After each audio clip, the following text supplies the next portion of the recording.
Good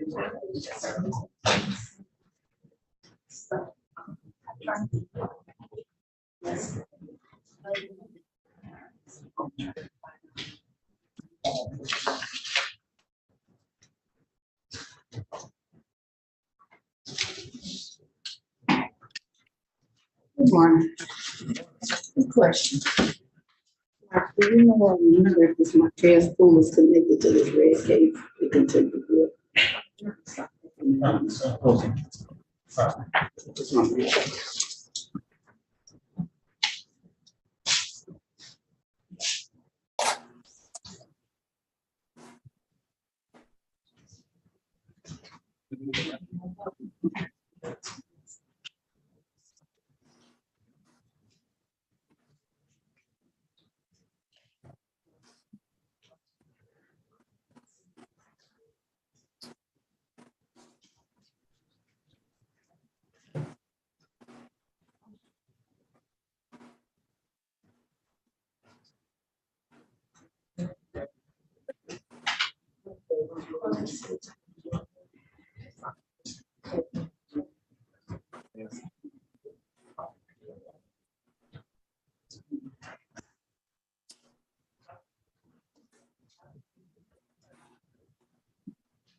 Judge, I'm ready whenever this court is ready concerning the Ashley Hairston case.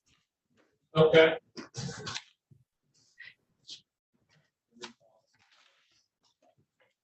Are we going to go on the record or no? Yes. Okay. We call case number 2305, case number 6101, for the same issue versus Ashley Harrison, defendant charged in count 1 and 2, assault with dangerous weapon, count 3, weapons of firearm, count 4, domestic violence. Appearances for the record, please. Good morning, Your Honor. Shelley Drain for the people, P number 60249. Once again, may it please this court, Anthony Lewis, 43876. On behalf of Ms. Harrison, I would waive her appearance.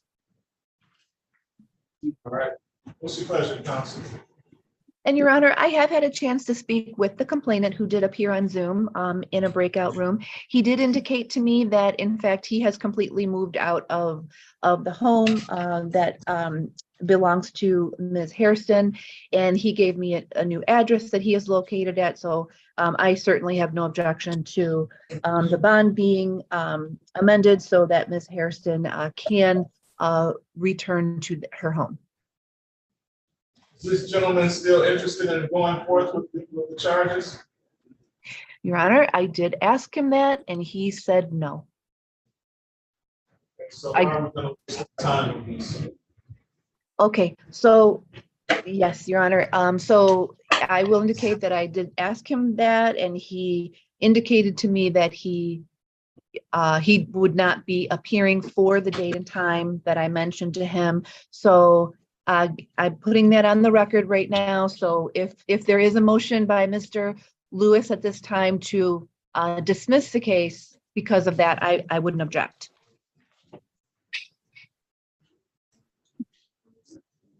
Mr. Lewis, got your tongue? No, Judge, I was waiting for you to give me permission. Judge, then certainly I would make this motion to have the matter dismissed at this time then. Court will dismiss this matter without prejudice. Thank you, Judge. Thank you, Judge. So that frees up the August 30th at 11:45.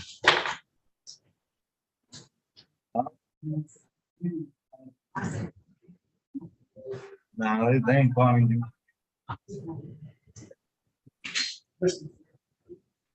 Are you ready, Mr. Dillard?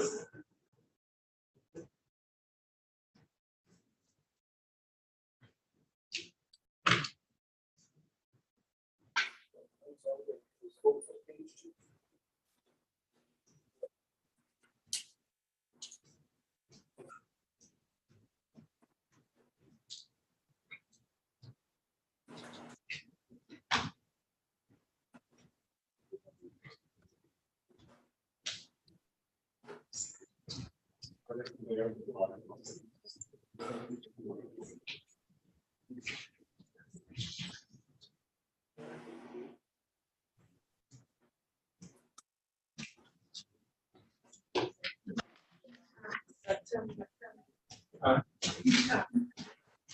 Probably September. That's birthday.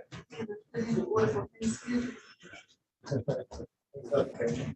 All right. Probably something. Yeah.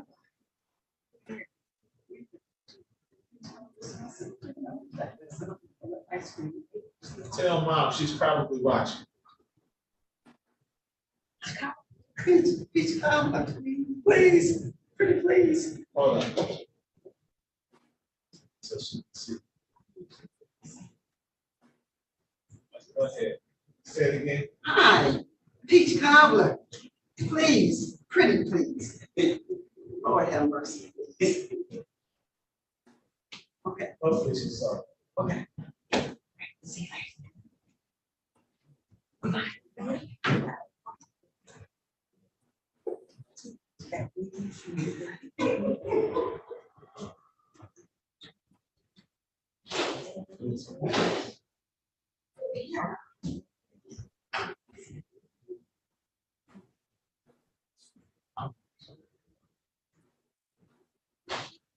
Can I hang up now or?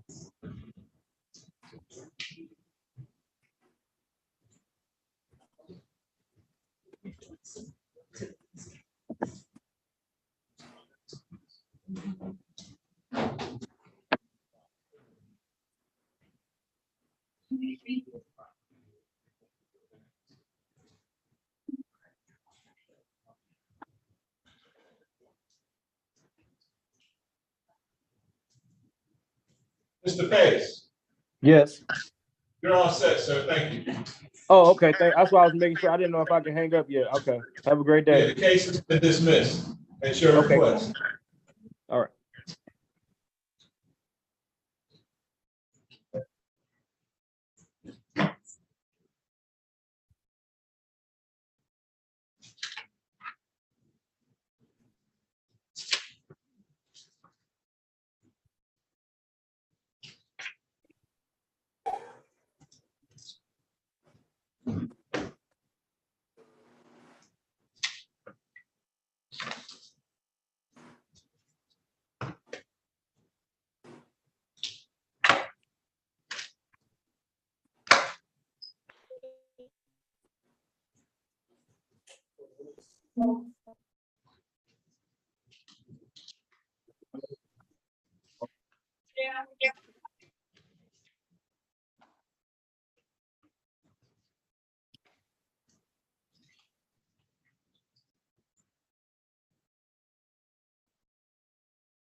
Mr. Shaft, Yes, Morning, you're here on Hughes. I'm on Hughes. I was just going to rename myself. Lane County Jail. Where'd you go? No. Can I have Mr. Hughes, please? Yes, you can. No.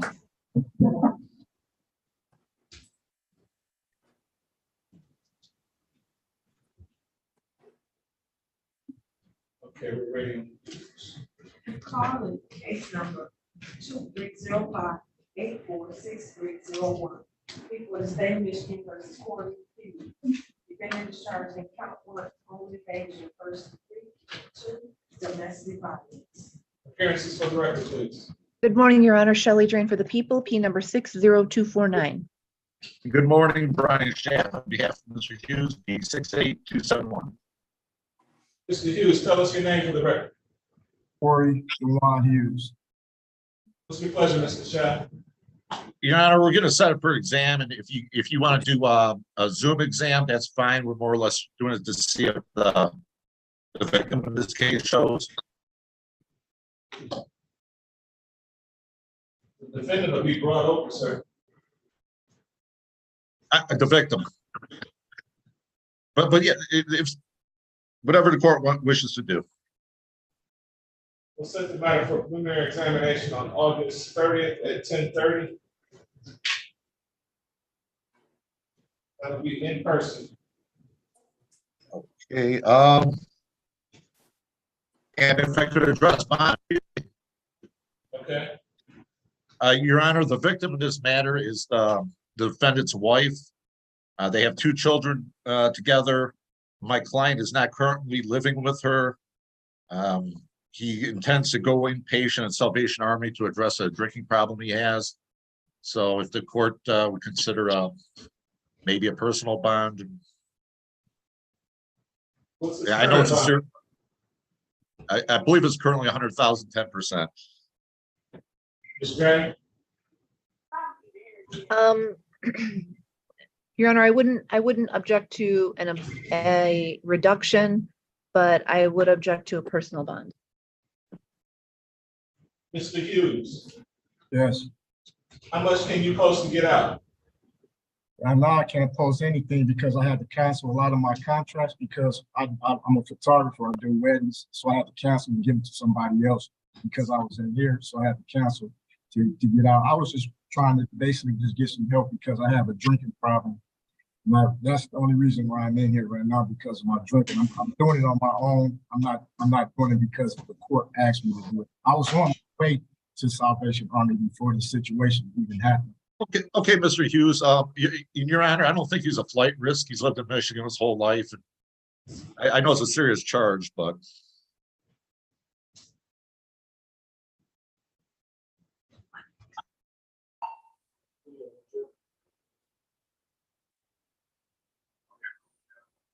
You get out, where are you gonna stay, sir? Salvation Army, the alcohol, the AA.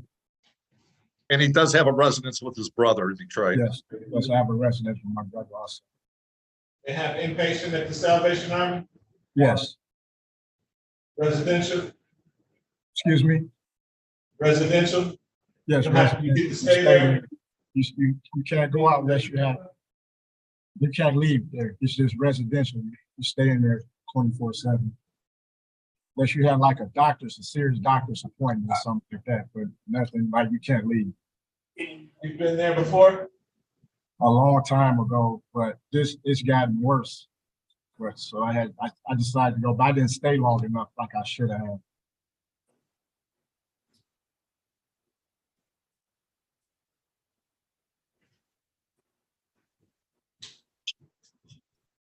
So I'll do a $10,000 personal bond with the tether, as well as an alcohol tether. No contact with the complaining witness. I can't afford $10,000 right now. I said $10,000 personal bond. Okay, that's fine. But you got to give a tether, sir.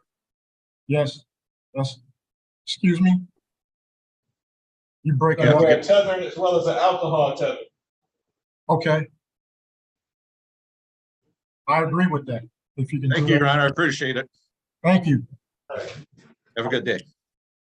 Can I have a break room with my lawyer, please? I'll- Thank you, Judge.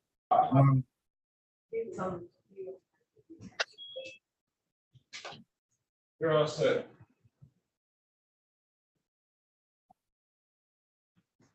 Yes, sir. Good morning. Good morning. So I didn't recognize your name. I had no idea you were an attorney. You might want to put attorney before your name, so I know that. Yeah, but I thought they'd at least acknowledge that I checked in at 8:30. Yeah, I was just recently retained on that matter, and who represented him? Assigned counsel? Yes, Mr. Noakes. Okay, is Miss Moynihan still around? Can I get in a chat room with her? No, she's not. Okay. What do you suggest I do? I'll get in my appearance, but it looks like the matter's been called and disposed of. Hasn't been disposed of. We set it for a preliminary examination on August 30th at 10 o'clock. Does that date and time work for you?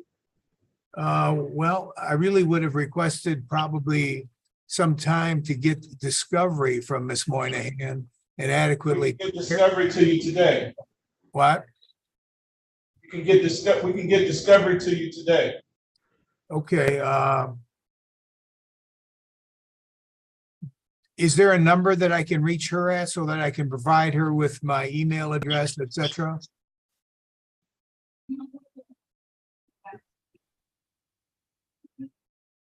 That's your case, Ms. Drain? Yes, yes, it is. Prosecutor that's on that case is Ms. Shelley Drain. Oh, okay. May I speak with her then in a breakout room? I need to know if this date, August 30th at 10 o'clock works for you, sir. Yeah, hold on. Thank you.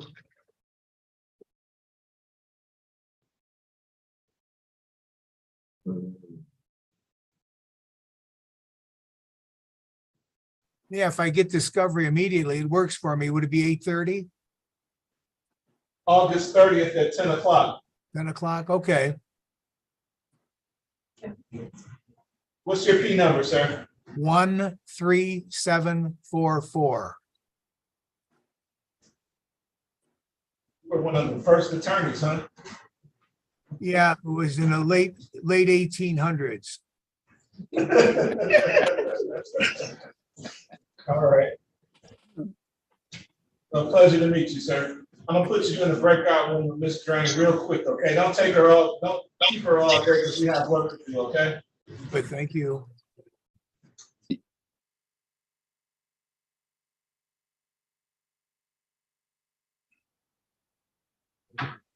Go ahead and join. Your Honor, Attorney Joe Dillard on Mr. Wright. Could I have a breakout I see you, Mr. Dillard. moment with Mr. Wright, please? I'm not able to do that right now. Okay. I have to wait on Ms. Drain to come back.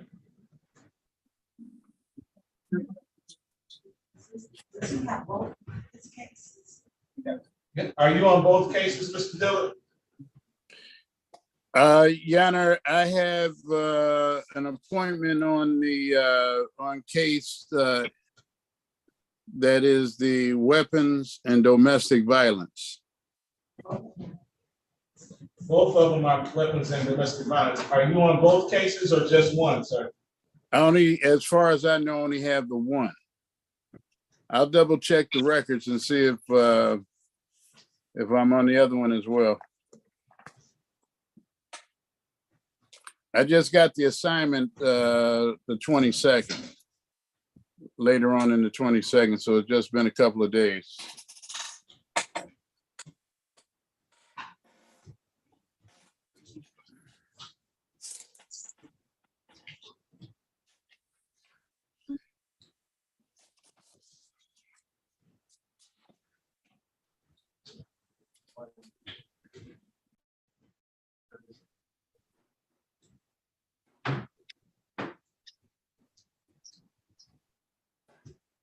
Do you have a case number for the other case, Your Honor?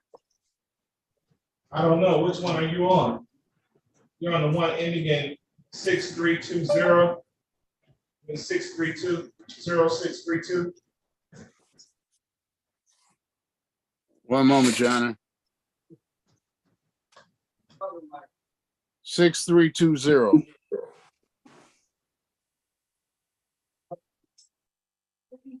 Okay, the other case number is 200 600 600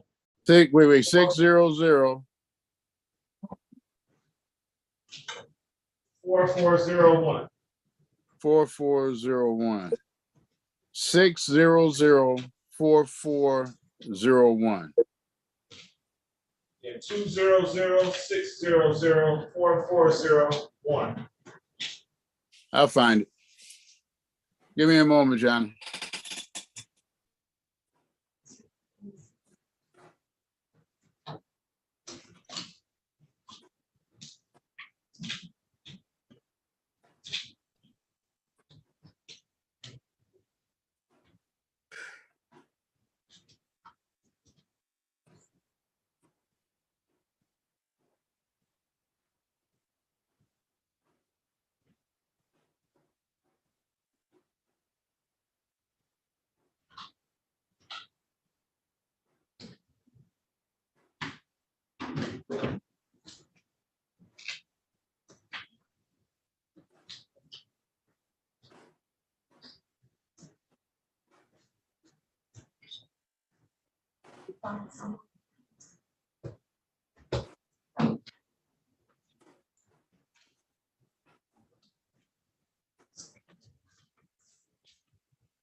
There was an attorney appointed for it.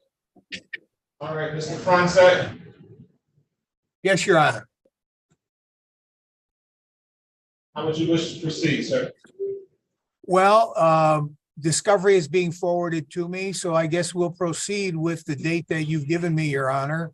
And I will talk further with the prosecutor after I get the discovery. So it looks like we're back on track, and I'll get in my appearance. Did we call the case yet?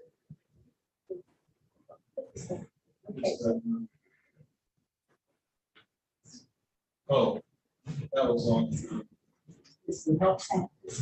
Yes. Yeah. So you're good with that date, August 30th at 10 o'clock? Yes, Your Honor. All right, we'll see you on that date then. Thank you. Thank you.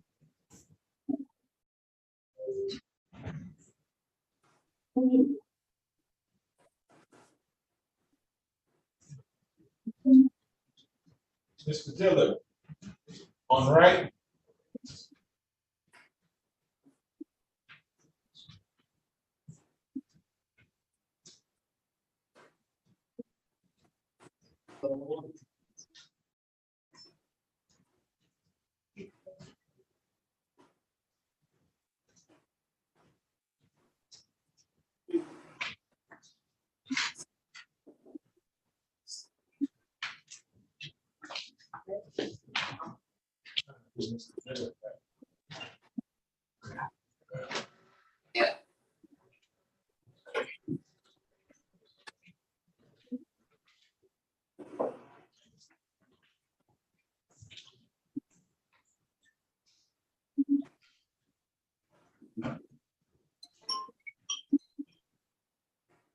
Yes, Mr. Allen, you have your hand raised.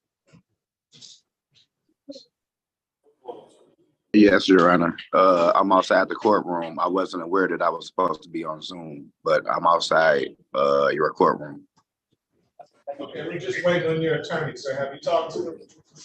No, I have not. Or something else. Just tell them that. Words.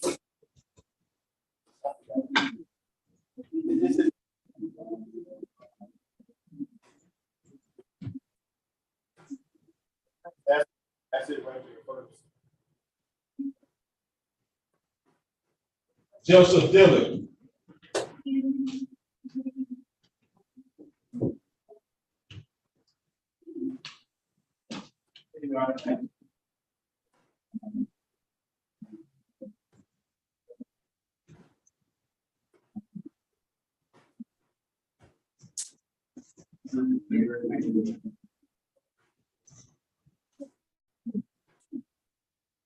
Mr. Hughes, you're all set, sir. Okay. Excuse me, my lawyer left because I want the break room with me. He's gone. Okay, thank you. Thank you, Your Honor. All right. Keep going.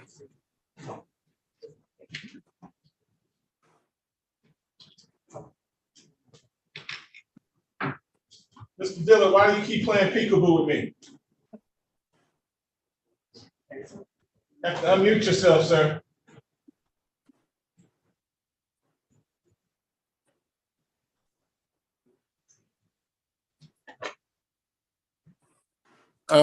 It looks like that's a Douglas Mounds that may be the attorney on the other case, Your Honor. Okay. The gold copy on 5 minutes. So let me.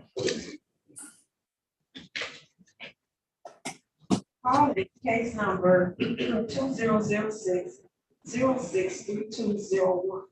People of the state of Michigan versus George Wright.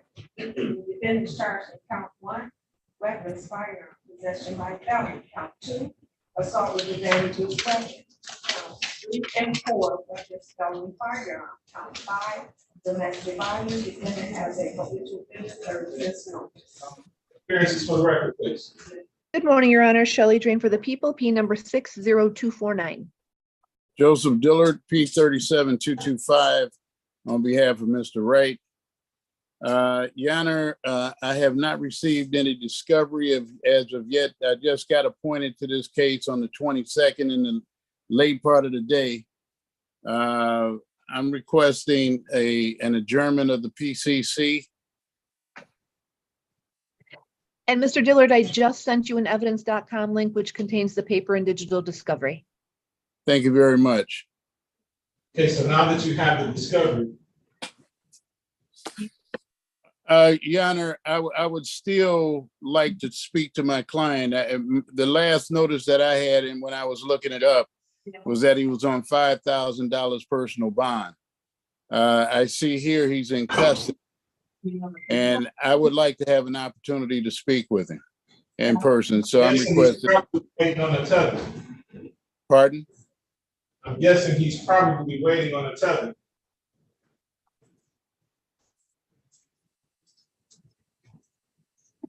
Is there a possibility this may resolve itself short of an exam?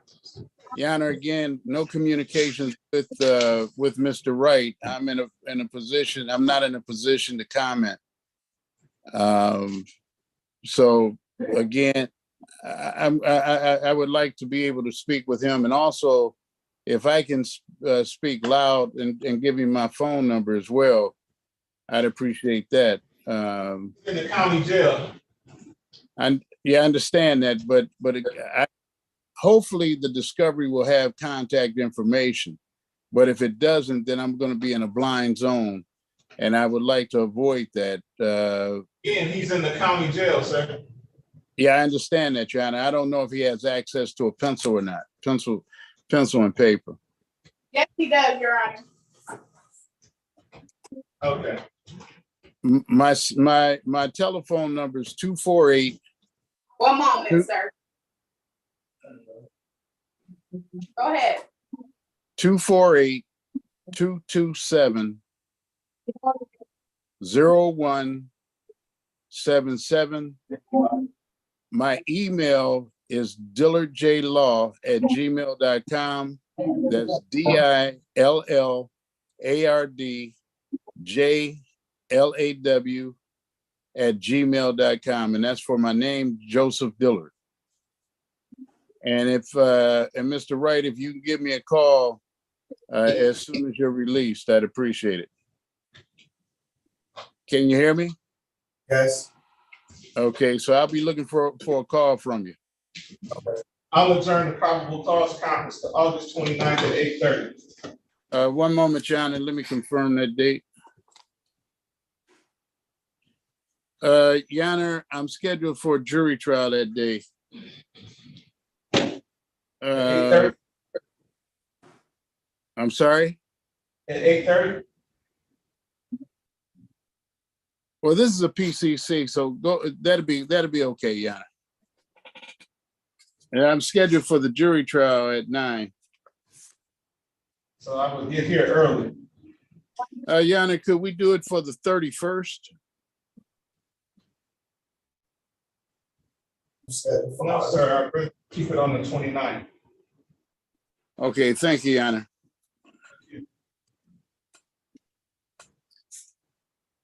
Mr. Wright, do you understand that date is the 29th, and it'll be on Zoom? Yes. Okay.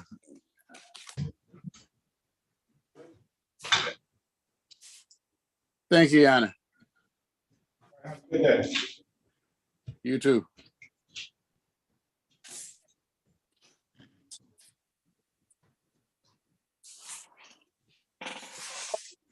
Thank you, Ms. Drain. No problem.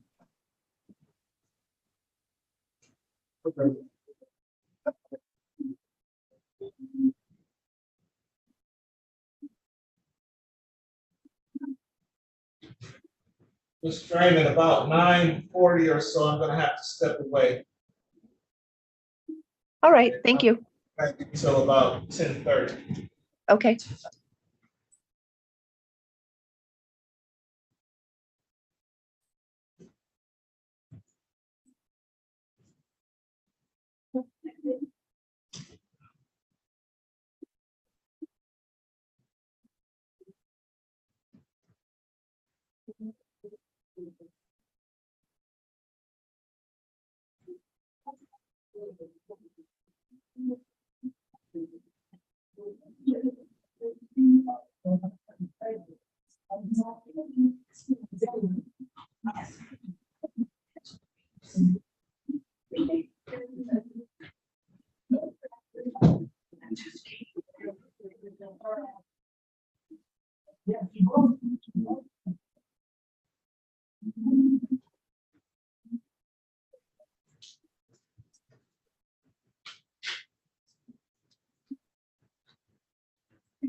Bring the young man in. to bring them in or leave them on Zoom? You can stay on. Um, You can stay on. oh, thank Mr. Goldfarb, Good morning, Your Honor. I apologize for being late. you're here on Allen, correct? Yes, I am. I see he's on Zoom. He's on Zoom and he's in my hallway. That's what I understand as well, Your Honor. I was informed of that. I apologize. I could have come to court. Okay, let's call.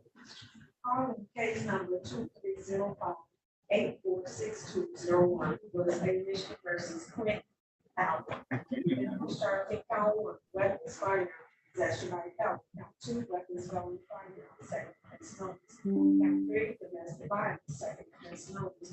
Defendant has a habitual offender's fourth offense license. I'm sorry. You're breaking up there. Could you repeat that, please, Madam Clerk?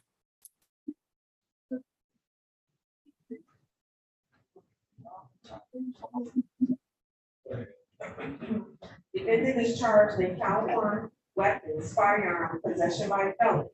Count two, weapons, felon, firearm, second offense notice. Count three, domestic violence, second offense notice. Defendant has a habitual offender, fourth offense notice. Appearances for the record, please. Good morning, Your Honor. Shelley Drain for the people, P number 60249. Your Honor, John Goldpaw, P 30758 on behalf of Mr. Allen. Good morning, Mr. Allen. Would you please put your name on the record? Yes, Quentin Allen.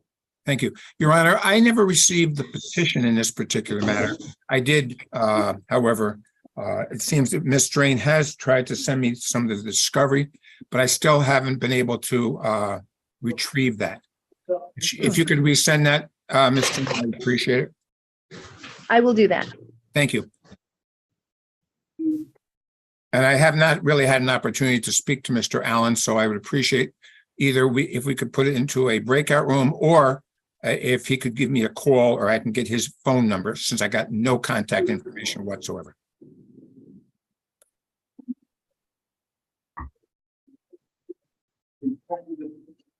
Mr. Allen, give Mr. Goldfarb your number.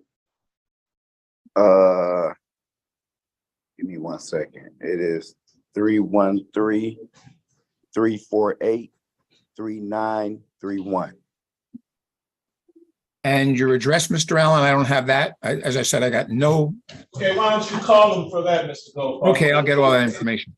Your Honor, understanding that, can we put this PCC off for about a week or so? So I can get the discovery and discuss this matter with him. Is there a possibility it may resolve itself short of an exam? It's possible, Your Honor. As I said, I don't even have the charges at this point in time. I'll adjourn the probable cause conference to August 29th at 8:30. Thank you, Your Honor. Mr. Allen, I'll be giving you a call, and then we'll discuss this matter, okay? Oh, okay, and the next day is August 29th. August 29th, but I'll be talking to you, and I'll have the discovery by then. Thank you. Thank you, Ms. Drain. Thank you, Your Honor. Okay, well, I may- Apologize. Thank you. I may call you a little bit later if it's possible. Okay, that'll be fine. We'll get together sometime today. I'll be here. And again, Your Honor, I Okay. apologize for being late. Thank you. Okay, That'll be on Zoom, okay? Okay. Well, I didn't give you no information. thank you, Ms. Drain.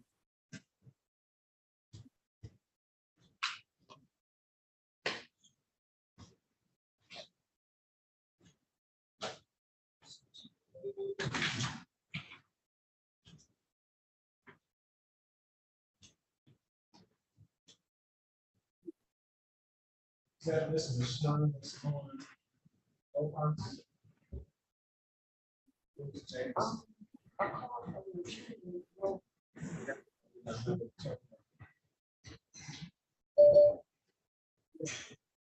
Here's mine.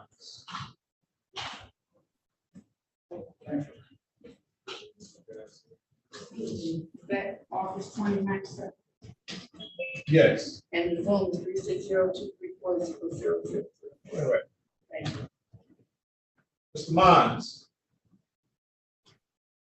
Morning. Good morning, Your Honor. Sir, you're here on right? Yes, sir.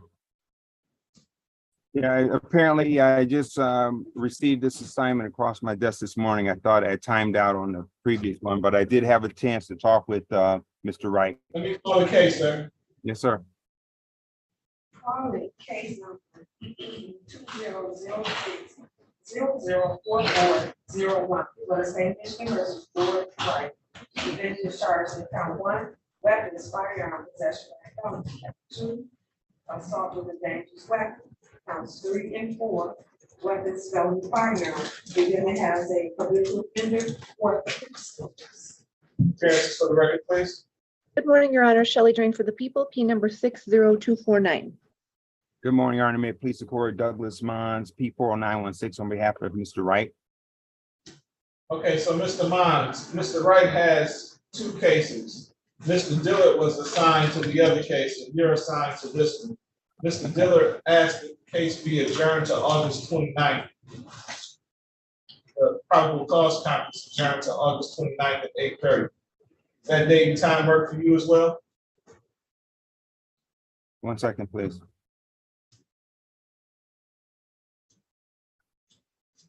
August 29th is fine.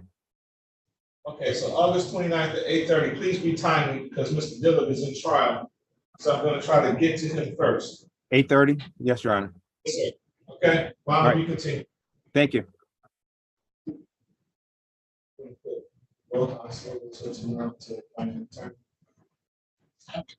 Mr. Rojas, we're still looking for an attorney for you. We're yet to locate one. So what I'm gonna do is I'm gonna put your case over till tomorrow.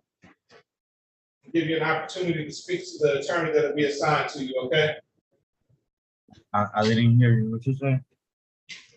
So we're trying to find an attorney for you, sir. We're yet to locate one, but we're gonna put your matter over till tomorrow so that we can get one for you to talk to, okay? Okay. I have a question. I still got a court in person on the 28th, next Monday. I'm sorry? I still do got the court day on Monday in person. Court date on person. No, you don't have a court date, not with me on Monday. Okay, so I just wait till tomorrow for an attorney. Yes. Okay, All right, you're all set, sir. Thank you. thank you.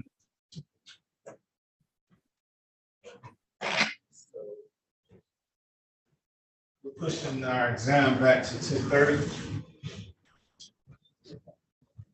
I got it. Okay.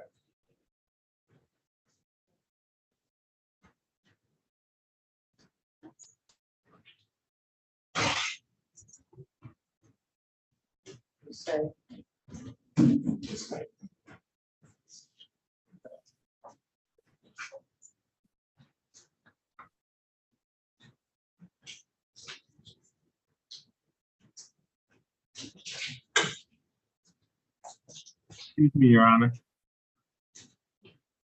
Yes, sir. I just wanted to verify Mr.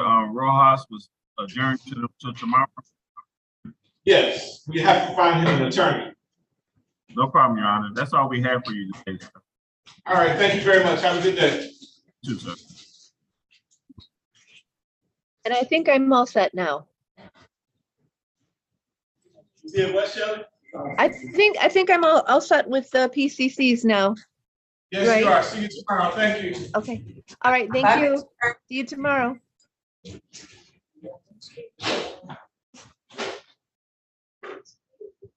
So she's going to.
I'll be with you shortly.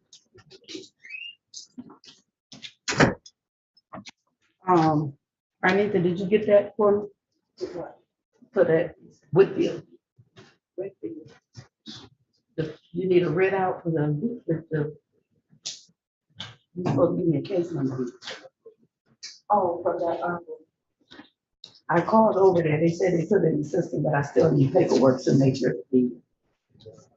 So you have to do the order out. Right, but I need you got a case number for it? Oh, so you just need the information from on that paper? You want me writing on your paper? You have the paper, I gave it back to you. It was a witness, right?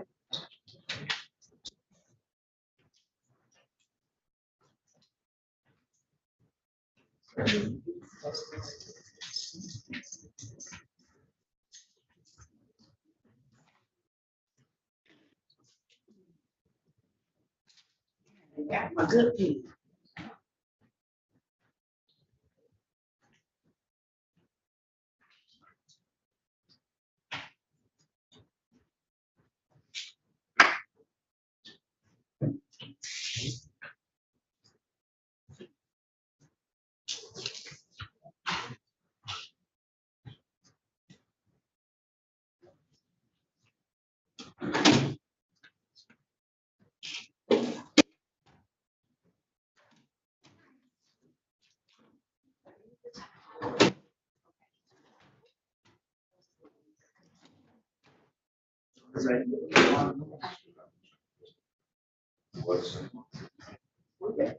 You got any witnesses on? Let's see.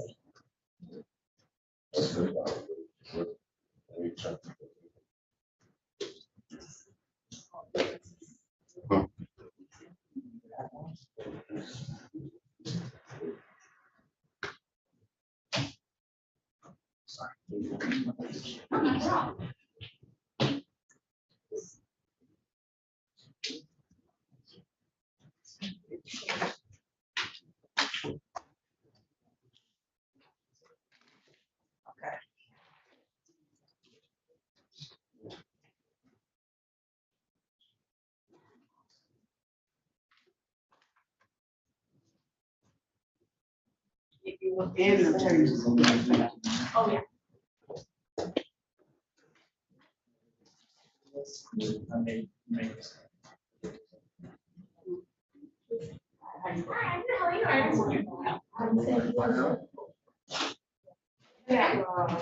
Midnight, we're all here too. Oh, Your Honor. Excuse me, Your Honor. Yes. The McKnight kit is ready to go. We don't have an attorney on the 10 o'clock. We want to go here to 10:30 case first. I was ready for that. Yes, sir.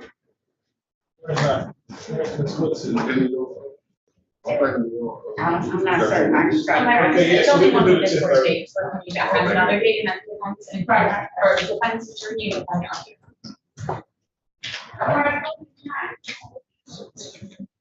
she's in the first room on the right. Oh, no.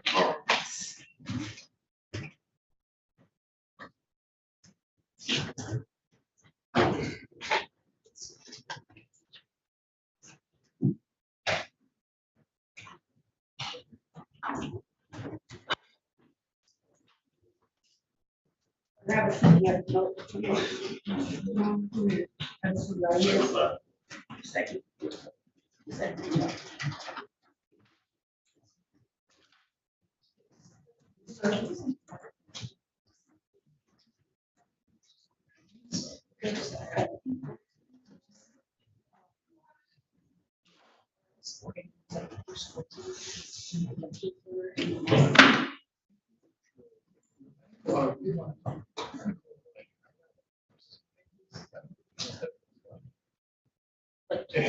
Yes, except for like before.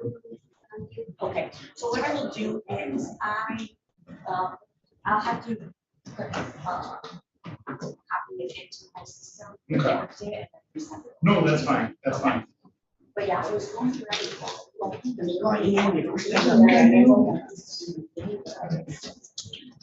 No, see, I printed it, I stopped at the stipulated page, Oh, yeah, that's. and then everything else was like white. Come on, guys, let's get ready. In the corner, and that was the only things on the page. Only thing on the Okay. page. Like, so, Morning, Judge. Good morning. You still waiting on Ms. Woodson? I am. She did call me earlier this morning to notify me she was going to be late today. She advised she did try calling before. I don't believe she got through with anybody. I have some things I can do until she gets here. Okay, I know there's a CSC exam. Would you prefer to run that one? Yeah, we're gonna do that right now. Okay. so what's your name? My name's John Bell. Calling case 2-3-579-85, people of the state of Michigan versus Jeffrey Jerome McKnight. Defendant is charged in count 1 home invasion, first degree. Count 2 criminal sexual conduct, first degree during felony. Count 3 criminal sexual conduct, first degree during felony. Count 4 criminal sexual conduct, third degree, incapacitated victim. Count 5 criminal sexual conduct, third degree, multiple variables. Defendant has a habitual offender second offense notice. Appearances for the record. Good morning, Your Honor. Sloan Holt, CC on behalf of the people, P83923. And may it please the court, neighborhood defender service of Detroit by Jeffrey Connect P64800 on behalf of Mr. McKnight. Sir, state your name. Jeffrey McKnight. It's time set for preliminary examination. Are we ready to proceed? We are, Judge, and just for the record, we did appear yesterday. We're holding half of the exam today with the complainant, and then the second part of the exam will be held in, I think it's 2 weeks with the OIC. Okay. Okay, Yeah, thank you. we said the date, I don't remember the date offhand, but we can pick a date. All right. Thank you. The people call your Beth Walker.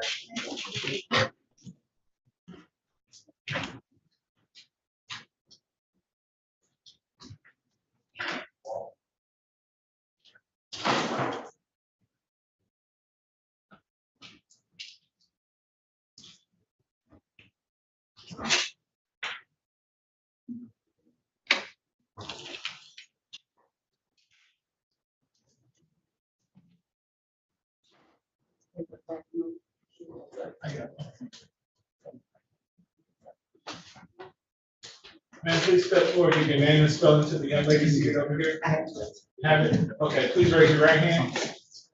Over here, ma'am. You swear or affirm to tell the truth, the whole truth, and nothing but the truth, so help you God? Yes. Thank you. Please have a seat in the witness box right next to me. Just pull that door open, have a seat, speak into that microphone that'll be to your left. Nice and clear for us, okay?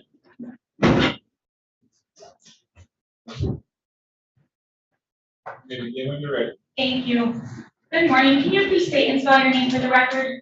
Yvette Walker, YDETTEWALKER.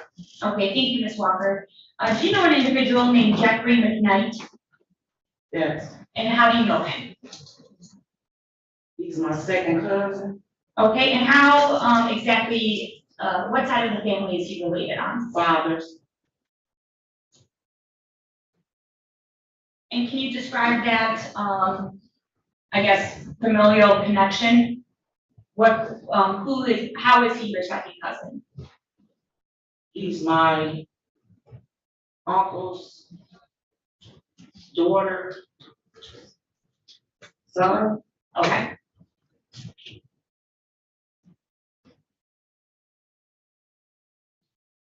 And what, can you describe the nature of your relationship? Are you guys close? Who, with him or? With Mr. McKnight?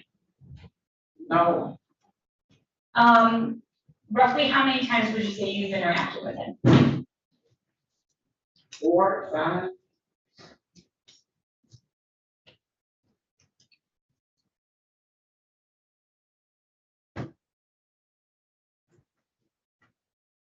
So I'm gonna take you back to May 12th, 2022. Did something happen to you that day that brings you to court? Yes, And where were you that evening?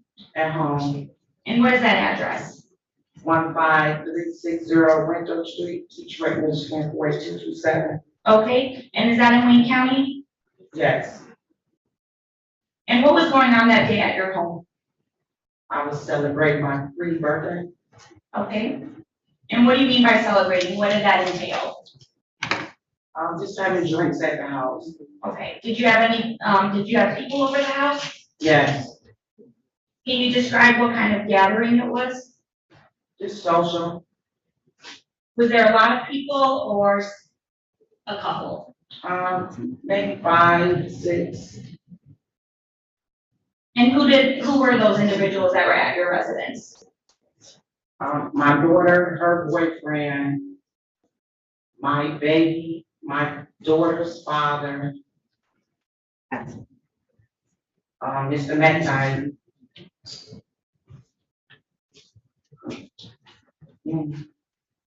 And what is your daughter's name? Orlando Williams. So she was there? Correct. Okay. How many children do you have? 5. 5. Were all of your children present? No, How many of your children were present? just 1. Okay. And that was Orlando Williams? Yes, And you indicated that her boyfriend was also present? yes. Okay.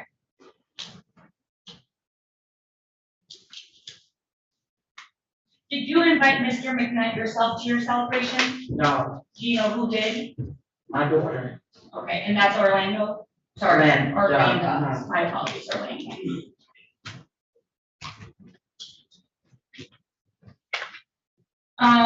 Around what time did the celebration begin? Maybe about 4 o'clock. Okay. Do you recall what time Mr. McKnight would have, appeared at your residence?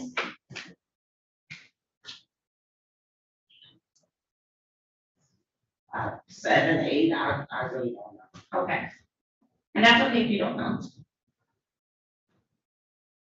Do you recall having any interactions with Mr. McKnight at the actual celebration portion of your, at your home? No, Did you ever talk to him? hi, maybe I spoke to her, maybe. Okay. Did you ever dance with him? No, Were any advances made between you and Mr. McKnight that evening? Or during the actual celebration portion? what you mean by advances? Any flirtation, anything? No, And you mentioned this was your birthday celebration at your home. Were you consuming alcohol? yes, Okay, do you recall how much alcohol you had consumed? a lot. A lot, okay. What were you drinking? Some gin, maybe, Okay. Was everyone drinking at the party? that I recall.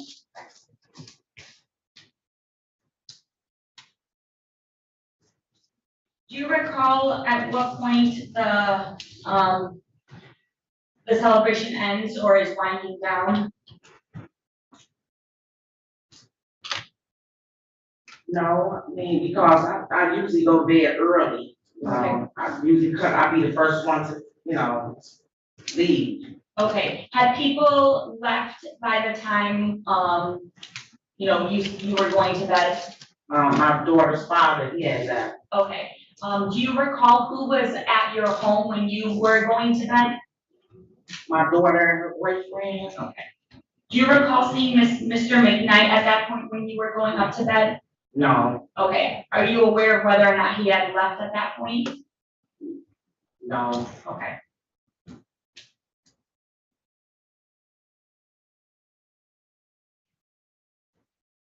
Do you recall around what time you would have gone to bed? maybe 9.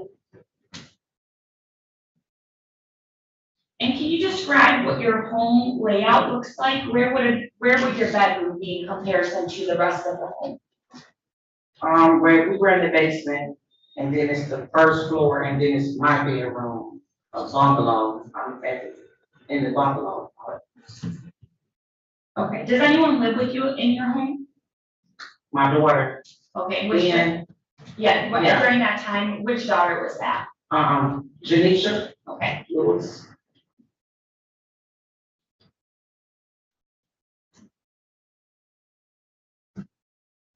and you mentioned that your bedroom is on the top floor. Correct. Okay. And so when you went to bed, You indicated that you had only seen your daughter, which would have been Orlando and her boyfriend. Correct. Okay. And so do you do anything to get ready for bed? Yeah, change into my pajamas. Okay, and can you describe what your pajamas would have been? Long t-shirt, gown. Okay. And at that point, when you went to bed, can you describe whether or not you were intoxicated? Very. Okay.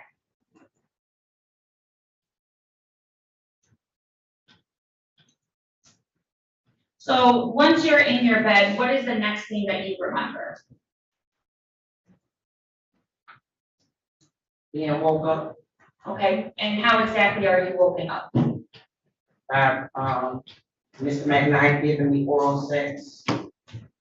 Okay, so let's take a step back. Where exactly are you in your room at that point? In the bedroom, I mean, in the bed. In the bed, okay. And so when you wake up, what is it that you see? I see a man with a bunch of braids in his hair. Okay. And what is he doing at that point? Oral sex. Okay, so what part of his body is touching yours? His mouth. His mouth to what part of your body? My vagina. Okay. And did his mouth go past the outer layer or outer lips of your, go into the outer layer, outer lips of your vagina? Yes. Okay. And at that point, do you know who it is? Can you see who it is? No. And so what do you do in response? I grabbed his hair. Okay, then what? And pulled him up. Then what happens? I asked him who it was. Okay, and did you get a response? He said, you know who I am. I still didn't recognize him. Okay, what was the lighting like in your bedroom at that Dark. time? Okay, and how would you describe your state of mind, like when you woke up? How was your head, or I guess, how were you feeling? Well, I was kind of confused because I was like, well, did I invite somebody over here? I mean, I didn't know if I was that drunk and invited, somebody over here. Okay, so at that point, you didn't necessarily know what was happening. Right. Okay.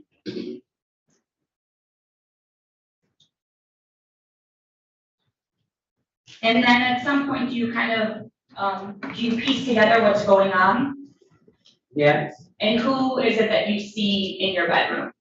Mr. McKnight. Okay, and do you see that individual in the courtroom today? Yes. Can you please identify where he is sitting or what he is wearing? Yellow shirt. Oh, sure. Thank you. Let the record reflect that the witness has identified the defendant as Mr. McKnight. So noted. Thank you. And so once you, I guess, come to and are understanding as to what's happening or who that is, what happens next? I told him to get up. Okay. Does he actually get up or does he do something else? When he get up, trying to put his, keep his penis in my vagina. Okay. When you say trying to, does he actually penetrate your vagina or he does not? A little bit. Okay. And I'm sorry, I need you to just be a bit more specific. When you say a little bit, is there any entry of his penis into your vagina? Yes. Okay. And when you say a little bit, does that refer to the amount of time that was happening or that happened? When you mentioned a little bit, was that in reference to the entry or the amount of time that it happened for? Well, I still had him by the hair. Okay. So as I'm pulling him up, he's, I don't know if he had his pants down or whatever, but he's getting in a position to, to put it in. Okay. I mean, yeah. Okay. And so how are you positioned on your bed at this point? On my back. Okay, and how is he positioned in comparison to you? On top. Okay, And then at some point you indicated he does actually penetrate you. Yes, Okay, what happens after that? I pushed them off. Okay, and do you say anything to him? I get out. I guess I was saying get out at the same time. Okay. Is he saying anything to you? I can't recall. Okay.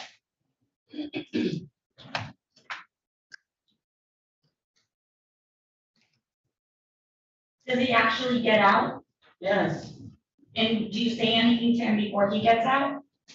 I'm telling everybody what he did. Okay, and what was that? What exactly are you referring to? I said, I told him that he raped me. Okay. Did he respond to that? If he did, I don't remember what he said. Okay. And how are you feeling when this happened? Scared a little and like vulnerable or used, taken advantage of. Okay, and why do you say that? Because he took advantage of me because I was drinking. Okay. And you indicated earlier you had a thought of like, did I invite someone over? Do you recall whether or not you would have invited Mr. McKnight over into your bedroom? No. Okay.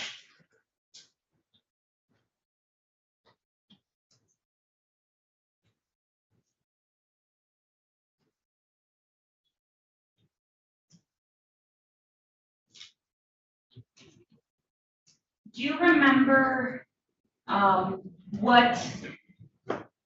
what time it might have been that he left your bedroom? It was before 12 o'clock. It was like 11, something like that. Because it wasn't officially my birthday yet. I do remember that. Okay, because when is your birthday? May 13th. Okay, and this was the evening of May 12th? Correct.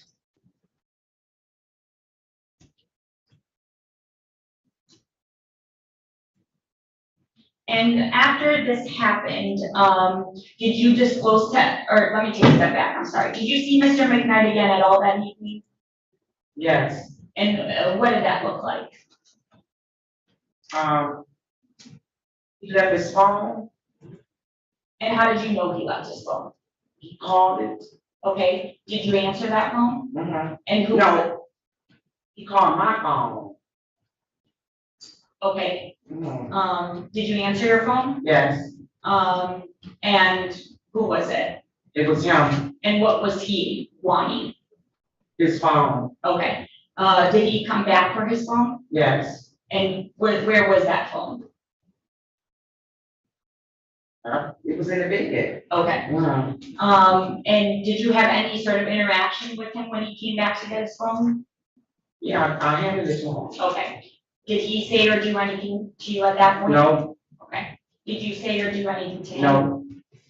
And then once he leaves, what do you do? I locked the doors. Okay. Do you know if anyone was at your home at that time? Do you recall seeing anyone? It wasn't. Okay. Do you know if your daughters were home or in their bedrooms? She wasn't, because I locked the door. Okay. She couldn't get in. Okay.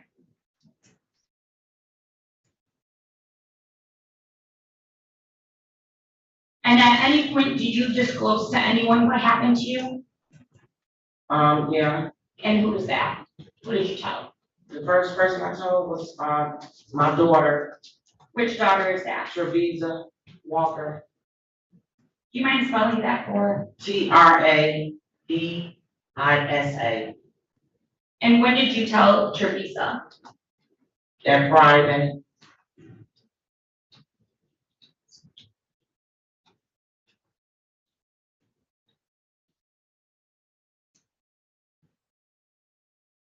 And at some point, did you share this with other family members as well? Yes.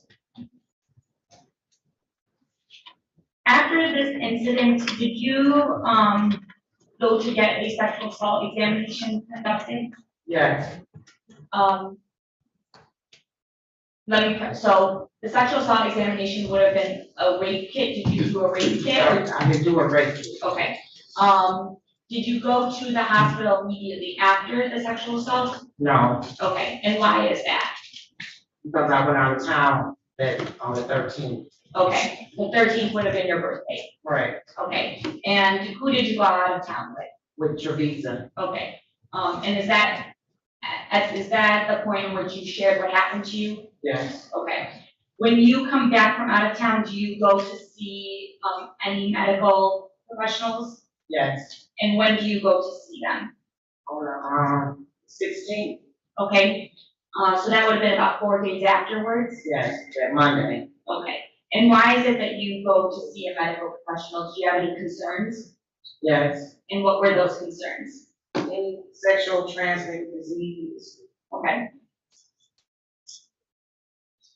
And when you went to the hospital, did you identify that you had been a victim of a sexual assault? Yes.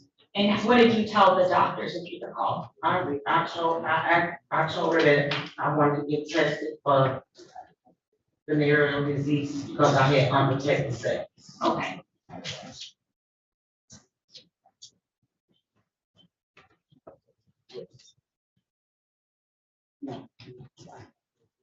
And after this incident, did you see Mr. McKnight again, or did he appear at your home at any point? Yes.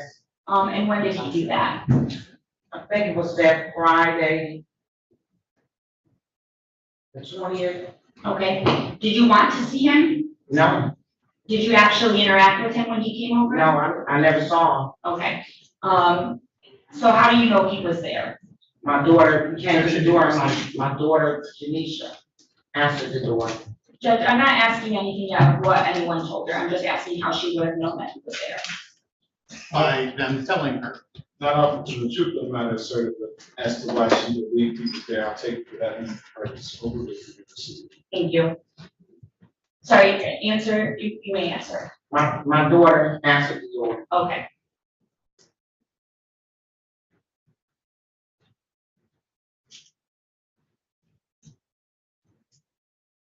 And I'm sorry, I'm actually gonna take a step back very quickly. When the incident happened on the evening of the 12th, at any point did you reach out to Mr. McKnight and tell him to come back to your home? No. Okay. At any point did you re-invite him to your home? No. Okay. So when you went to bed at that point, you had not seen Mr. McKnight? Right. Okay. So do you make a decision to report this to the police? Yes. And when do you do that? Maybe two to 3 weeks later. Okay. Can you explain to the court what caused that delay, or what what was going through your mind at the time for, waiting a couple weeks to report it? Pressure from the family. What do you mean by that? My sister and daughters was telling me I needed to make a complaint, that it was rumors was going around, different stuff that was being said, because they had spread it on both sides of the family that end. And they was just pressuring me to just go make a complaint. Okay. So did you want to make a complaint? Not really. Can you explain why? I didn't want to get him in trouble. I mean, he didn't hurt me. He left, you know what I'm saying? Some mistakes. I mean, that's the way I look at it anyway. But, he's my cousin, and I just wanted the problem to go away. Okay. Did you think what he did was wrong? Yes. And what's the reason that you're here today then?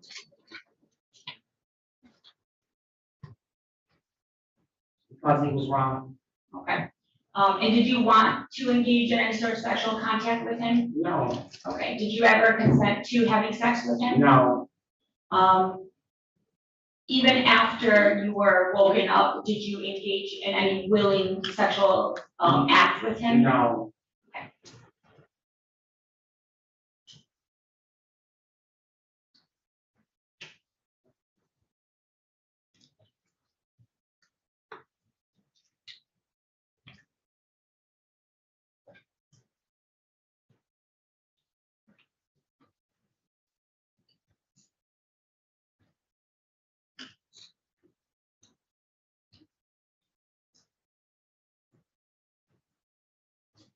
have no further questions for this witness. Thank you, Judge. Questions there? Ms. Walker, if I ask you a question and you don't understand it, just let me know how to phrase, okay? Yes. Okay. Ms. Walker, have you been convicted of a crime involving theft and dishonesty in the last 10 years? Yes. Now, on this date, you indicated you were using alcohol. Okay. You indicated you were quite drunk, correct? Yes. Okay. Did you use any recreational drugs, marijuana, anything along those lines? No. Do you or were you taking at that time any prescription medication that could affect your memory?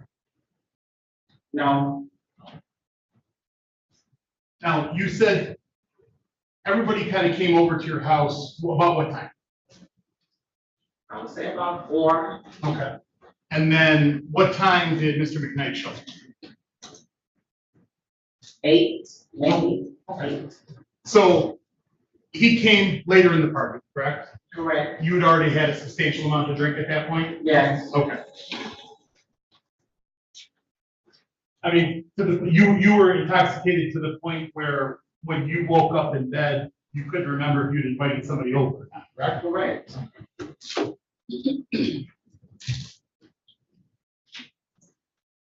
Now,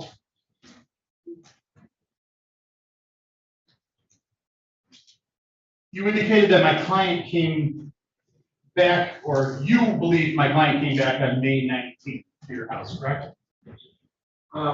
That Friday. That was, or maybe you said the 20th. Mm-hmm. That day, when he came back after all of this, and you talked kind of to him through your daughter, correct? Correct. Okay. Now, at that point, when he came on that day, is it fair to say you had not been drinking? Correct. Okay, so you were clear-headed, correct? Correct. Okay. And you had the man that you believe had sexually assaulted you at your house, correct? When, that's based on what your daughter told you, correct? You said I did what? You had the man who had sexually assaulted you previously was at your house. I had him. He was there, correct? Your daughter told you he was there, correct? Okay, so he was at your house, correct? Correct. Did you call the police? No. Okay.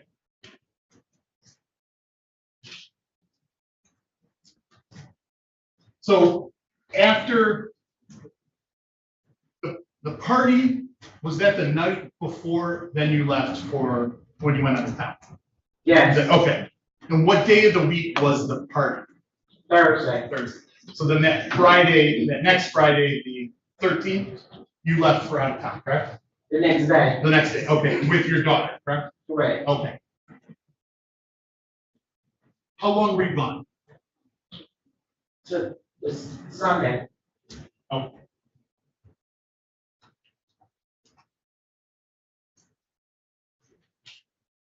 And then when did you go to the police?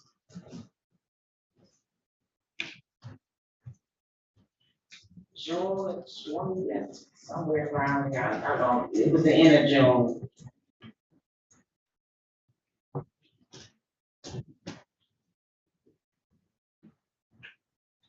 Now, you said that when you decided to go and talk to the police, that there was family pressure, correct? Right. Okay. Now, when you went to the hospital before you went to the police, correct? Right. Okay. And when you went to the hospital, you told them that you had unprotected sex, and that's what you were concerned about, sexually transmitted diseases, correct? Right. Okay. You did not tell them that you were sexually assaulted. No.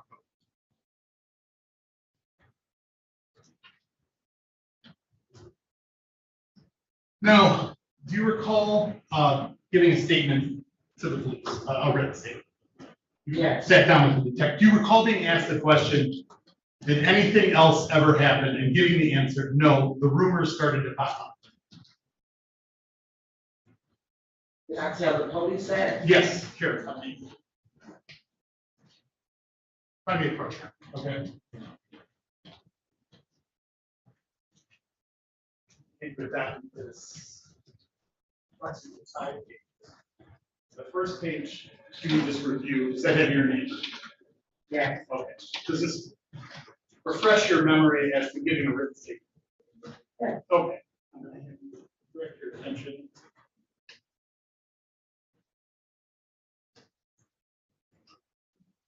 Where you asked that question and then given that answer, gave that answer.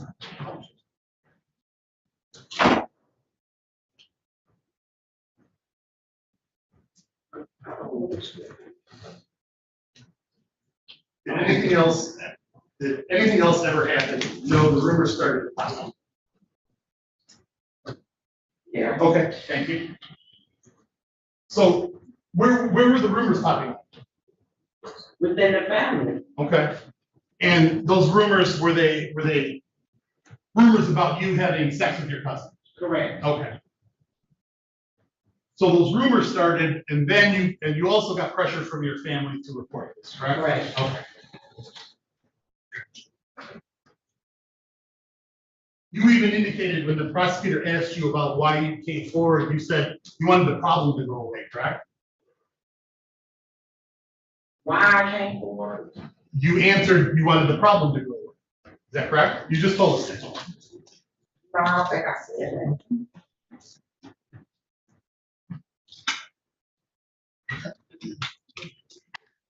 But you had a problem with the rumors about you having sex with your cousin, correct? Correct. Okay.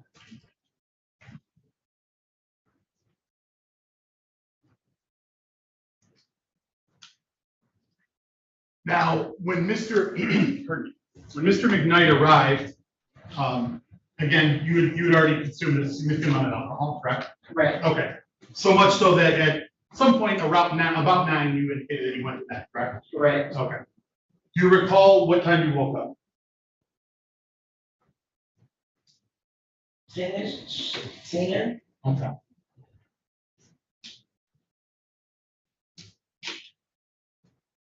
Do you recall what time Mr. McKnight called your phone when he wanted to come back to get his phone? It had to be like 11. Okay. So you got up, you were awoken around 10 with Mr. McKnight in bed, correct? Correct. Okay. And then he left, and then about an hour later contacted you about his phone. Correct. Correct. How long from when you woke up until Mr. McKnight left your home?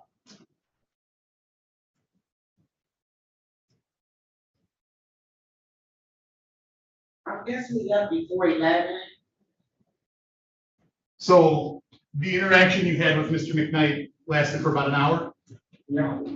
Well, you told us you woke up around 10, correct? Mm-hmm. Is that a yes? Yes. Okay. And he left your home around 11, before 11. Yes. Okay. So between 10 and 11 is 1 hour, correct? Correct. Okay. So for about 1 hour from the point you woke up until he left, correct? He wasn't at my home no more than 15 minutes, if that long. Okay. Well, that's what I'm asking you. How long was it from when you woke up until Mr. McKnight left? I don't know exactly what time it was when all that happened, but he wasn't there long.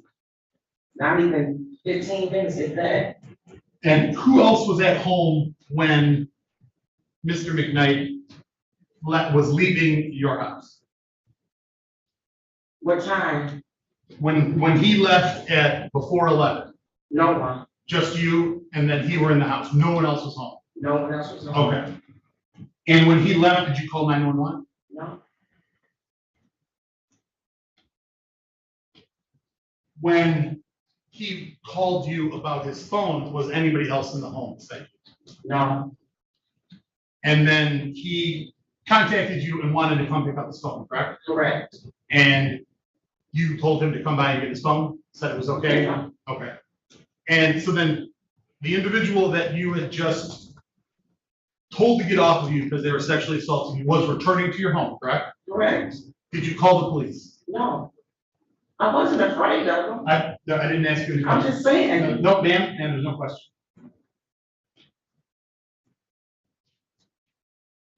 Now, with what you had,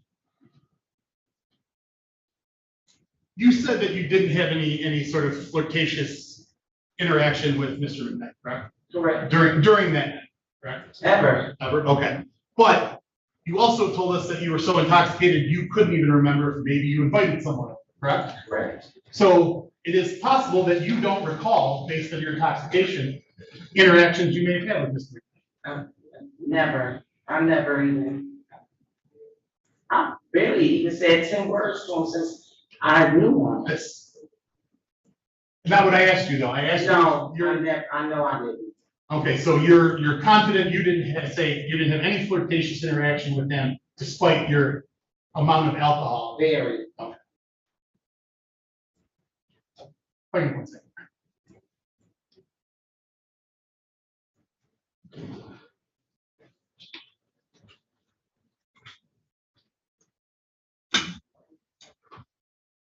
Nothing. Can you reiterate? Oh, I'm sorry, Your Honor. I have one more question. I apologize. Go ahead. Thank you. If I could approach.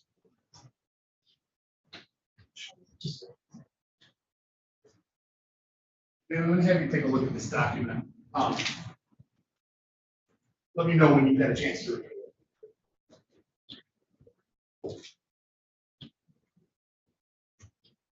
it. That document is something that you signed indicating you didn't want to press charge. You didn't want to pursue the case. Is that correct? Okay. And you went to the police. This was June, correct? Late June? Correct. Okay. So about a month, maybe 6 weeks from the incident, you told the police you didn't want to report. Correct. Thank you. Nothing.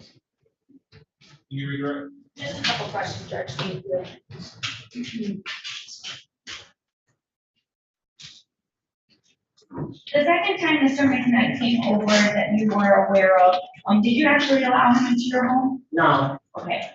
And then on the date of the incident, May 12th, when he came back to get his phone, why did you allow him to come back to get his phone? I wanted to get his phone. Okay, what were you thinking of doing at that time? I just wanted him to get his phone and leave. Okay, you were indicating on cross-examination you weren't afraid of him. Can you explain what you mean by that? Well, he wasn't, when I told him to get up together, when I asked him to leave, he left. Okay, He wasn't violent, he wasn't disrespectful. okay. When you say he wasn't disrespectful, that's after you were already indicating to him that you didn't want to engage in what was happening. Correct. Okay.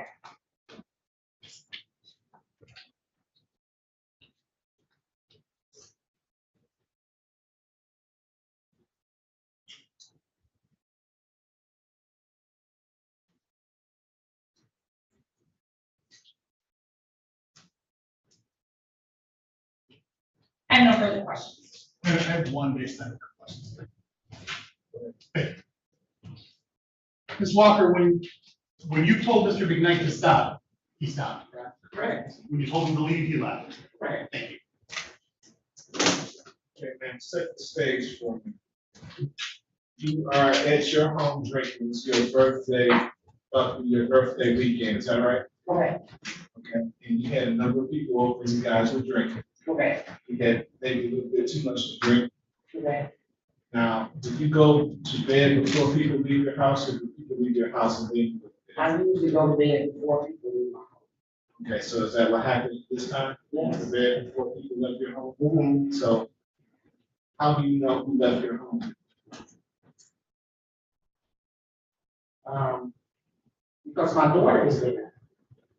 My daughter, her boyfriend was there. How do you know that the defendant left your home at the time that she went to bed? Well, my daughter told me. But you don't have no personal knowledge. You didn't see it yourself. No. I don't remember it that before I went to bed. Okay, so forgive me if these questions sound a little too personal. When you went to bed, did you go to bed with clothes on or off? I changed into my pajamas. So you had on pajamas? Right. Okay, so you're asleep and then you're awakened by someone having oral sex with you. Correct. And you were asleep at the time. Tell me what woke you up. Oral sex. Okay, so you woke up and didn't quite know who it was. It was still dark in the room. Correct. And here. I imagine I caught you off guard, right? Okay. So you say you pulled him up by his hair. You put him up by his hair and you saw that it was the defendant. I really didn't recognize him then. Did there come a point in time when you did recognize him? He told me who he was. Did you recognize him when he told you who he was? Yes. And then at that point, so how were your clothes on? Were your clothes still on? Your pajamas? Pajamas, yes. Okay, so how was he having oral sex with your pajamas? I had a nightgown. Oh, so the pajamas were at night. Did you have on underwear? No. Okay. So.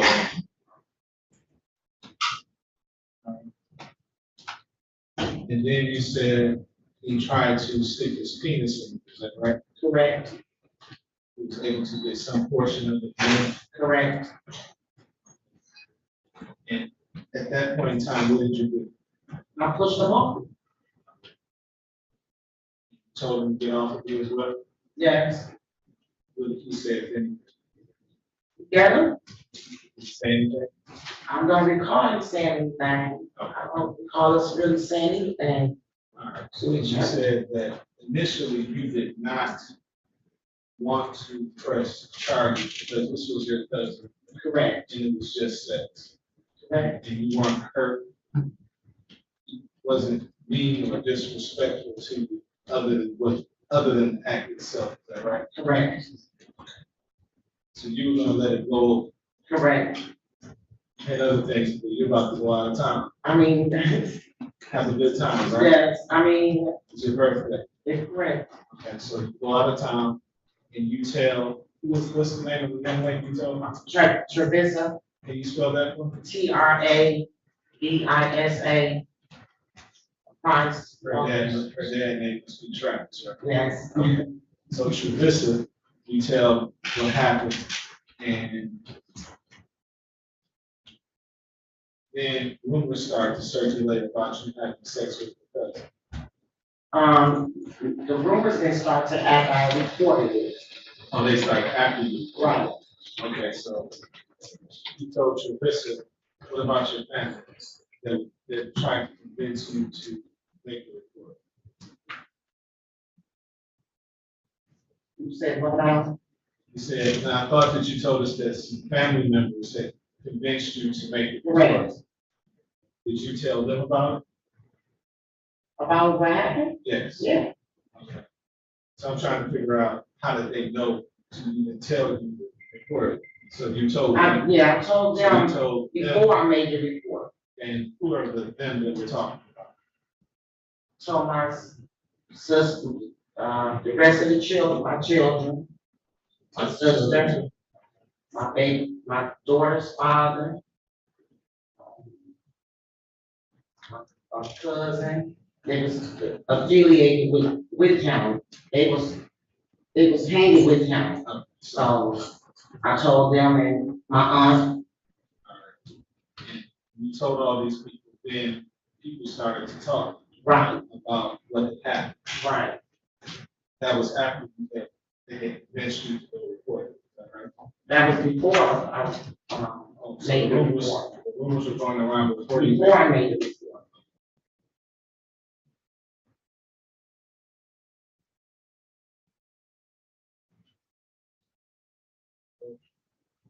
Questions based on my questions? No, Judge. Nick?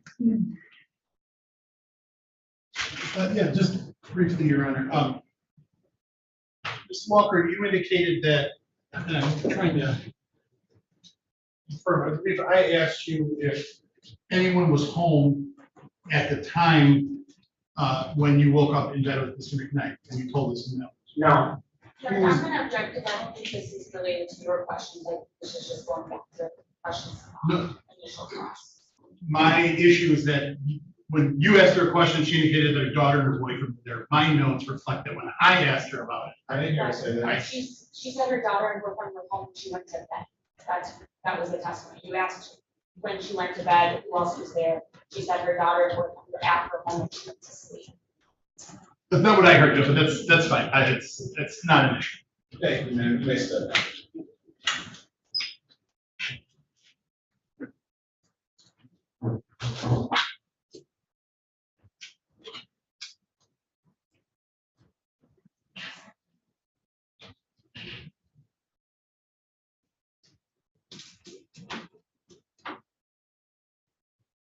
Yeah, but what's this gonna happen?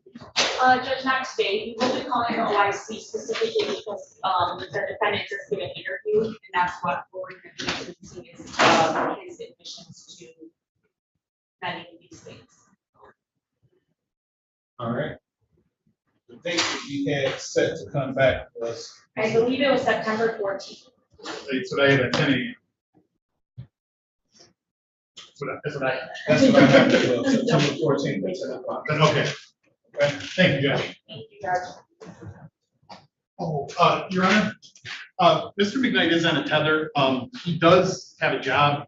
We were asking if the court would consider amending hours from house arrest he's on now to allow him to work. He works from, generally, he's going to get 7 p.m. at night to 9 in the morning.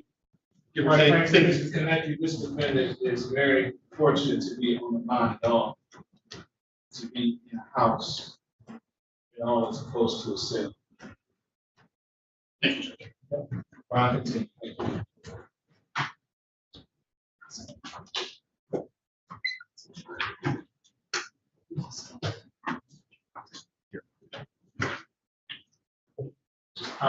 Do we have people here on the keeping now? 1 second, Judge. I'm fine up. Okay.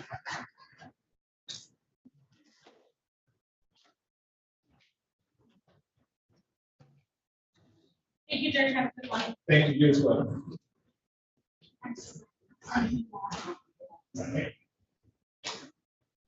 Okay, so we have an attorney for that witness. Okay. Here's my little lady bird. Hi, how are you? I'm good. How are you? Good to see you.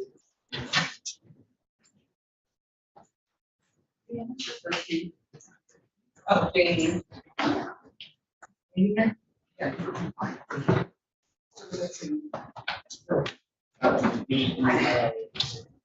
We're ready for this. Yes. Calling case 2358026, versus Eugene DeMarcus McKee. Defendant is charged with count 1 homicide, murder, first degree premeditated. Count 2 weapons, firearms, possession by felon. Count 3 and 4 others of firearms. Defendant has a division within the 4th of Appearances for the record, please.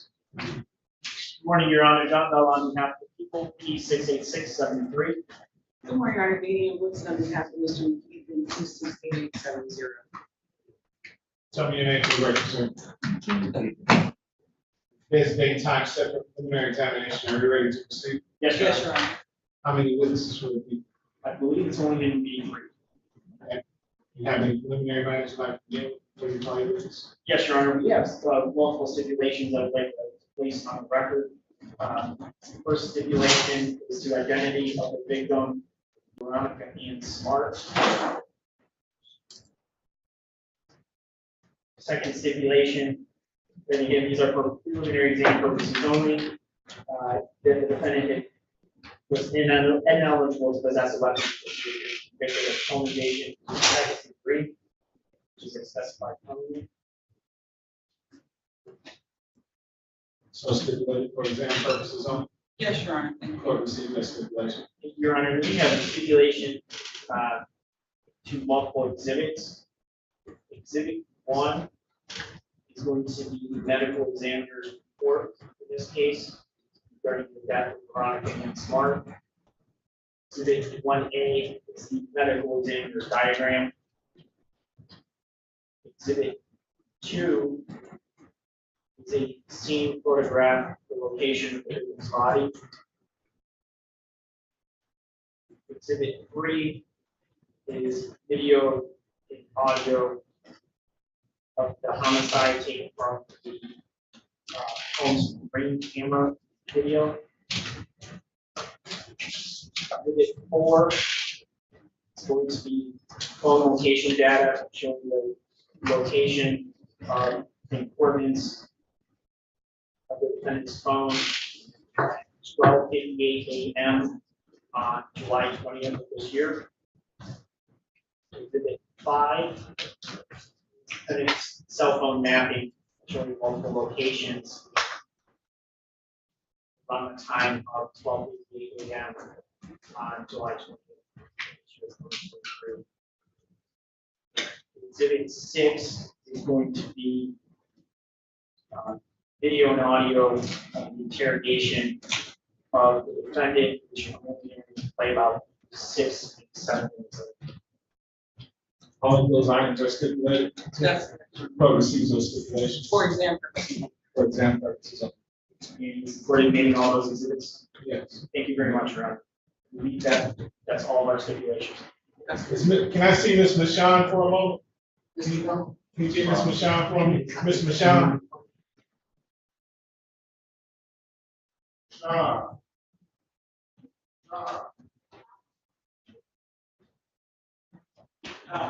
Your Honor, if the victim's family is present outside, is it okay for you? Yeah, come in the building. We'll open that. Your Honor, I believe Mr. Ethan has prepared a statement and he wishes to read before we proceed. Prepare a statement. Have you reviewed that statement? I have not. Did you advising him to make the statement? I'm not advising him to make the statement. He wishes to read the statement. He doesn't get to testify at the exam. All right, Ms. Michon, I appreciate you being early and on time. No worries. As you know how these things go. I do. We're running probably about an hour behind. So I'm thinking I'm gonna have you come back.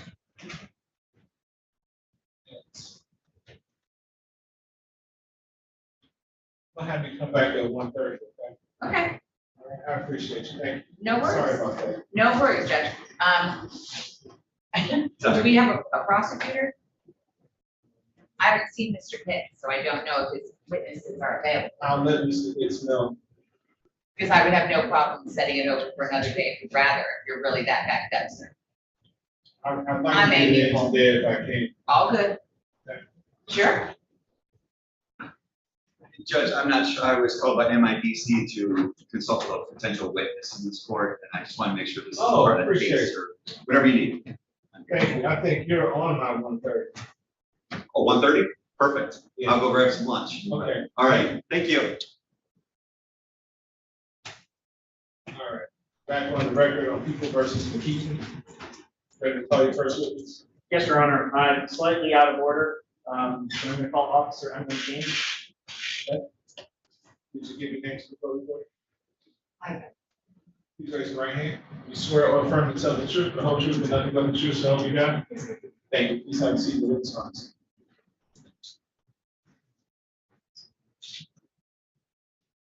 You may begin when you're ready. Thank you. Morning, Officer James. Can I ask that you spell your full name for the record? Good morning, my first name is Emily, it's Emily, last name is James, James. And Officer James, where are you currently employed? Detroit Police Department, In what capacity are you employed? I'm a police officer, How long have you worked as a police officer for the city of Detroit Police Department? just over 9 years. You work in a specific unit? Yes, I do, What unit is that? homicide. Regarding a case that we're here for today, and Jamie Keaton, are you the officer in charge of this case? Yes, I am. Briefly describe what officer in charge of the case entails. We oversee the majority of the investigation, we put everything together, we take witness statements, review video, review search warrant results, we draft search warrants. I'm gonna kind of get right to the point. Were you working in your capacity as an officer for Detroit Police Department in the early morning hours of July 20th, 2023? Yes, I was. Did you have an opportunity to respond to the location at the intersection of Marcellus and Minerva Street in the city of Detroit, County of Wayne, State of Michigan? Yes, I did. And in the early morning hours of July 20th, why did you respond to that location? We were recalled, my squad and I Nice to meet you. We're called for a homicide. And did you make that, what did you observe when you made that location? I observed numerous scout cars, police tape. I observed a white sheet draped over the victim, and I observed a deceased dog also. Start briefly with exhibit number 2.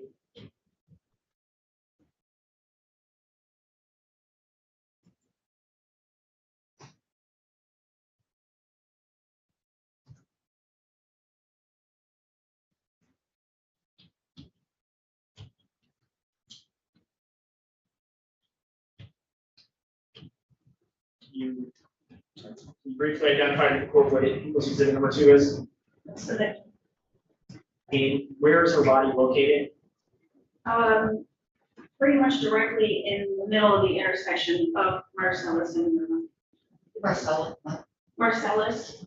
It's MAR. Oh. That was it. Yes, ma'am. And is this the location of her body face down in the intersection? Is that how her body was located? The position that her body was located in? I believe EMS rolled her when they got there, but that was how I observed her when I arrived. They EMS roll her before or after? Before.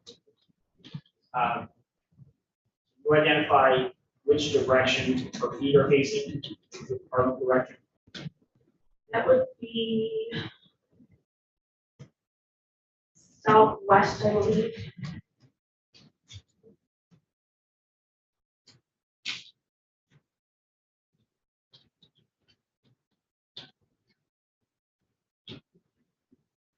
As part of your investigation, did you have an opportunity to recover any video or audio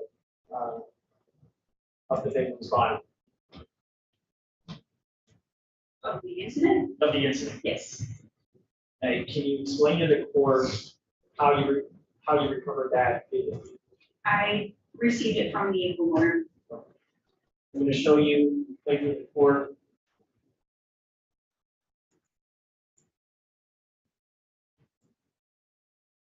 This will be exhibit 3, just in a minute.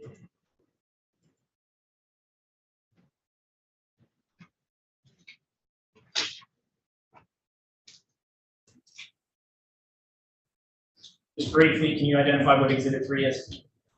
That is the front-facing ring camera of the corner house of Marcellus and Minerva. Okay, what intersection is this right here? Going in that direction, that's going to be Marcellus. This way? Yes. And this street going this way? Minerva. Thank you.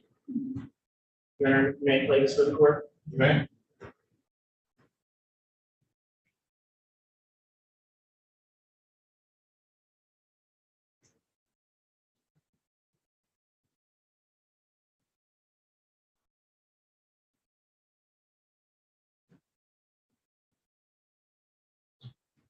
Sorry, Your Honor. Stop this. And just. I'm sorry, the audio.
Officer James, I'm going to back this up a little bit.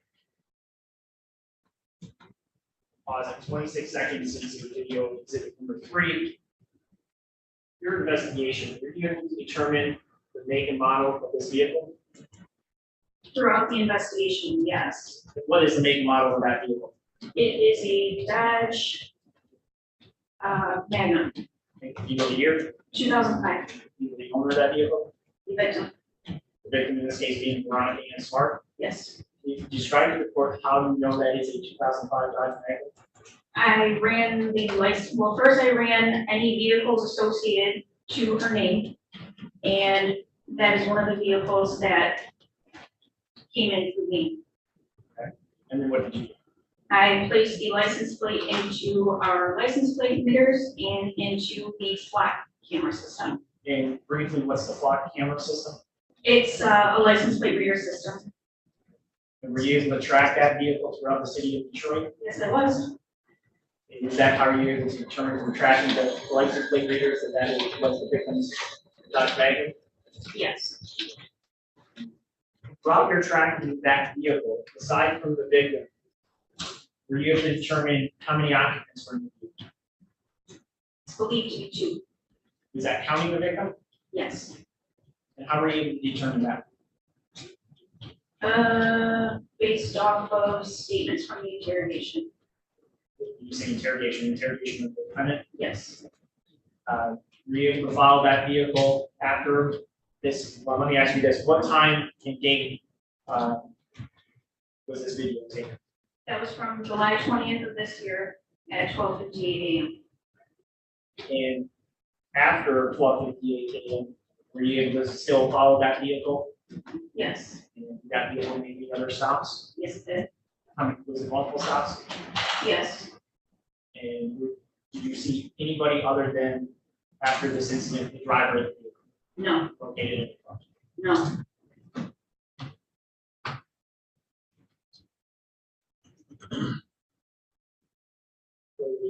Seconds.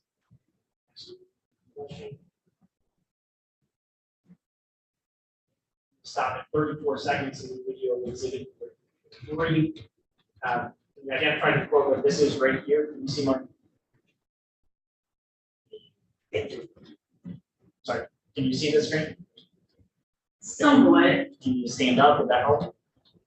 I would have to walk over to it. Would that be okay, Your Honor? Yes, that's fine. Thank you.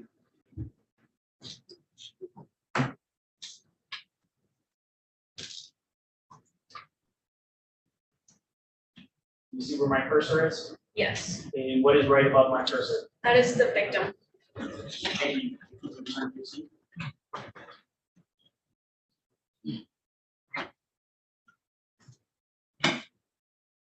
Officer Hughes, just to make sure it was captured on audio, stated that was the victim's body? On the Yes. street? Okay. And is that the same location that she was found? Yes.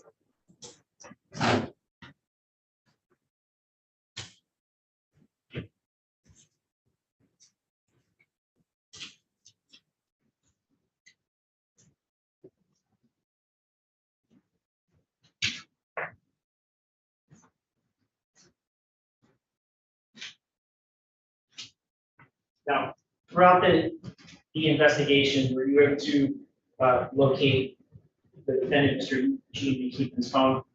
Yes. And was that downloaded? Yes, it was. And briefly show me this exhibit number 4. Can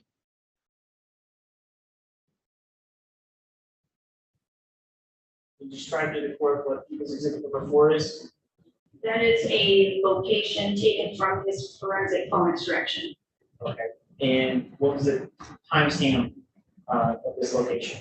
12:58 a.m. On July 20th, 2023? Correct. Okay. And where did it place the defendant's phone at that time? And Marcellus and Minerva. The location of the homicide? Yes. Is that consistent with the same time of the homicide taken from that rear camera video? Yes, it is.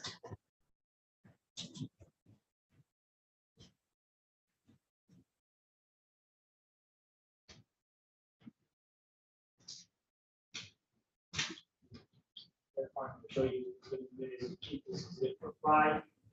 You identify for the court what People's Exhibit 5 is? That is a Google Earth map of the same location. Did you create this exhibit? I took the locations from the defendant's phone and put them into Google Earth. And specifically, locate these marks at 12:58, 23 seconds on July 20, 2023. This location right here. Do you identify where that location is? That is the homicide location at Marcellus and Minerva. Just for clarification, what street is this? That's Minerva. And what street is this? Marcellus. The body was found in this intersection. Correct.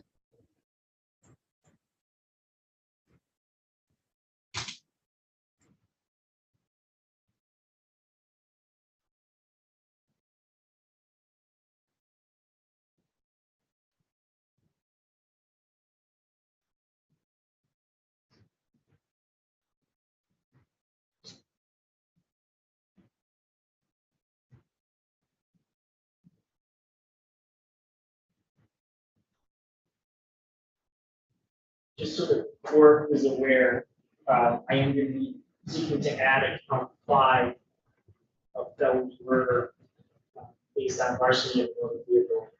At this time, I don't have any further questions for Officer Hicks. Cross-examine.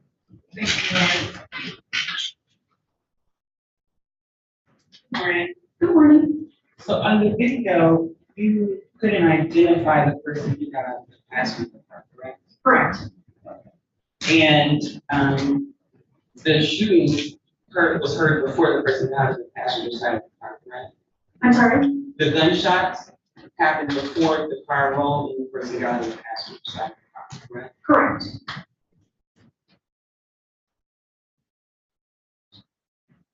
And you didn't locate Mr. McKeithen's phone on or with you, correct? No.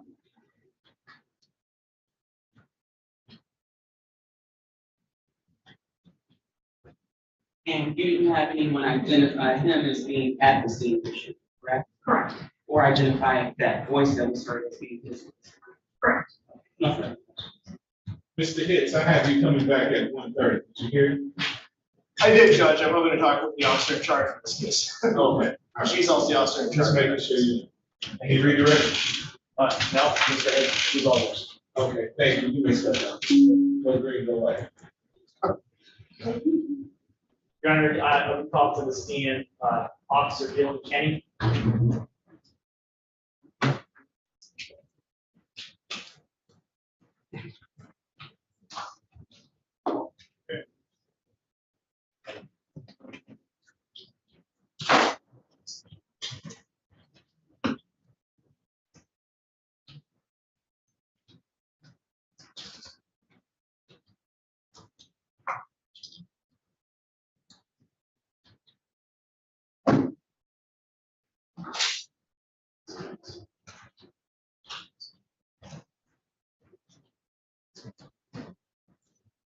Good morning, sir. Please step forward. Give your name and spelling to the court, or you have it already.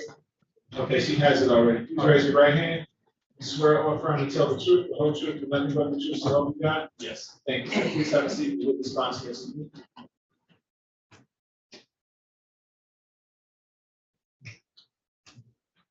Thank you. When you're ready. Thank you. Good morning, Officer Kenny. How are you doing? Doing good yourself. You able to take your check? Kinda. Looks like I'll give you a second. Can you state your full name for the record? Dylan Kenny, Spell your full name. Gilllion, last name Kenny, Kenny. Thank you, Officer Kenny. Where are you currently employed? Detroit Police Department, To what capacity are you employed? as a police officer. And how long have you worked as a police officer with the city of Detroit Police Department? It'll be 5 years September. Were you working in capacity as an officer for the city of Detroit, early morning hours of July 20th, 2023? Yes, In the morning hours, did you have an opportunity to make an arrest of Mr. Eugene DeMarcus McKee?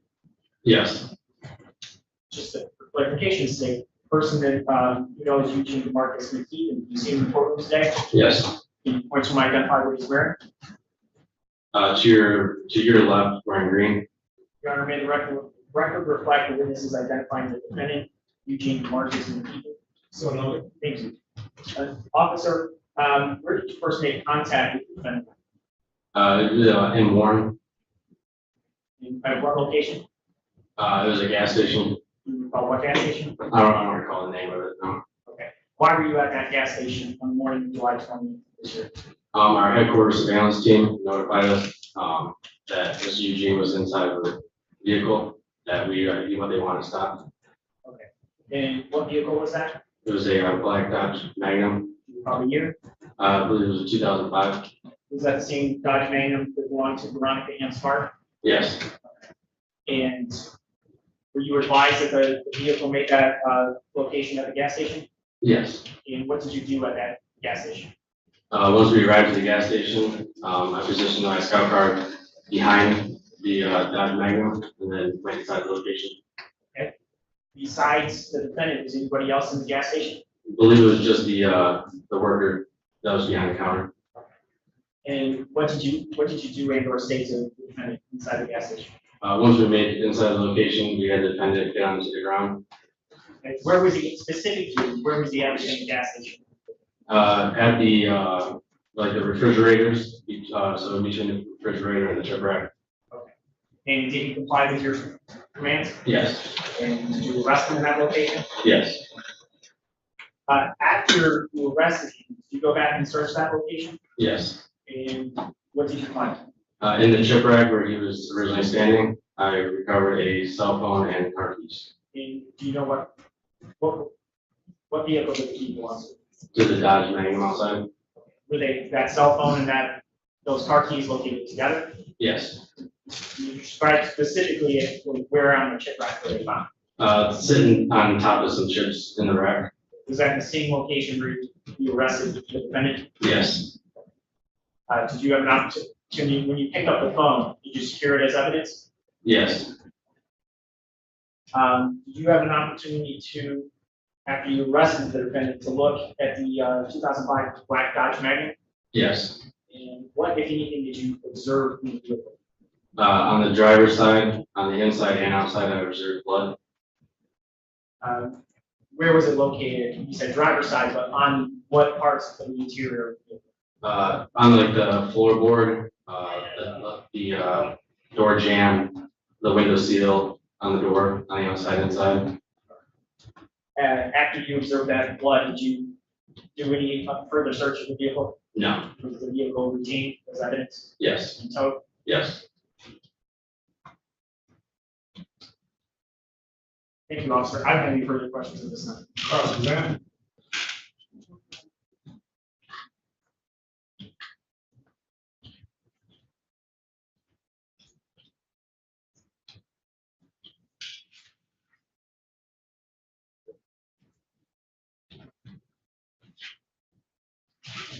Good afternoon.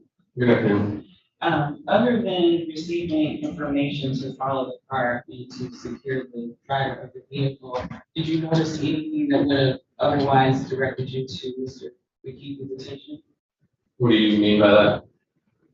Mr. McKeith, in other words, the car that you were following, if you had been instructed to follow, was there anything that was going on in the car or with the driver's behavior that would cause you to affect the driver? No, because we were in the area. We were tucked away in the area. And did you notice the vehicle prior to being instructed to follow it? What was that? When did you notice the vehicle? When you were instructed to notice it, or did you notice it prior to it? When we were instructed to. Okay, so you don't know if anybody else approached the vehicle prior to you being instructed to follow? Not me personally, no.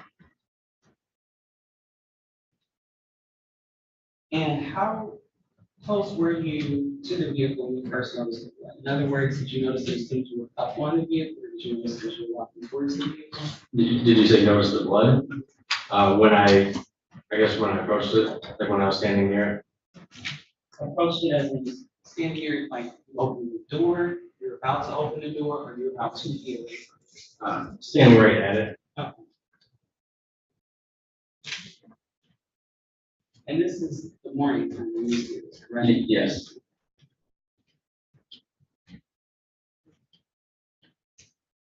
And you said it was primarily on the floorboards and then the door jambs?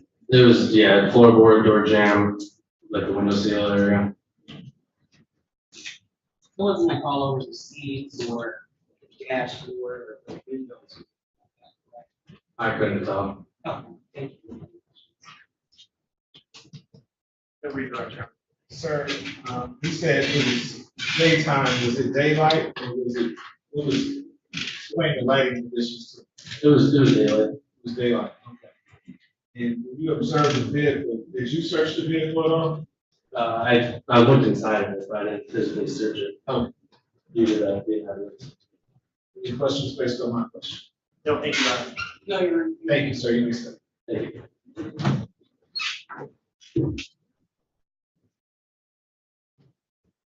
My next witness will be Sergeant Jeffrey Banks. While he's approaching he has a record, the basis of the medical examiner's report, summary and opinion. Yes. It's the summary and opinion of Dr. Courtroom regarding the postmortem examination of the body of Veronica Smart. Summary opinion for investigation received was a 34-year-old phenotypic male, not female, who was found in the roadway with gunshot wound. She was pronounced at 02:45 hours on July 2023.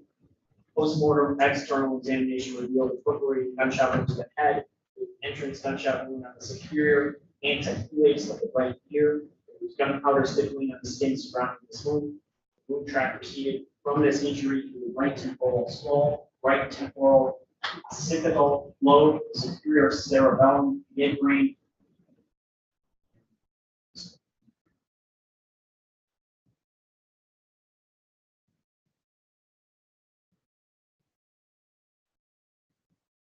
Left temporal lobe with left lateral interventricular hemorrhage, left temporal skull with corresponding exit wound on the left temple. The wound track is from front to back, right to left, and upward when the body is moved in standard anatomical position. There was no bullet or part of bullet recovered from the wound track associated with this wound for bilateral, temporal, parietal, and temporal occipital, scalp, and subgaleal hemorrhage. Fused in subdural and subarachnoid hemorrhage, intraocular, a wrench, small hemorrhage in the pons and medulla, and a fracture of bilateral carpal and basilar temporal bones, bilateral capitarial and basilar occipital bones, bilateral capitarial frontal bones, and left basilar frontal bone. In addition to the gunshot wound, they were confused abrasions on the left medial forehead with underlying midline frontal scalp and subgaleal hemorrhage, nose, left nasolabial hole, and midline lower weakness with extensions to the mucosal surface. There were also punctate abrasions on the chin, contusion on the left superior labial frenulum, and an abrasion of the medial left ankle. In consideration of the circumstance and postmortem examination, it is my opinion that the death was caused by perforating gunshot wounds to the head in the manner that was homicide. We also have a stipulation as to the identity of the deceased victim. Yes, I placed that on the record at the beginning. Okay. Stipulated that the victim in this case was Veronica Smart. Got it. Sir, please step forward. Briefly, Your Honor, I'm just gonna, what I stated was kind of complicated. I'm just gonna share on the screen exhibit 180, which just points out the gunshot. Did you give your name to the please raise your right hand, sir. You swear or affirm to tell the truth, the whole truth, and nothing but the truth, so help you God? I do. Thank you, sir. Please have a seat in the witness box.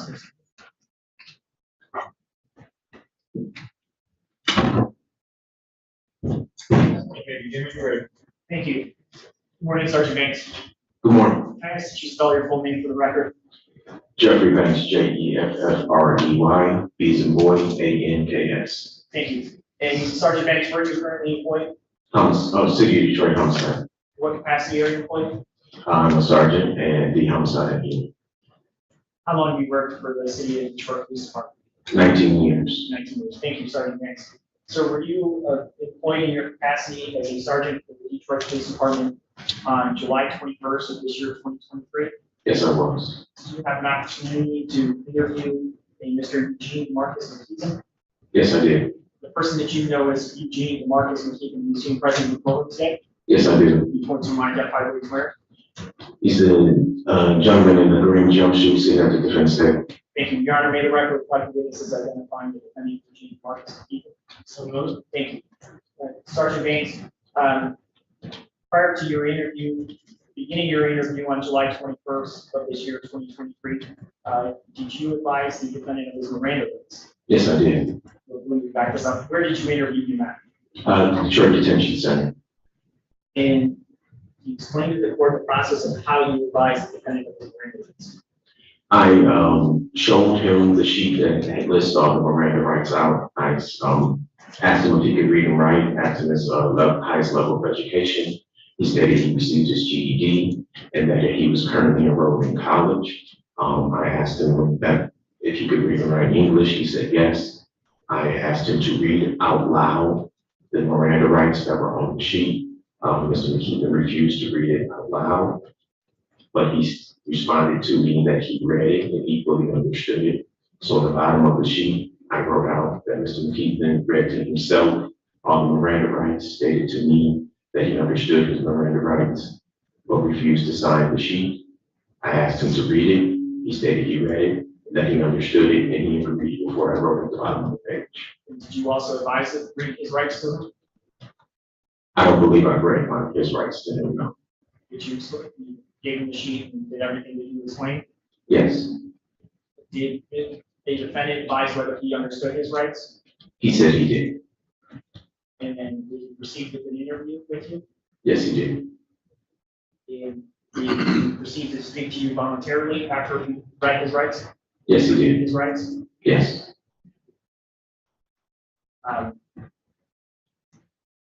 May I ask you just a couple of questions regarding,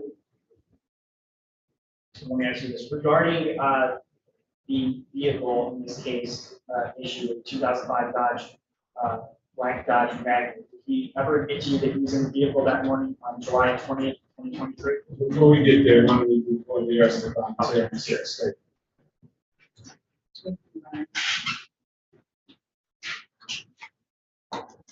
He told you his education level, but you didn't verify that, correct? That's correct. Okay, and when he refused to read out loud, did you then read the instructions to him to ensure that he didn't have to hear them and understand? No, I didn't. Sergeant Banks, did he appear to understand his rights? Yes. And did he waive those rights and agree to speak to them? Yes. So, Ms. Wilson, do you have any issue with voluntary statement for exam purposes? Not for exam purposes, but I do want to make a recommendation. All right, so for exam purposes, the court makes a finding that the statement was knowingly and voluntarily given. Thank you very much, Your Honor. Sergeant Banks, what was his statement regarding whether he was in the 2005 Dodge Magnum on the morning of July 20th, 2023? He stated that he drove the vehicle to the gas station, parked it at the pumps, that Ms. Smart gave him a bag of change to get gas for the vehicle, and he parked it at the gas pumps, went inside the gas station to get gas, and then was confronted by the police.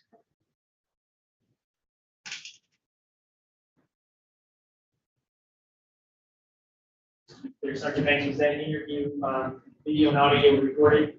Yes, it was.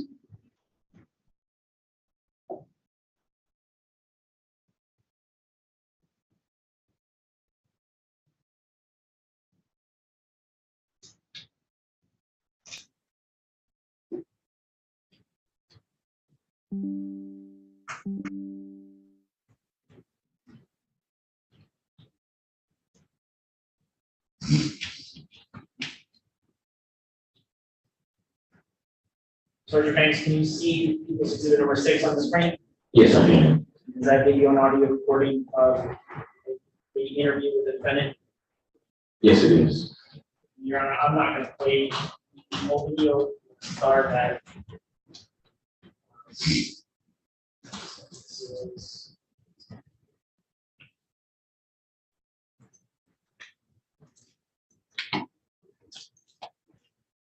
7:21, 4 seconds on July 21st.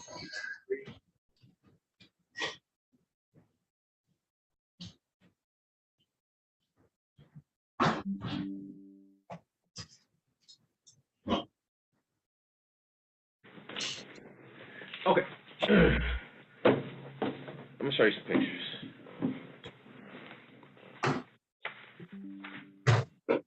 You recognize that floor mat? Where you recognize the floor mat from?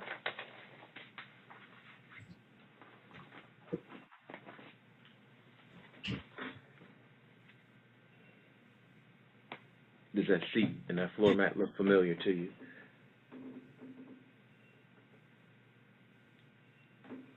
Look like the Magnum. The Magnum? Okay, this is the Magnum. Okay, this is pictures that were taken directly after you got locked up. Right, at the gas station. Remember when they at the gas station, they took the car, they took pictures. Okay. What does this look like in the seats on the floor and over here?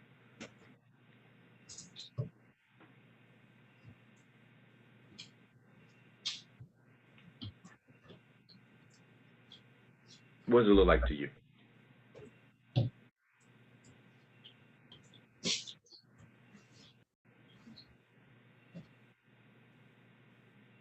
Yeah. Yeah, what? Yeah, what? Yeah. What it look like? Yeah, look what it look like. What is that? Come on, don't play. Why you want to play? You want to play? I'm not playing. I'm being straight up with you. You said you want to be How you 100. being straight? You said you don't know. That ain't being 100. I didn't say I didn't know. I said I don't know what you mean. I don't know what you mean. Bro, it look like blood, bro. Blood. Okay, exactly. All right. Looks like blood. Blood on the seat. Blood on the floor. Blood on what is this called? The little pillar at the bottom There you down go. here. All right. So all of this in here. Did you notice any of that while you was driving the car? Absolutely fucking not. You didn't notice. You didn't notice any of Man, that. I swear to God, I promise to God I didn't.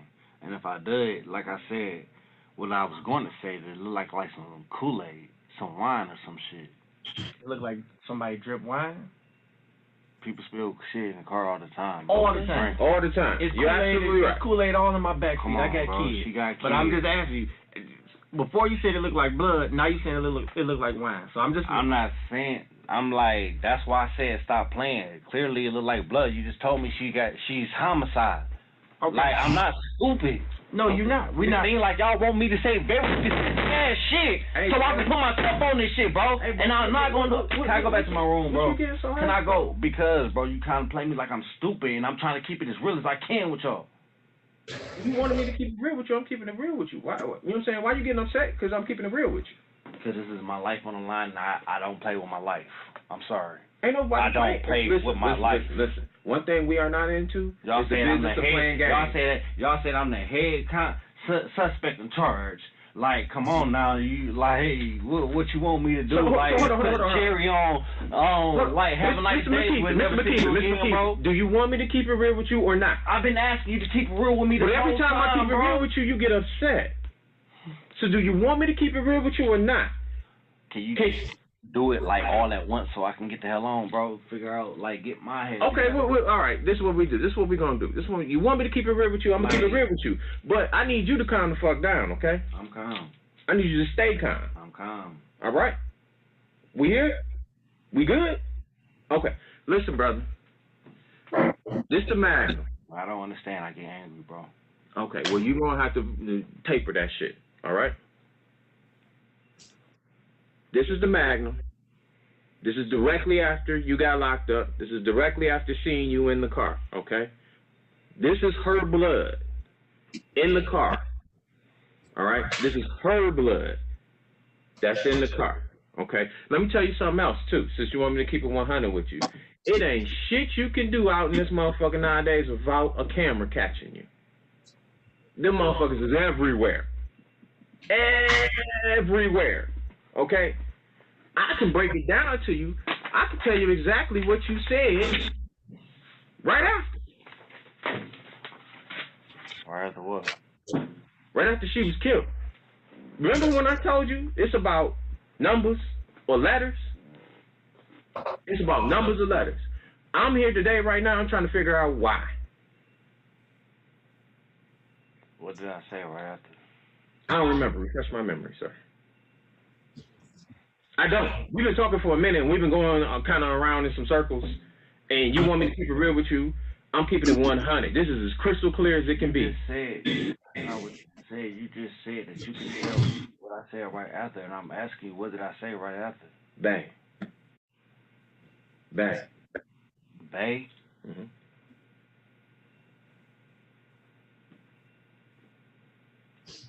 That's what I said right after? Now you want to play games. You want me to keep it 100 with you? When is you going to keep it 100 with me, bro? At what point in time are you going to be real with me?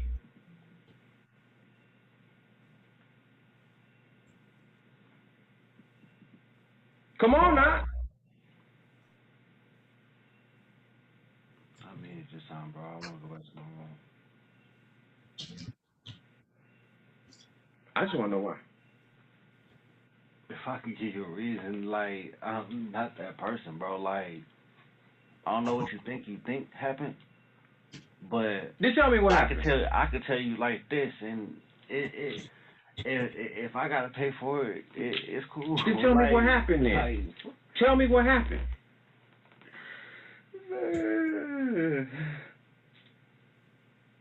Tell me what happened. I'm done talking, bro. I'm done talking till I make my phone call. I ain't got no phone call, no shit since I've been in this bitch. Not even a piece of evidence besides some fucking pictures. And y'all want me to do a whole bunch of yapping that I don't know. You know, clearly I was in the wrong place, wrong time.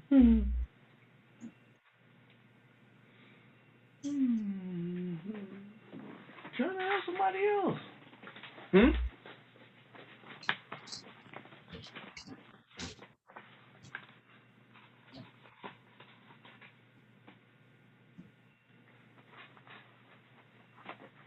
I just want to know why, man. I don't. What you mean? I don't know. You keep asking me why. You're asking me. I cannot tell you why because I don't even know what you're asking me why for. Remember when my partner said earlier when he first came in, and he said, it ain't just one thing. It's a pile of things. Okay. Remember just a short minute ago, I told you ain't shit you can do without a camera catching you. Okay. So y'all got everything y'all need? That's why I'm asking you why. Okay, so can I leave? If y'all got everything I need, I'll see y'all in court. Good enough. Hold on a second. Just give me one. Thanks for a second. Is that the conclusion of the interview? Yes. Just for clarification's sake, is it fair to say there was one interview prior to that at the end, those last 17 minutes of the interview? Yes, it was. And I need to clarify, in that portion of the video, you were using the pronoun she and her, referring to Veronica Ann Smart? Yes. Did you make that clear to the defendant earlier in the interrogation? Yes. Are there any further questions for this picture? Cross-examine.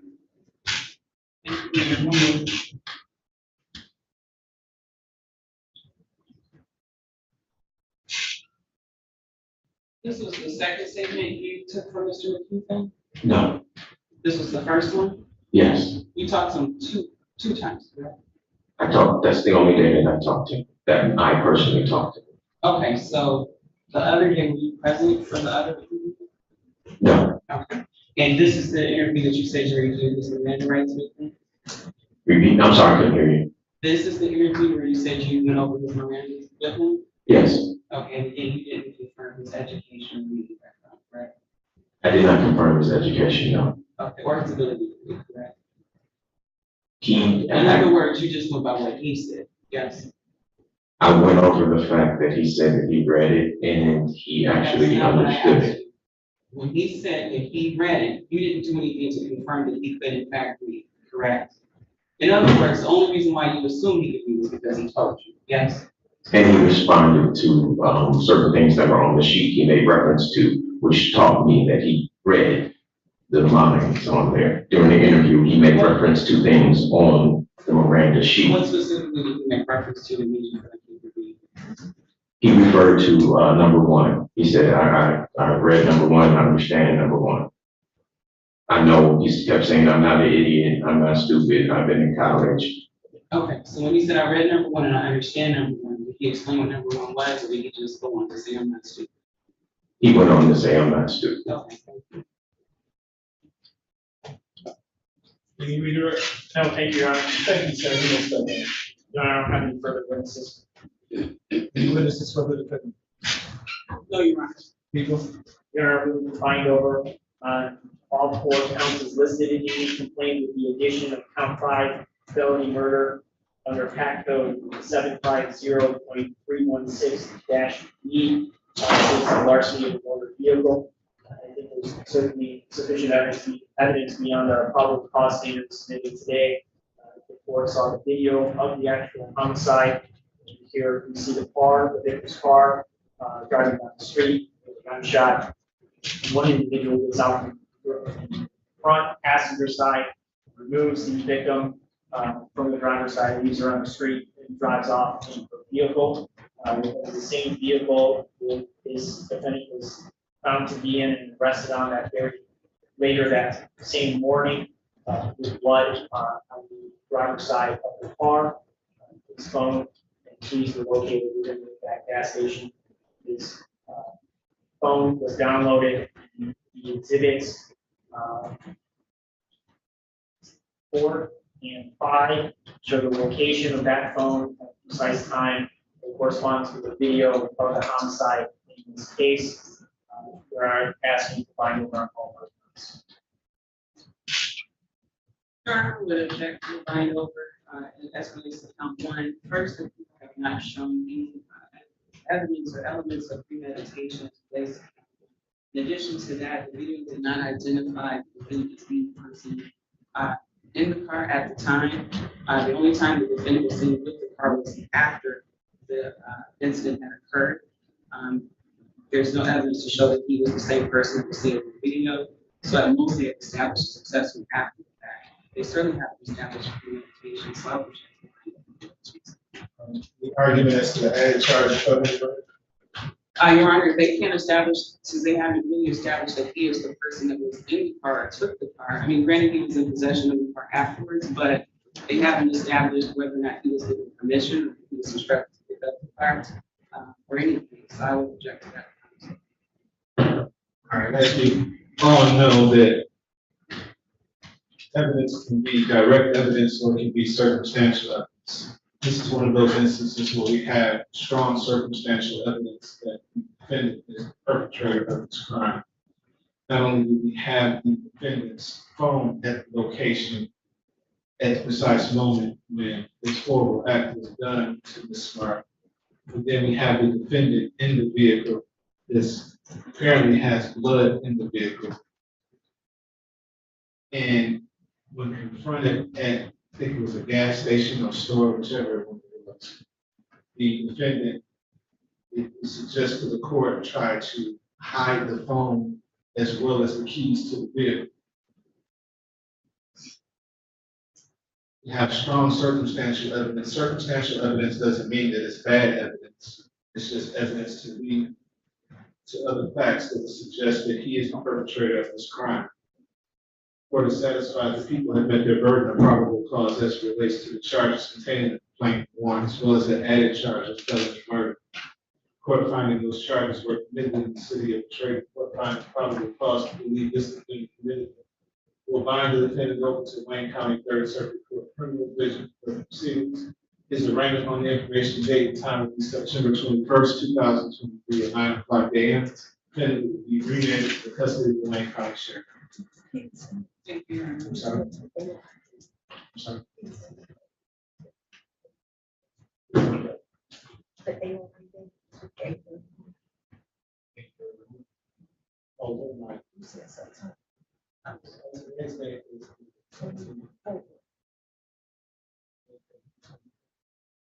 Oh, I'm just thinking, so, August 31st at 9 o'clock, I'm sorry. August 31st at 9 o'clock. Then it will be remanded. Thank you. Come on.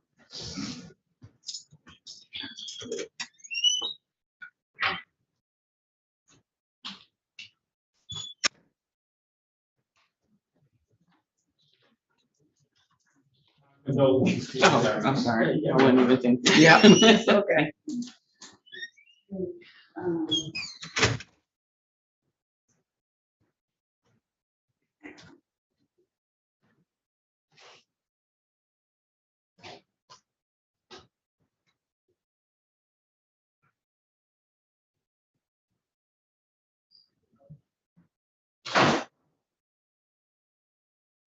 In this case, it's gonna be 1:30 and. Yes. Judge, do you want a copy of the annual report? No.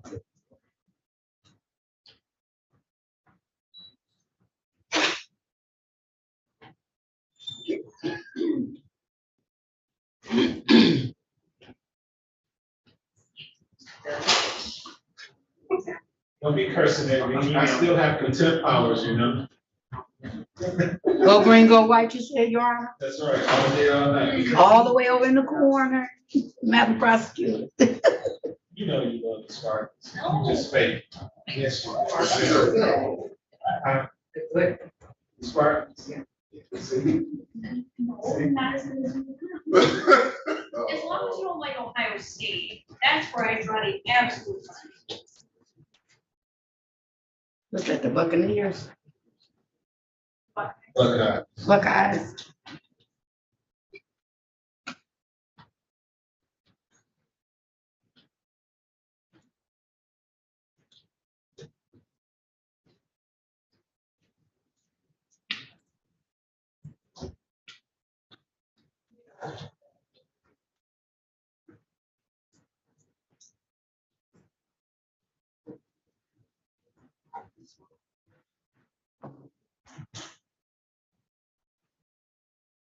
Next B is in boy, 75316, B is in boy. That's correct.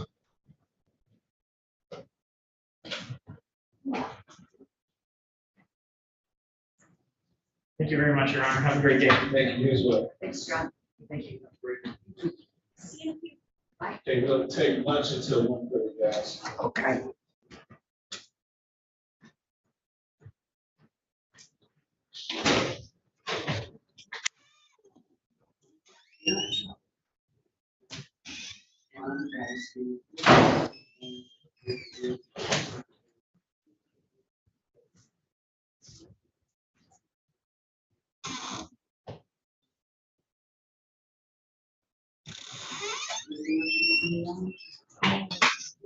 My cousin, I can tell you my was planning the murder. Madam Counsel, you can talk to him downstairs if you need be. I'm about to go on break, I apologize. Thank you. Have a great one. Here's your pen. Oh, thank you. You are. I normally don't give them, so if you see me, I give you a pencil, okay? Okay. Yeah, there's no video ones like this. Yes. Oh, nobody didn't stay. I'm safety and security. Yes, that's how you want this room. There's two things.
You got your plan already?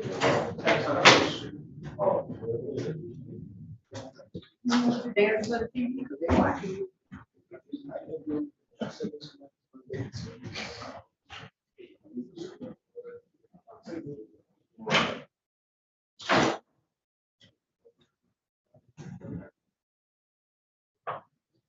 I apologize, Judge, I want to grab the. Oh, no, you're good. So it looks like I'm not supposed to guys. Okay, I. Somebody need to talk to you. Yeah, I don't want to. Ready to go. Mr. Sinclair, we need you again. Yes, sir. I knew you had another one this afternoon, but sure. So I'm going to. I mean, it's just, I saw the same. Applications. I have to say that. But it's, I'm just making sure, but otherwise I will not. So I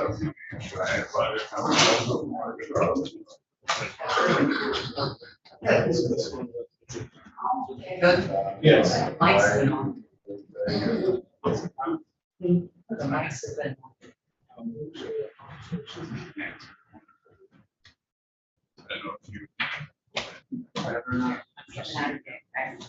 Nino Red. Ready, Judge? Yeah, I need to see Mr. Red. Also, let's have Mr. Poole step in.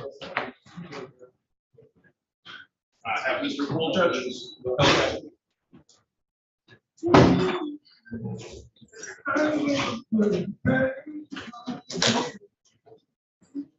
So the red.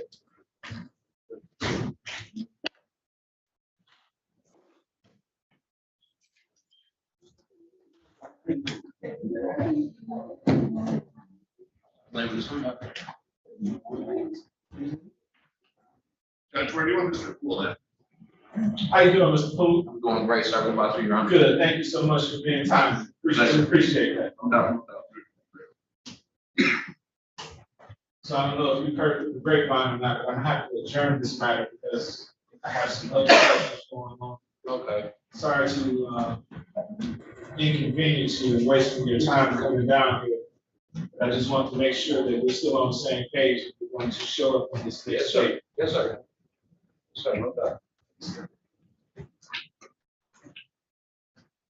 Judge, can I approach one more time? Sure. They said the 19th of September.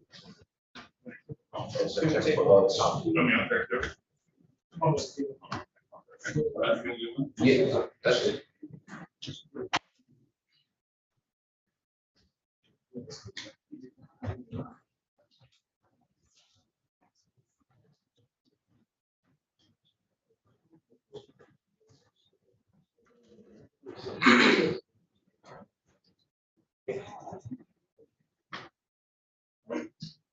So gentlemen, I'm looking at September 7th, any time of day. Judge, could we do the afternoon if that's okay with Mr. Sinclair? Okay, that's September 7th at 1:30. Yes, please, Judge. All right, you guys will be given priority. I don't care what's going on. I told the other judge, I was like, listen, I ain't coming. Judge King has requested my privilege.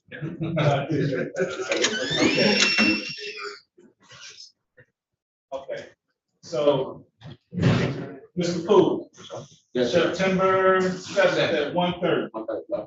Need you here a little earlier than 1:30 so we can go get ready to go. Yeah, I know how to you run that. All right, appreciate it. Yes, Have a sir. good day, sir. Be You safe. too. You're all set. All right, well, thank you. You want me to bring him out real quick? Yes. He's, no, this gonna be real quick, it's gonna be adjournment, come on.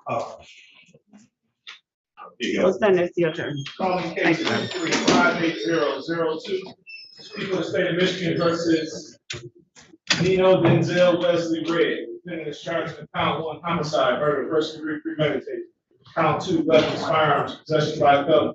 Count 3 and 4 felony firearm. Defendant has an additional offender second offense case. Appearances for the record, please. Good afternoon, Your Honor. My name is James Kehoe and my number is 82812. Yeah. And good afternoon, Judge. I'm Christopher Sinclair, 80512, here with on behalf of Mr. Red, the present state. Tell me your name for the record, sir. Nino Giselle Wesley Red. All right, today's the day time, step through your examination. I have a little bit of the back of your suggestion, if you will. So the court is going to have to adjourn this matter. We're going to adjourn it to September 7th at 1:30. That's agreed as one time by both parties. Is that right? Yes, Right, and we confirmed with Mr. Ford. Okay, final we continue. Thank you. and Judge, Mr. Red is asking if I can respond in this matter.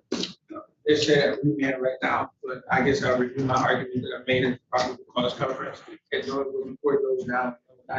Some of the opposition to bond that was placed on the record at that time is no longer in place. Just as a brief summary, there was no identification of Mr. Red as an individual. There's no identification of Mr. Red in the lineup that was presented to the witness that was just here in the courtroom. There's issues with the type of car that was seen on the video at the location of the shooting. And like I said, there's not sufficient evidence for this. My argument to place Mr. Ray at the time, at that location at the time of shooting, and place him as the person before the trigger. There's information that's placed on the record that there were ballistics tests that were conducted on a weapon that was found in the apartment in which Mr. Ray was located at the time of his arrest. But after I got the discovery, I found that the officers picked up the weapon and took it to do ballistics testing, but it was found that that weapon did not shoot. So there is no ballistics testing or ballistics results that placed that weapon in Mr. Ray's hand or placed it at the scene. So how do we have Mr. Ray charged here? So Judge said, so that there's a correction to be made because the NIVID test confirmed preliminarily that the shell casings were fired from that gun. There was not a match to other casings on other cases, which is the purpose of NIVID investigatory data. So I would disagree with that characterization because no, that's not what the NIVID report said. So my characterization is accurate because I said there's no ballistics test. And to the court's point, there's a video that shows the officers gathering, trying to figure out what type of vehicle was shown at the scene. And again, to answer the court's question directly, there's a vehicle that Mr. Ray was driving, and it's using one of those license plate readers. It was seen like 4 hours after the shooting happened. It was seen like the day before the situation happened. So to the best of what I could ascertain after looking at all of those videos that I talked about last time and reading the paper discovery that I have, that's what they're using to connect Mr. Ray to the situation. Judge, what's also been left out though is there's a flock camera which takes place at a green light location, within a couple blocks of the alleged shooting, within 10 minutes of the alleged shooting that matches the same general description of the car that comes back, and we're getting into what's to be argued. Comes back to the defendant's girlfriend, who is the registered DC on the car, Judge, whom everything was found at her apartment. The car, the gun, and the burnt clothing. So again, Judge, this is all going to the certain state. The gun, the car, what kind of clothing? Burnt clothing, Judge. Burnt clothing? Yes, Judge. So there was a fire here? It's not a part of the case, Judge. I have information to show that the burnt clothing that was at that apartment was burnt long before this situation ever took place. And like the camera that Mr. Keel was referring to, I haven't seen any pictures in the paper discovery, and I haven't seen any videos and all those videos that I reviewed that support that statement that you just made.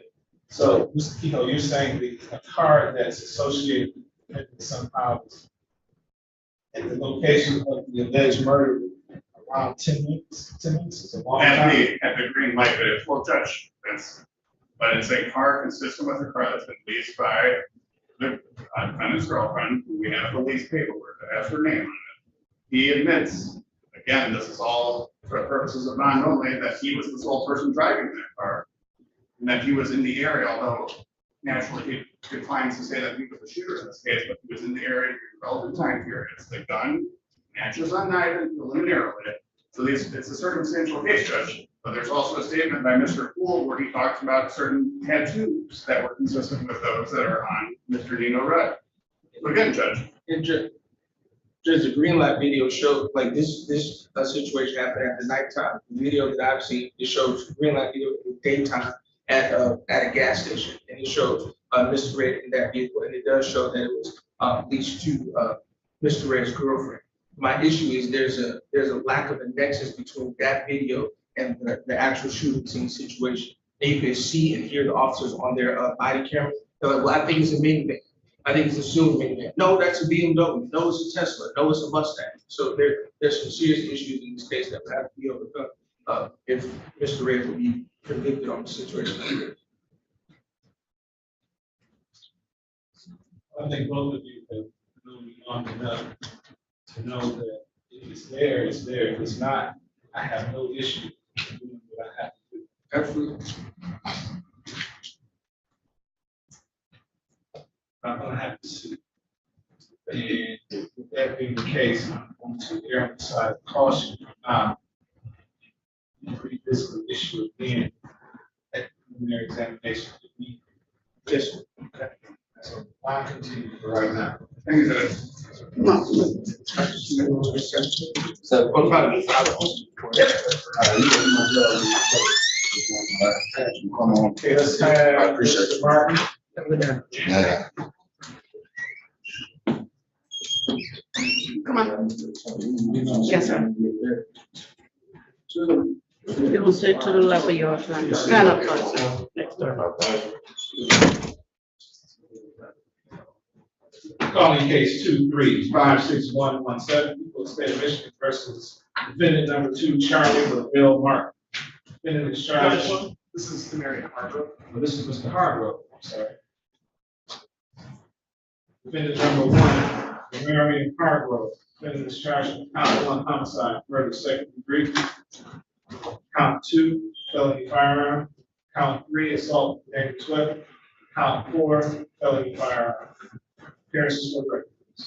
Good afternoon, may it please this honorable court, APA Jonathan Pitts, appearing on behalf of the people, P8528. Good afternoon, Your Honor. Please support Ken Shawn, Neighborhood Defender Services, P59167 on behalf of Mr. Hargrove. There's a time set for preliminary examination. Are we ready to proceed? The people are, Your Honor. Judge, the defense for the record, I know we had a sidebar conversation. We'll be making a motion for a brief adjournment as we were taken by surprise, as my understanding is a witness is being offered immunity for the preliminary examination, which takes us by surprise, and we would like the opportunity to properly. Judge, if I may, that Ms. Michon was here for the probable cause conference where I asked the board to appoint an attorney for that witness. I didn't state explicitly that I'd be petitioning for immunity for that witness as far as I recall, but nonetheless, that should have been the expectation here, given that I did ask for an attorney to be appointed at the probable cause conference. And she's a key witness in this case, and that she was in the car with the defendant at the time they arrived at the location of this alleged homicide, and then left the location of the alleged homicide in that same car with the defendant. So she's an absolutely critical witness. It should be no surprise to the defense that she made. I take it that you have received discovery in this matter, which this witness is all throughout that discovery. That witness made a statement to the police, which I think was false originally. The statement was she was going to be taking the fifth. I take it as surprise because, quite frankly, the court recalls the co-defendant held the preliminary examination and one witness was produced. That witness is going to be produced again today. And at that time, Ms. Fox's attorney was not here for them to go through any sort of a discussion as to whether or not she would be taking the fifth or had a legitimate right to take the fifth.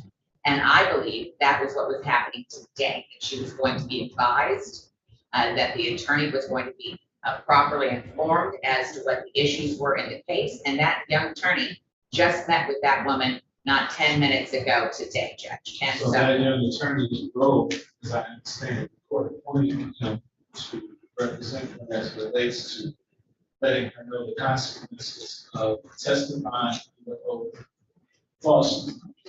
yes, but if it were, quite frankly, if I was being assigned it, I would want to at least review the discovery, at least as it related to what she said. He's never been even provided that opportunity.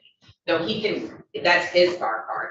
Mine is safe because I'm making a motion to adjourn because I was not given notice that she was going to be given use immunity and testifying today. Yes, Judge. We move to sequester, Judge. Ladies and gentlemen out there in YouTube land, if you are a witness or potential witness, I'm ordering you to log off at this time. Also, I don't think there are any witnesses in the courtroom. There aren't any witnesses in the courtroom. Ready to call your witnesses? Preliminary matters like, I would ask for an exception to that sequestration order for the officer in charge. He's not going to be testifying. This is the action enforcement testifying. Any objection? None. With that, the people would move for the admission of people's proposed exhibit 1. It's a copy of the report from the Office of the Wayne County Medical Examiner for Jonathan Wade, any case number 23-03656. It's admissible under MCL 766.11B, subparagraph 1. Agree. We would ask you to include the toxicology report. Admitted in this entire.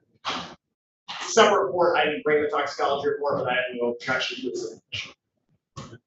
I'll email it to the court judge. I can do that.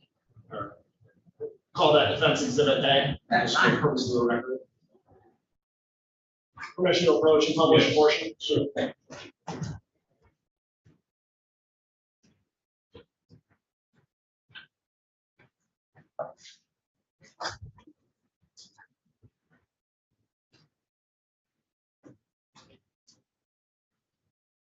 People's Exhibit 1 indicates that it's the report of Omar Reyes regarding the postmortem examination performed on the body of the Jonathan Wade on March 21st, 2023. It's Dr. Reyes' opinion that death was caused by multiple gunshot wounds. He goes on to explain the decedent was a 32-year-old black male who was conveyed to the hospital with multiple gunshot wounds. He was pronounced at 1534 hours on March 20th, 2023. Postmortem examination revealed 3 gunshot wounds on the body, chest, right thigh, left thigh. There was no soot or gunpowder stippling noted on the skin surrounding any of the wounds. Just skipping a portion from the record. The gunshot wounds are arbitrarily numbered for ease of description and do not reflect the sequence of firing. There was a penetrating gunshot wound to the chest, GSW1. Entrance gunshot wound on the right upper chest. The wound track proceeded from this injury to the right clavicle, right interior ribs 1 and 2, upper lobe of the right lung, and right posterior 4th rib. Associated with this wound was 1,300 milliliters of blood within the right thoracic cavity. The wound track was from front to back and slightly downward, and the body is viewed in the standard anatomical position. A well-preserved jacketed bullet was recovered from the right back of the tank. Tangential gunshot wound to the right thigh, gunshot wound 2. There was a tangential gunshot wound on the right lateral thigh. There was no soot or gunpowder stippling noted on the skin surrounding this wound. The wound track proceeded from this injury through the superficial soft tissue on the right thigh. Associated with this wound were abrasions and lacerations in various shapes and sizes of the dorsal surfaces, right hand, right thumb, consistent pseudostim. The wound track was from front to back. The body is viewed in the standard anatomical position. There was no bullet, no part of a bullet recovered from the wound track. Perforating gunshot wound to the left thigh. There was an entrance gunshot wound on the left medial thigh. The wound track proceeded from this injury through the soft tissue and musculature of the left thigh. There was an exit gunshot wound on the left posterior thigh. The wound track was from front to back, right to left, and moderately upward, and the body is in the standard anatomical position. There was no bullet, part of a bullet from the wound track. Additionally, there were abrasions on the left eyelid, on the left eye, and anterior neck, the manner of death is constant. And with that, Judge, I would ask to call Charles Hargrove to the stand. I remember this case. Is your other witness Bogues? Yep. Yes, Judge. I remember this. Why do you need to call Bogues? Judge, as I mentioned, I think she's a credible witness, and I want to hear what she has to say. Because he wants to track her in her testimony under oath without any notice. It's so critical that. Come on in, sir. She didn't need it the first time. Sir, please give your name and spelling to the young lady seated over here. What's your last name?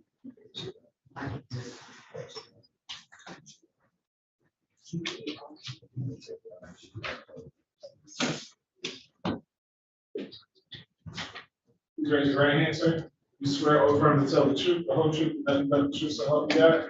Yes, sir. Thank you, sir. Please have a seat. The witness box right next to me. What's up, nice and mild. Speaking to the microphone is to your left, okay? And when you're ready.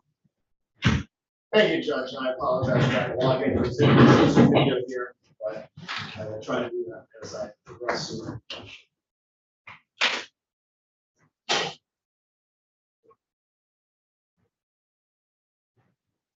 Good afternoon. Would you please state your name again for the record? Charles Hargrove. And are you employed, Mr. Hargrove? No, sir. You know Jonathan Wade? Yes, that's my friend. How long did you know Mr. Wade? A couple of years. What about a Jatoya Fox? Do you know her? Yes, that's my friend. Do you know her by any other names? Bubbles. Bubbles. Bubbles. And how long have you known Miss Fox? Maybe like 2 years. And what about a Demarion Harper? That's my son. Am I saying that correctly? Demarion Hargrove. Demarion. So you've known him his entire life as your son? Yes. And you see that individual in the courtroom today? Yes. Where is he? Sitting to the right of him. So that would be to my left. Yes. And could you describe something that he's wearing? A Green County outfit. Judge will stipulate he knows his son. Not a problem. Thank you. What about a Charlie Martin? You know who that is? Yes. Who is that? That's Raymond. Do you know him by any other names? CJ.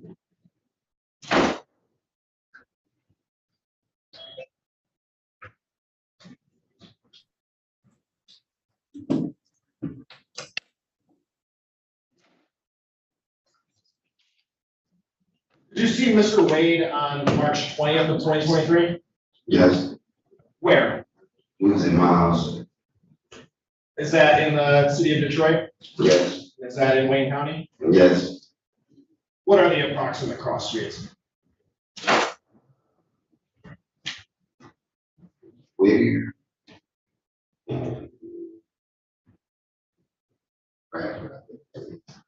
What's the name of the street? Oh, Roxbury. Roxbury. And what were you doing that day? We was just hanging out, chilling, watching TV, listening to music. Did you drink any alcohol on that time? During that, yes, we had just got some, we had just left the liquor store. What about any other intoxicating substances, drugs, or anything? Smoking marijuana. Anything else? No. And were you and Mr. Wade both doing those things? Yes. What about Miss Fox? Did you see her on that time? Later, like before the incident, yes, the night before the incident. Okay, why don't we back up to the night before the incident? Can you tell me what were the circumstances the last time you saw Miss Fox? She came over, she had some Nike outfits, she was bringing me one. Air fryer. Sure. What was the approximate time when you last saw her? It's about 12:30 and 1 o'clock at night. So this is like the early morning hours of March 20th? Yes. And where did you see her? My house. How did she leave? Her car. Could you describe her car? Black Impala. Did you attempt to contact Miss Fox that time? Later that day, she had to give me the outfit. Approximately what time was this? Say about 12:30, between 12:30 and 2 o'clock. Okay. And how did you contact? Called her phone. And what happened when you called her? We talked for a minute and then CJ snatched the phone, talking crazy. What do you mean talking crazy? Talking about like, it's my girl, quit calling her phone, all type of crazy stuff. Did you hear anyone else's voice at that time? I came up just in his bubbles. What about, Mr. Hartsoner's son? I called his phone. And what did he say? Yeah, I love words and I told him to pull up. What did you mean by that, pull up? Like, me and him, that's my son, like, pull up, I don't want to talk over the phone. Did you ever attempt to FaceTime anyone? Miss Fox. And did she answer that? Yes. What happened during the course of that FaceTime? He snatched the phone again, and him and Marianne was flashing on. Let me stop. You said he snatched the phone. Who are you referring to? CJ. And you said CJ and Marianne were flashing guns? Yes. What type of guns could you see? CJ had a Draco, Marianne had a 40 cal. Do you recall anything that was being said at that time? Can you repeat that? Do you recall anything that either of them were saying at that time? I mean, it was a lot of commotion. CJ just kept waving the gun like, yeah, you know what it is, I dropped you. And was that around the same time as your phone call, or was there time? It was like all in the midst of that time, 12, 2 o'clock, 12:30, 2 o'clock.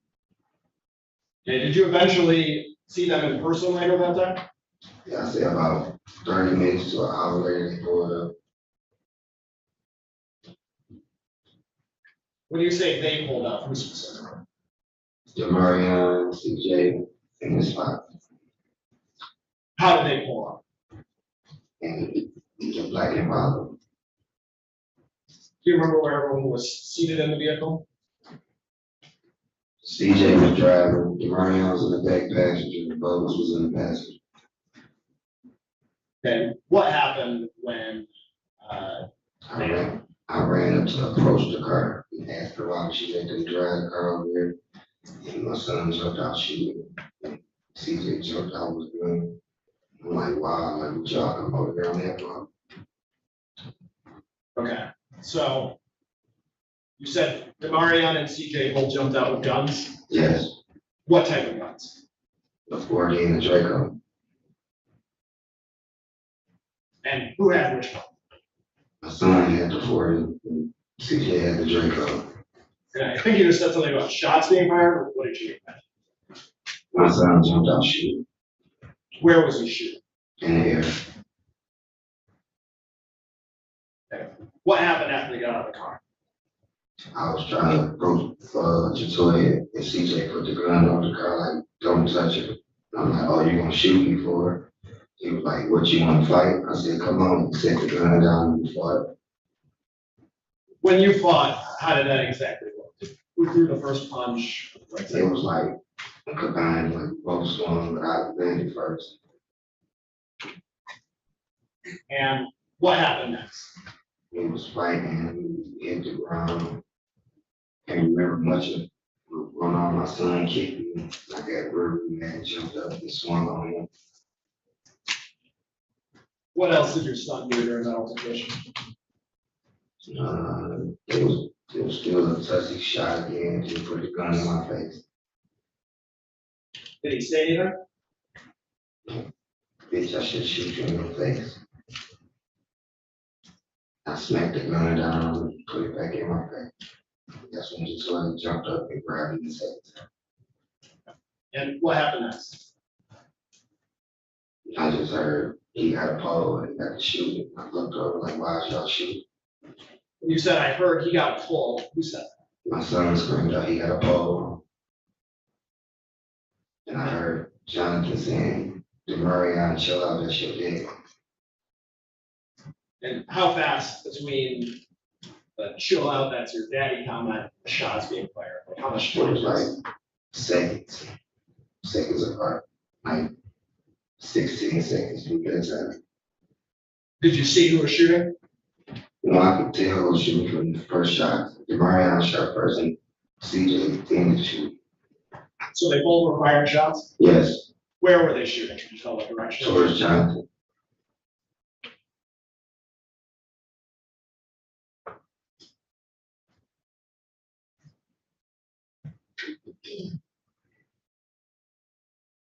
I believe we have a stipulation of the admission of People's Exhibit 2, which was admitted at the prior exam. Agreed. Permission to publish People's Exhibit 2. Admitted.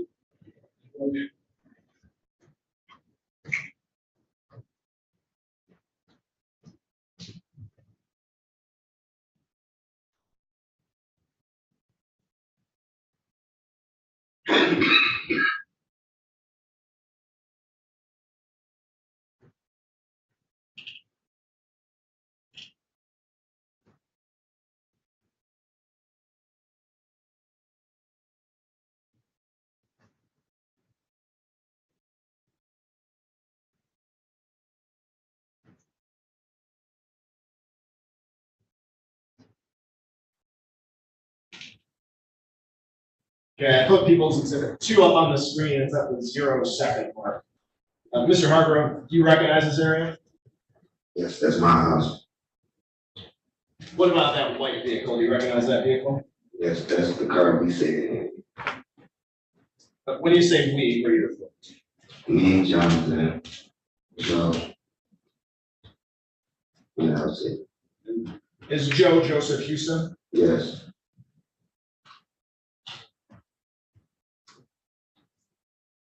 All right. I am going to play the video from that same mark, the 0-second.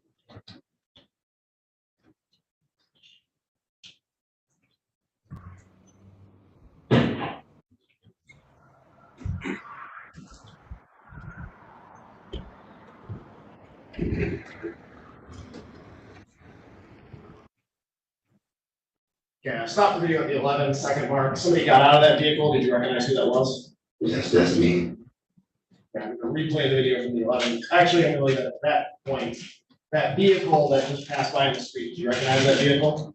Yes, that's the Toyota car. I'm going to play it from the 11th second.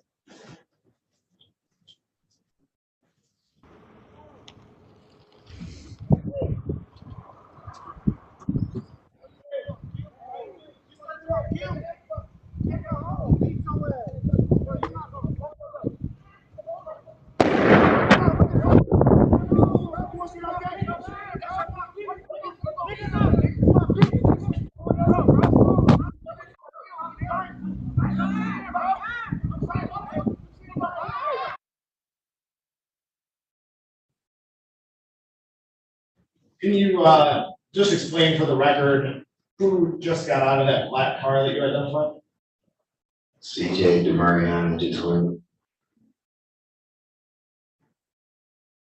And what's something that Jatoya is wearing in this video? Just so we know. Green. Yeah, I'm going to replay it from the 39 seconds.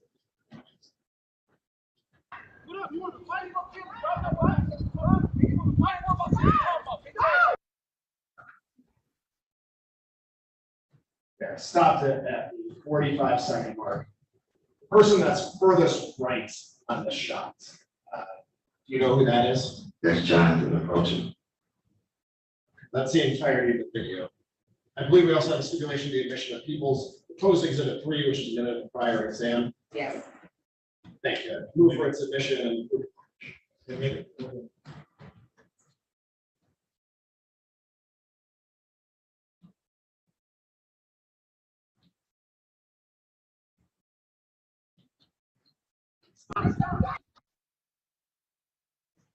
And just for the record, I'm playing this from the 0-second mark.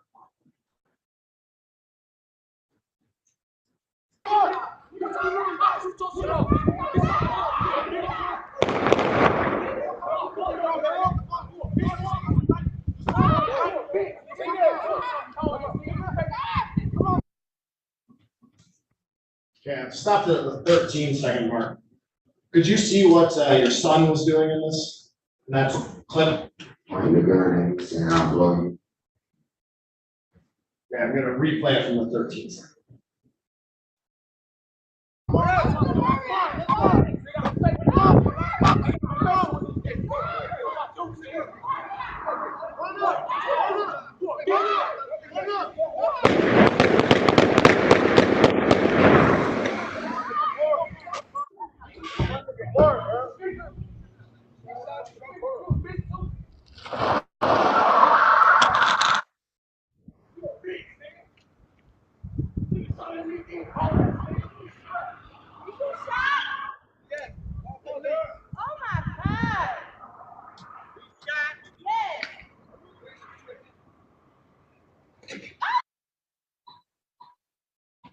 Stop to the 54-second mark.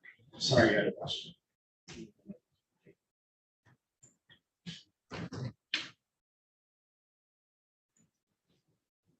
Did Mr. Wade say anything to you at the end there?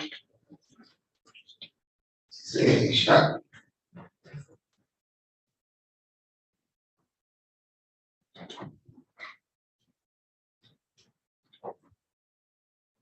I believe we also have a stipulation of the admission of People's Exhibit 4, which is admitted at the prior exams. I move for its admission. Agreed. Admitted.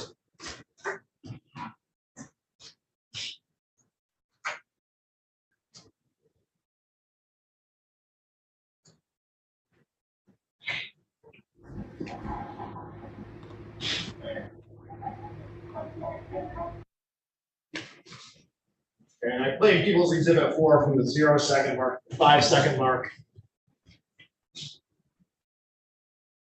In this video, did you recognize that figure that's walking towards the black car? You need me to play it again, I understand. I think that's me standing behind the car. And the figure standing by the driver's side. That's CJ standing in the driver's door. And you know where your son was at this point? That's him in the back of the car. You're gonna play it in 5 seconds.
Stop at the 1-minute, 9-second mark. Do you remember where your son would be in this shot? He's shooting in the air right now.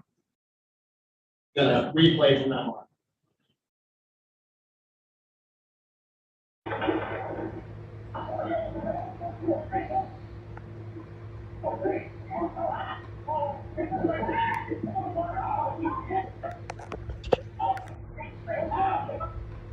See, they got right to the house. That white guy.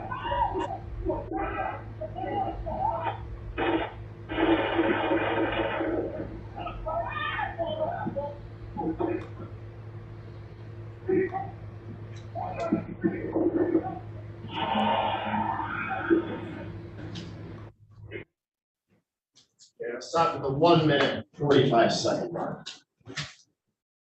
During the entire time from when your son arrived to when your son left, did you have a gun? No. Did you have any other type of weapon? No.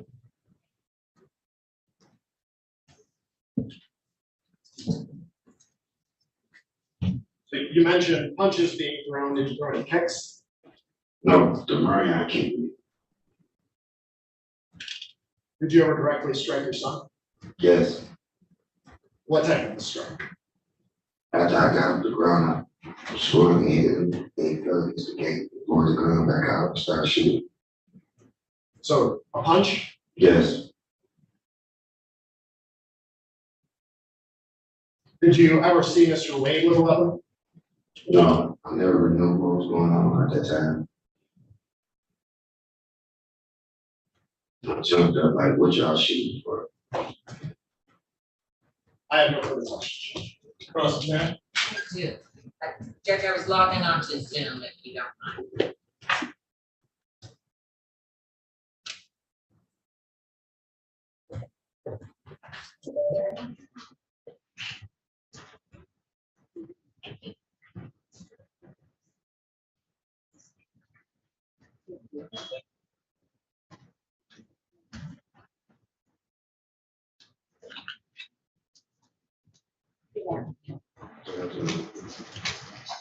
you need a minute? I know this must be,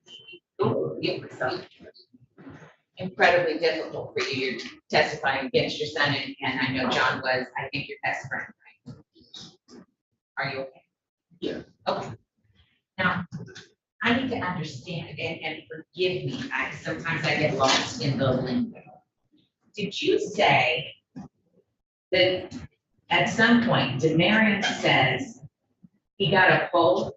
Yes. And I am so sorry, I don't know what that means, friend. Basically saying like he got a gun on him. That's what they call a pole, street lingo.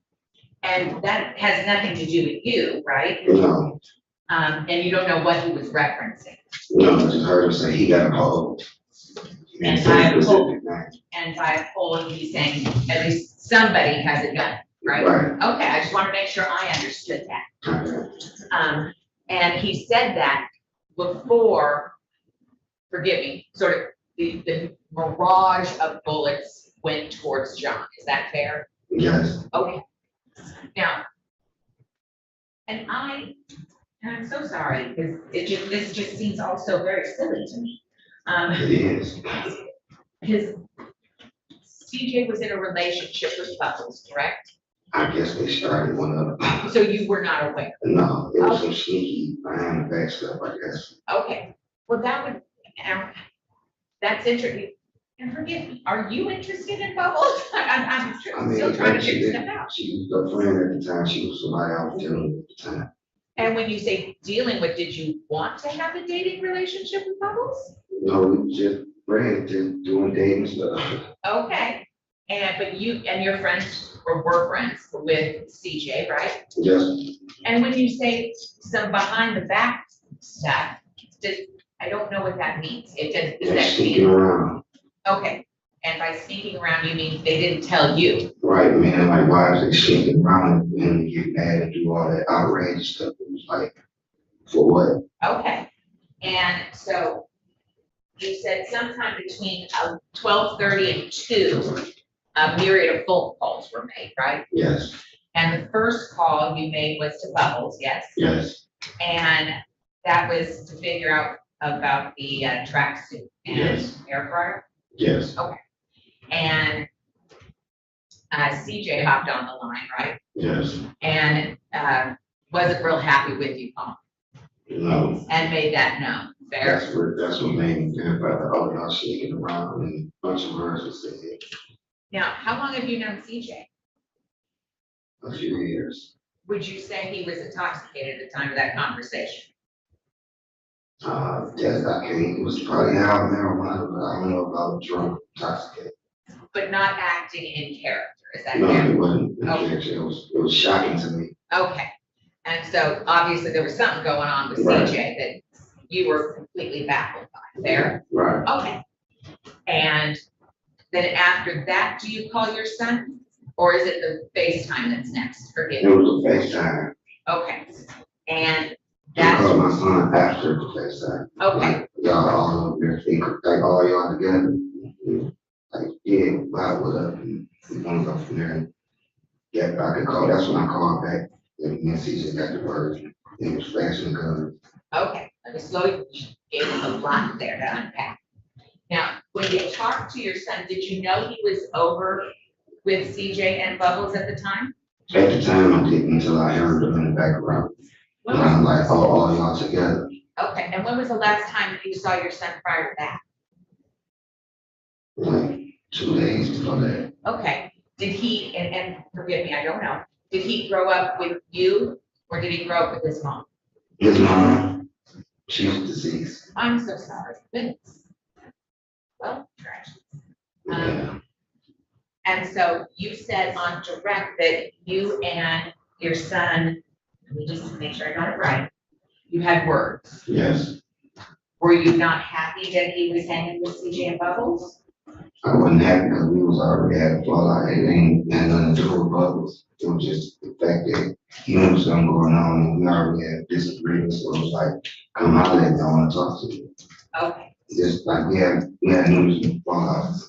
And I always tell him, come talk to me. Okay, so and I don't want to put any words in your Is it fair to say that you didn't exactly have the best relationship with your son? No, it wasn't great, but it wasn't for this, that. Heard. Now, you said, and again, don't want to put any words. I think you said, well, come on, pull up. I said that to CJ. To CJ, okay.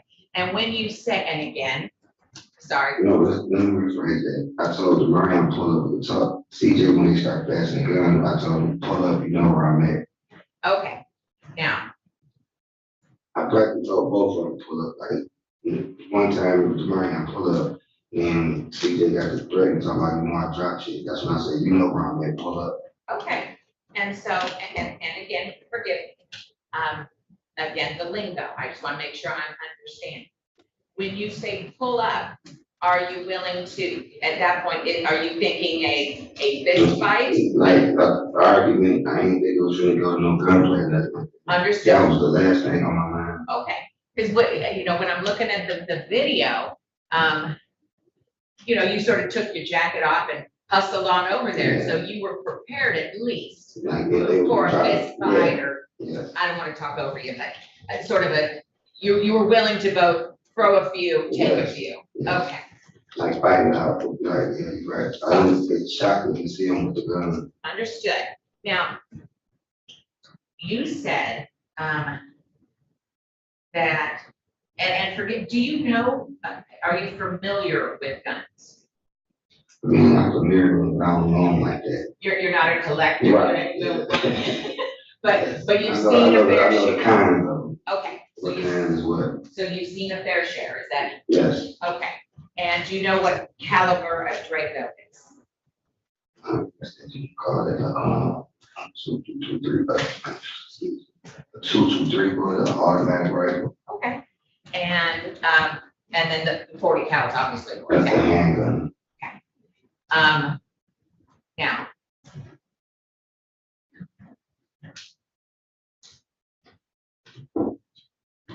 Obviously, things took a turn and a fight ensues.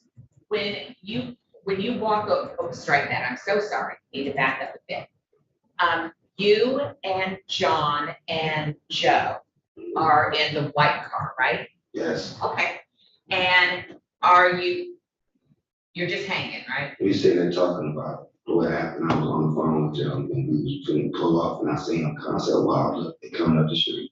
Understood. That's what made me jump out. Were you guys smoking and drinking in the car? No, we was just starting. Like we just scared, like we was just gonna start. We was like all that happened. We just opened the bomb and told us a couple stuff. So did those phone calls happen when you were in that car? No, Joe wasn't there when that happened. Okay.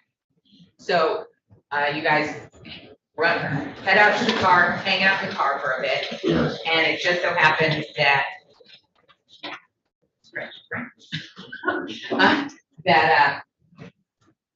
the black car pulls up. Yes. And again, forgive me, I was taken back. Were you surprised that CJ was driving the Impala? Yes, and no, because it was like, I know what was going on. It was just a surprise that they pulled up like that.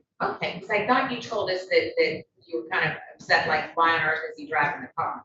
Like, I'm confronting, like, that's what I was bringing up, like, why you got him pulling up over in your car? Okay, and The only so. surprise was the gun. Understood. And so when you kind of head in their direction and take that jacket off, prepared if needs be for that fist fight, you, and correct me if I'm wrong, you sort of head over to the passenger side, right? Just what I was saying, yes. Okay. And do you, and I don't want to put words, do you attempt to get her out of the vehicle? Yes, I reached to try to grab her, and that's when CJ pulled the gun. I'm like, nigga, that's not the word, you know? Yes. And does CJ discharge a weapon at that time? No, he never fired. It was Marion. Okay. No, and you said that there was, after everybody gets out of the car, there are 2 shots from Demarion in the air, correct? Yes. So obviously at that point, he's not trying to hurt anybody, he's you Trying to and. scare her, I guess. So at that point, kind of you and CJ are kind of Like, wrapped up in a fight. Yeah. And that's when your son fires 2 in the air, correct? At that time, yes. Okay, just making sure I got it straight. And then more fisticuffs happen and more tussling, right? Yes. And then he says he got a pull. And then the shots from both gentlemen head towards John, is that correct? Yes. Now, I know the last time you did testify previously, right? Mhm. Now, is that a yes, dear? Yes. No worries, you're not a professional. You had testified that John came, do you even remember where John was coming from? I'm looking at the video, he back and forth from the car to the house. Okay, so do you remember that or do you remember it from seeing it in the video? Just seeing it in the video. Okay, just so I know, because I suspect everything was happening so very quickly. Yes. Okay, so you saw in the video where John goes to the house, right? Is that it? Yes. You're fine, no worries. And did you see that somebody was on the other side of that door? At that moment, I couldn't really tell because there was screen up. I can only do my best. Let me see what I can accomplish for you. May I screen share? Yes. Thank you. Oh, good. Oh, I gotta do that.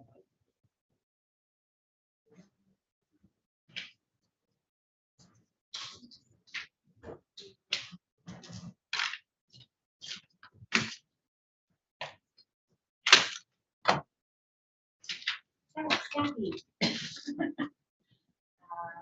2 seconds for me, my friend.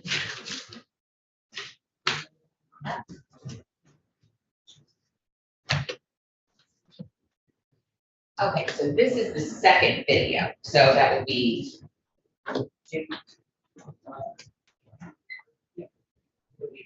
No. Oh, you're absolutely correct. I apologize. And so, all.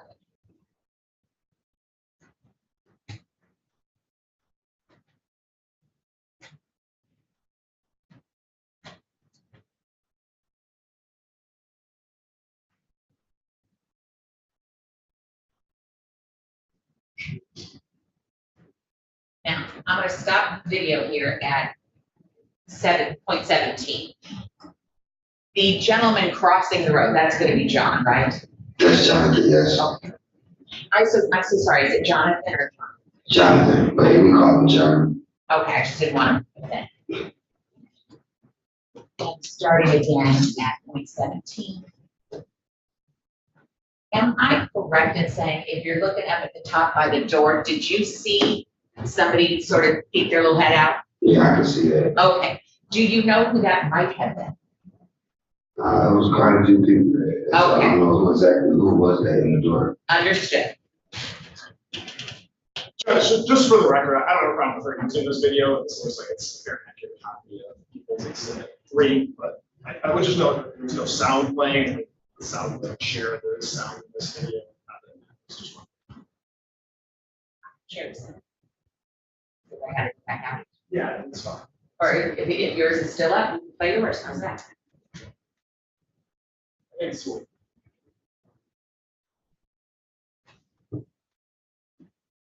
Cheers.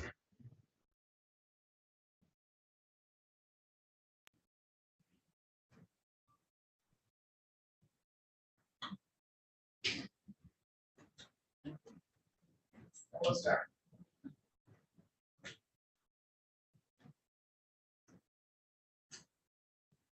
So we're starting at 05.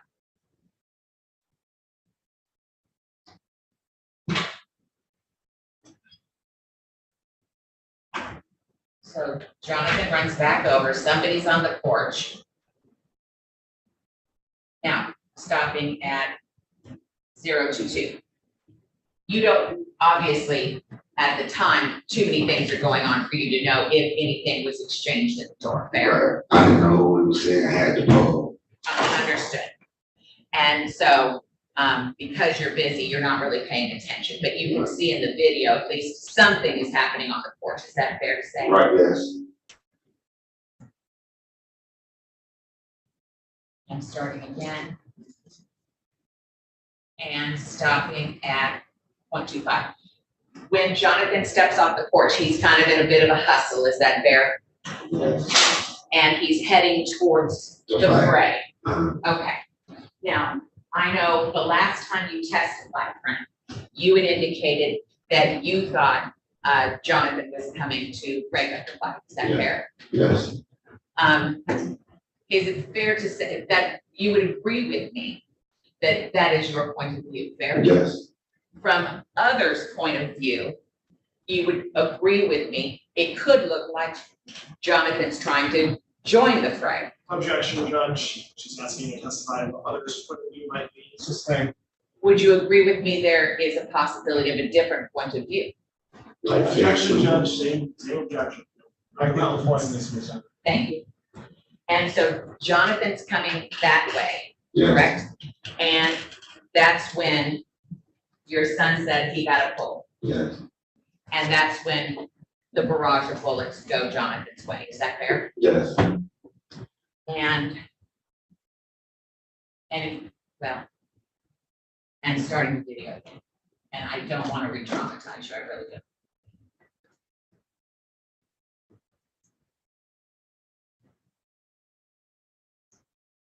After Jonathan gets shot, starting at 0.25, he gets shot, turns around. And do you see something drop in this video on the sidewalk, sir? Yes. Did you see that at the time? No. But you do see it in the video, correct? Yes. Starting again. I didn't even know the gun was down. If you look at how I walked right over it. Absolutely. Just hold that thought, my friend. And everybody gets it back in the black car, drives off. Yes. And you're coming back over, not realizing I'm Who shot? Like who? Because they say, is he shot? I'm like, who shot? That's when I hear him on the person and they shot him. So you don't even realize that Jonathan is shot until Until you I start get to the walking back porch. over. When you're walking back over, friend, and I'm just starting it at 0.48, you sort of walk right over the area where that gun was dropped. Did you see it at that point? No. Understood. And stopping at 0.52. The gentleman that just entered that frame, is that Joe? No, that's my cousin Lucci. That's your cousin Lucci. And starting again at 0.52. Do you see Lucci bend down right where that gun was? Yes. Do you know if he picked up that gun? Yes, he picked it up and threw it in the what's it called, barbecue grill on the side of the house. I appreciate that.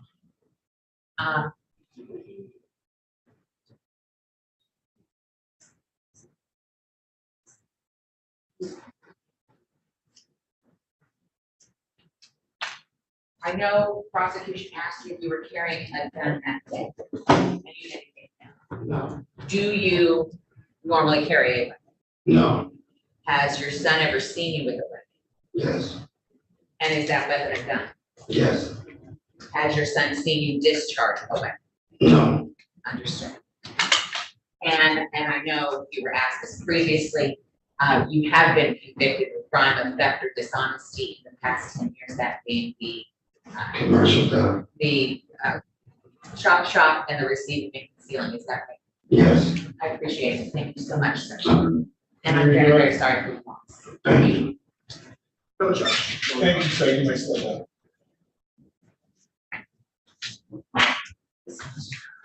Tell me again why you. Here to hear from the witness, leave the room. Oh, yeah.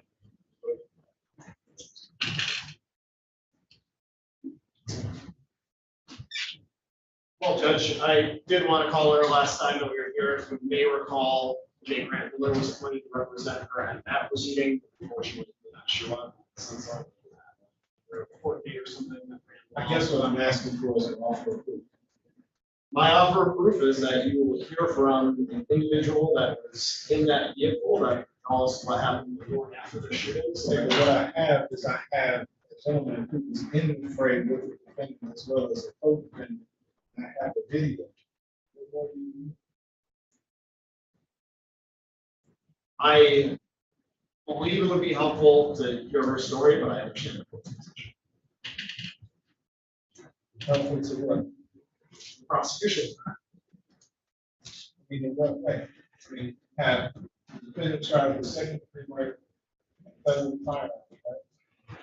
Right, if this case were to go to a jury trial, I would expect that she would be testifying at a jury trial. So therefore, I would like to see what the testimony is going to be before I have to do that. For purposes of the exam, I certainly agree that there's probably cost money, but I don't know based on. I think it's just gonna make you messy. Ask the people, that's what you want to do. It's a mess that I'm gonna have to deal with at some point, Judge. I recognize why you. I don't want to be in the mess with that. That's what you want to do. Okay, well, I think I have to have a discussion with Mr. The attorney that was appointed for Ms. Fox, because we haven't had a chance to talk since we talked to her. Lady's right here, so I'm gonna see if he has any objection to my immunity petition. And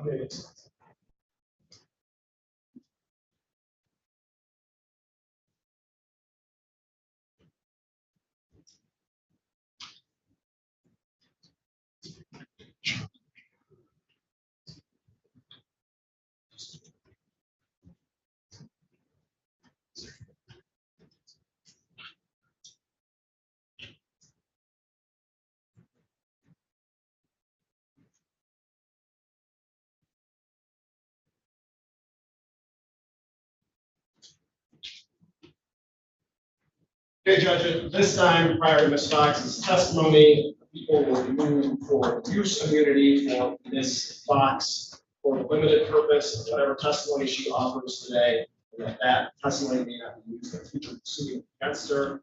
I've already made my record as to why I think important people and everyone else should hear from her. That's detailed in this petition. Sir, tell me your name, correct? Dennis Whitey, P79560 on behalf of Ms. Fox. Raise your right hand. Swear on front and tell the truth, the whole truth, nothing but the truth, so help you God. I do. Thank you, sir. You get an opportunity to speak with Ms. Fox. That is correct, Your Honor. You have advised her as to the importance of her testimony being truthful while being taken under oath. Is that right? Absolutely, Your Honor. You are satisfied that she understands that as well as the consequences of not telling the truth what could happen? Yes, I advise her that specifically. All right. Mr. Hicks? No, I'm sorry. No, it's Mr. Hicks. Sorry. It is Mr. Hicks. It is Mr. Hicks. I get you guys confused. They are very similar. They are. Okay. Go ahead, Mr. Hicks. No, you'll be happy to know that it went this way. It usually goes. If you're signing that immunity order, then at this time, I would like a copy. yeah, and I think it's perfectly appropriate for Ms. Michaud to have a copy of the entire petition. Can we get on, please? Yes, if people call Mr. Latoya Fox this thing.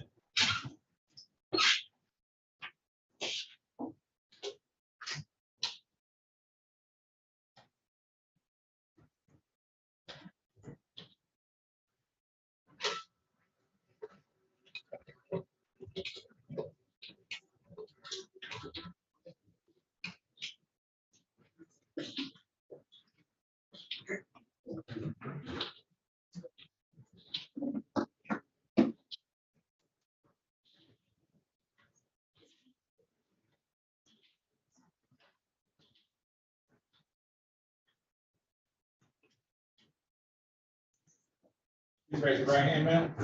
You swear or affirm to tell the truth, the whole truth, nothing but the truth, so help you God. Thank you. Please have a seat. The witness box right next to you. Voice up nice and right here. Okay. Keep the voice up nice and loud and speak to that microphone that will be to your left. Okay. Okay, when you're ready. Thank you, Judge. Good afternoon, Ms. Fox.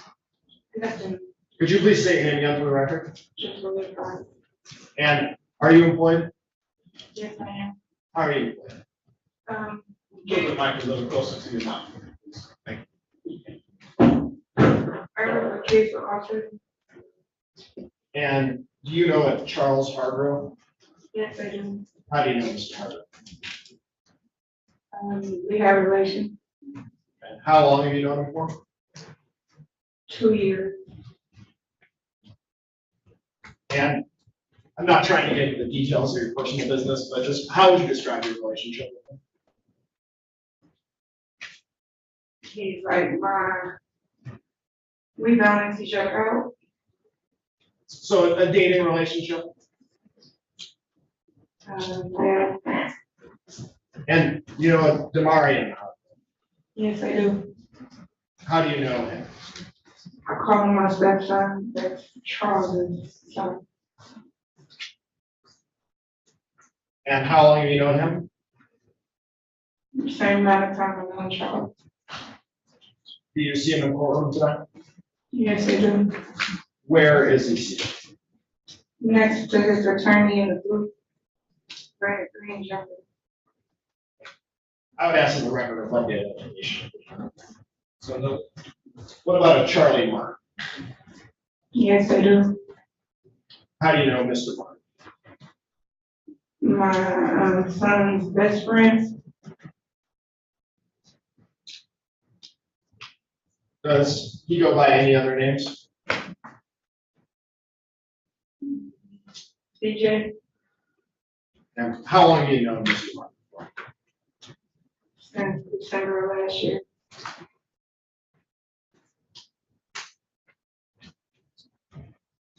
Did you see Mr. Charles Hargrove on March 20th of 2023? Earlier that morning. So why don't we start there? When you saw him earlier that morning, when was the last time you saw him? After earlier that morning. No, earlier in the morning. When was the last time you saw him? March 19th, that following night. Okay. And where were you? At his residence on Asbury. Is that in the city of Detroit? Yes, sir. And is that Wayne County, Michigan? I believe so. And you know the nearest cross street to Roxbury, where his house is located? Houston, Whittier. And you said that you saw him on the 19th. You remember what time you last saw him? Yes, I left my house about 7 and reached him about 9 p.m. Left there about like midnight. And how did you get to his house and his residence? I drove. What type of car did you drive at that time? Can't remember if it was my car. I believe it was a 2013 Chevy Impala, black and gray.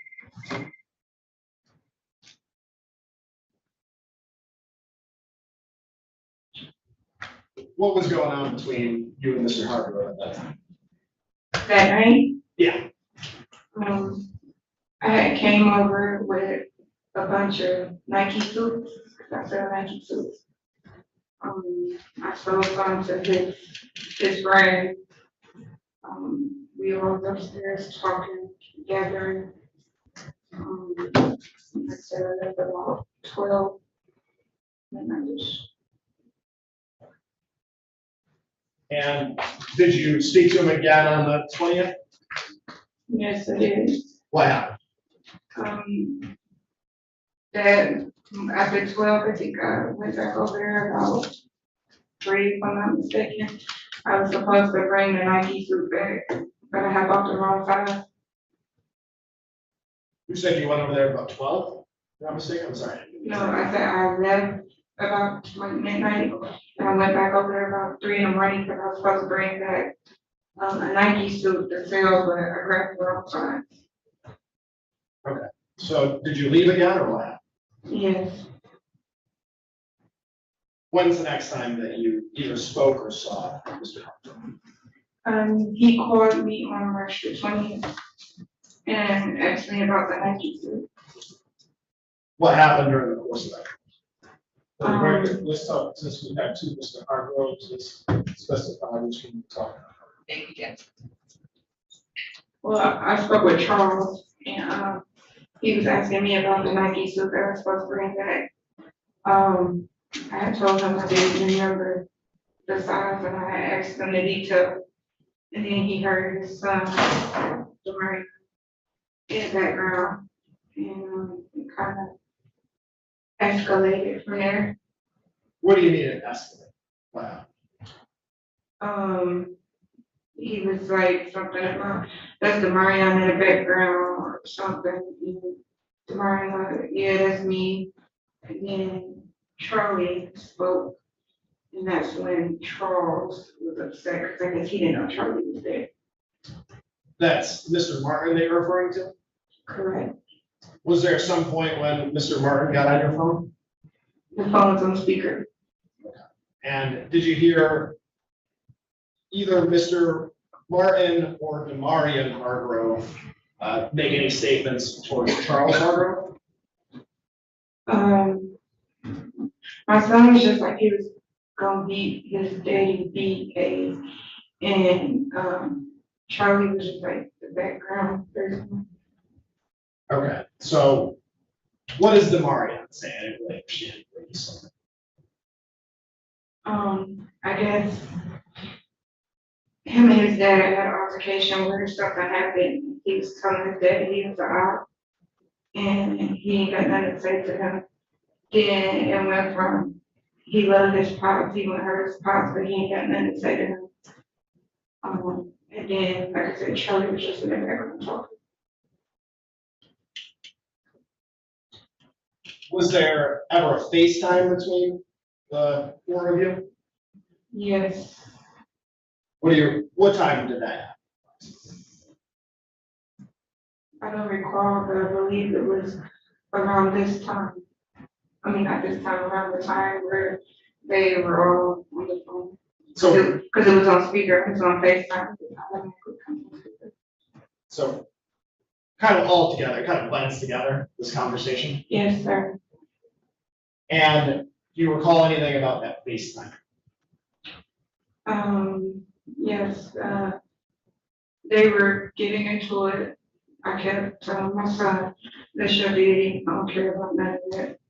And then, I kept telling him to hang up the phone, kept arguing, going back and forth. I normally leave them to argue because that's father and son. I don't like to get between that. I was in the bathroom getting ready because we were supposed to go to a party and leave that. So, were you present for the entire FaceTime call, or did you eventually go back? Sorry. I was back and forth because my daughter was at home, so I still had to care for her. I kept walking back and forth from the room to the bathroom to where my daughter was in the living room.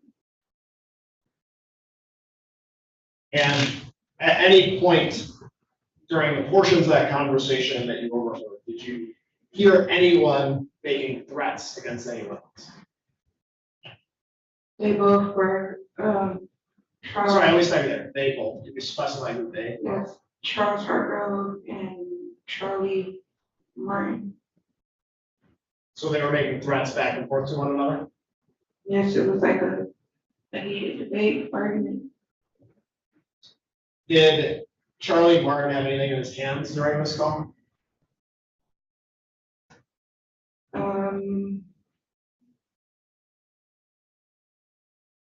I think we can't remember what we was doing. I think we was separating the sizes of the Nike things. I know he had several things in his hand. Did you ever see either Mr. Martin or Demarian Hargrove with a firearm? Yes. During the FaceTime call? No. So what happens after the FaceTime? Like I said, it hung up, and next thing you know, Mr. Herbert Charles called his son phone and was like, "Oh, you over at BA Bubbles house? If you and her, when I see both of you, I'm gonna F y'all up." Like I said, he was kind of upset. Okay. Do you eventually meet up with Mr. Charles Hargrove? Yes, I was looking to him grabbing me out the car on that. Okay. Before, how do you get to How do you get back to Roxbury? We had pulled up on, I think it was Spring Garden or whatever. They was just kicking it, chilling.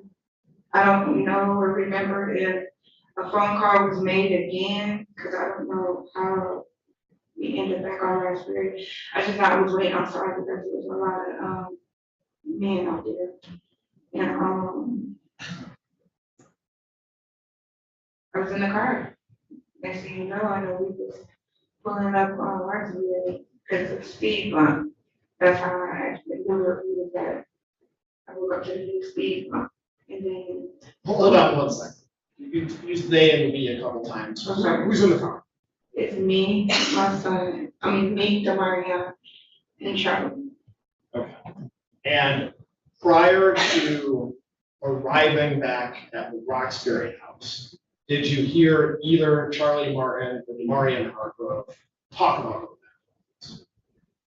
No, we were actually, when I thought we were on our way home, it's the same way to get home. Who was driving it? Charlie.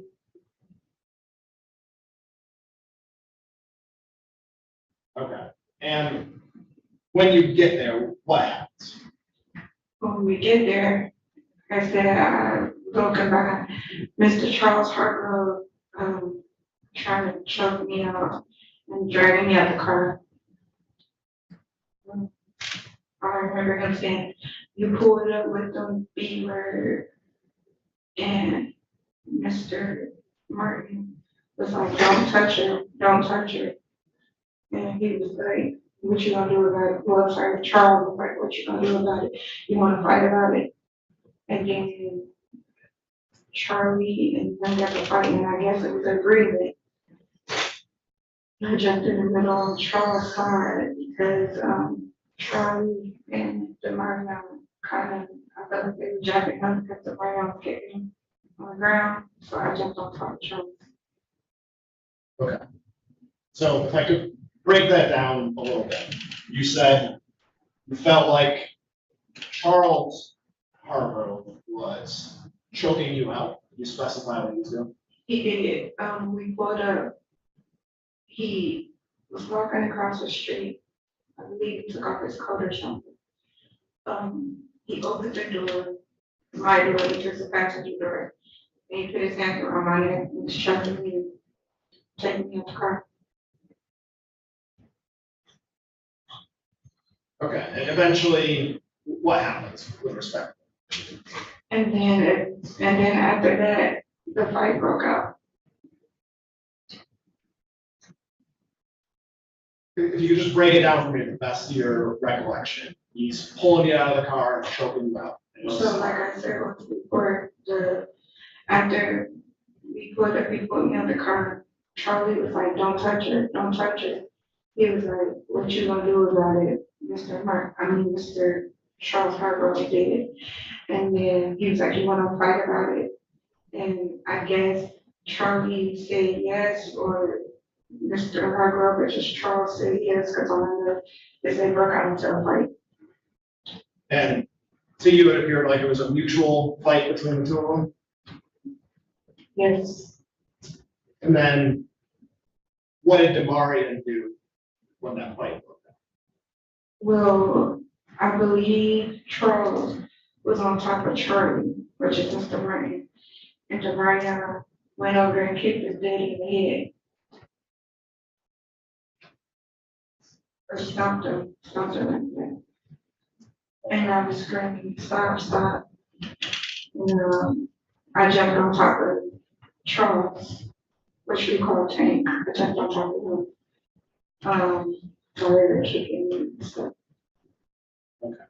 And when everyone got to that location, or even just backing up prior to arriving at the location, did you see any firearms, any weapons? No. You did not see any firearms? No. What about after you got to that location? Did you see any firearms at that point?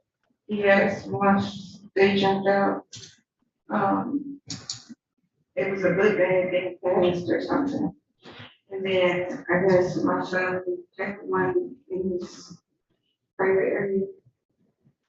Okay, when you said there was a book bag being passed, what do you mean? Where was the book bag? Who did it get passed to? It was in the back seat. And it was either it was being passed to Mr. Martin or Mr. Martin grabbed it out the back seat. When you say it was being passed, if someone did pass it, it sounds like you're not sure. Who would that? Once I leave the room. And once they got out, what did you see them do with those guns? I just remember, to be honest, I don't remember who shot first. I just remember that girl shot. I know they were in the air. I'm sorry, I didn't hear that last part. I said, I don't remember who shot first. I just know I heard gunshots in the air. You said you heard gunshots in the air. How do you know they were in the air? Well, when I was there, I didn't know, but after watching the videos, I saw the gunshots in the air. Okay, so from your perspective, setting aside what you might have seen since then, you just heard gunshots? Correct. Did you ever see those weapons that you described earlier pointed at anyone? During the altercation, Yes, during the altercation. towards the end, What happened? What did you see specifically? all I remember is saying somebody had somebody down from a porch. My son, Demarion, was like, he got a pole, and next thing you know, all the guns was aimed at the person who had it. So you saw a gun in that person that was coming from the porch's hands? Yes, Did you ever see Charles Hargrove with a weapon of any kind? not that day, I'm asking about during that specific incident. no.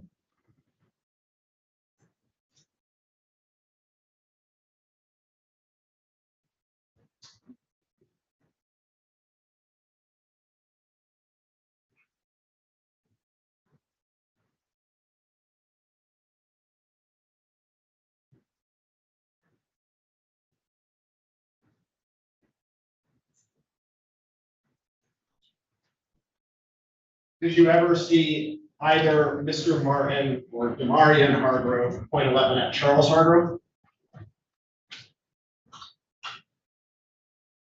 That day, no. But like Just I asking said, about when I that. saw the video, I saw that it was so much going on.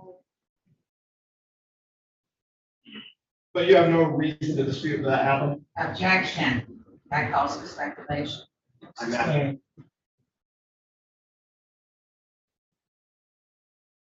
During the course of the altercation, did you hear any threats being levied back and forth? Just I'm gonna beat your A, it was just back and forth. Who is saying that? Everyone? Who? Mr. Martin and Mr. Charles Hargrove. Did you ever hear Demarion Hargrove making threats? During the altercation, no.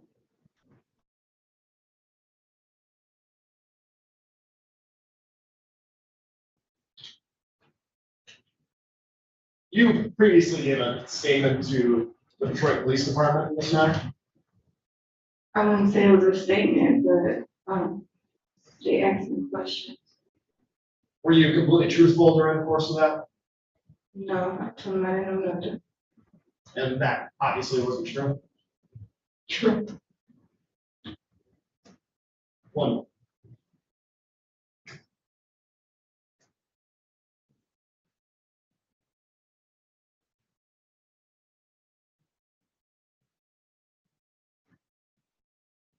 Just for clarity, when you're talking about that person that came from the porch, did you personally see that individual with a weapon, or are you referencing the video that you watched after the assault? I actually think that was asked and answered. She said she saw it. No further questions. Cross-examination.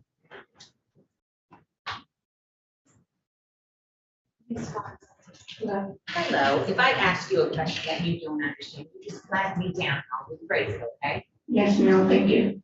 boards. So can we agree to call, Mr. Martin's, CJ, right?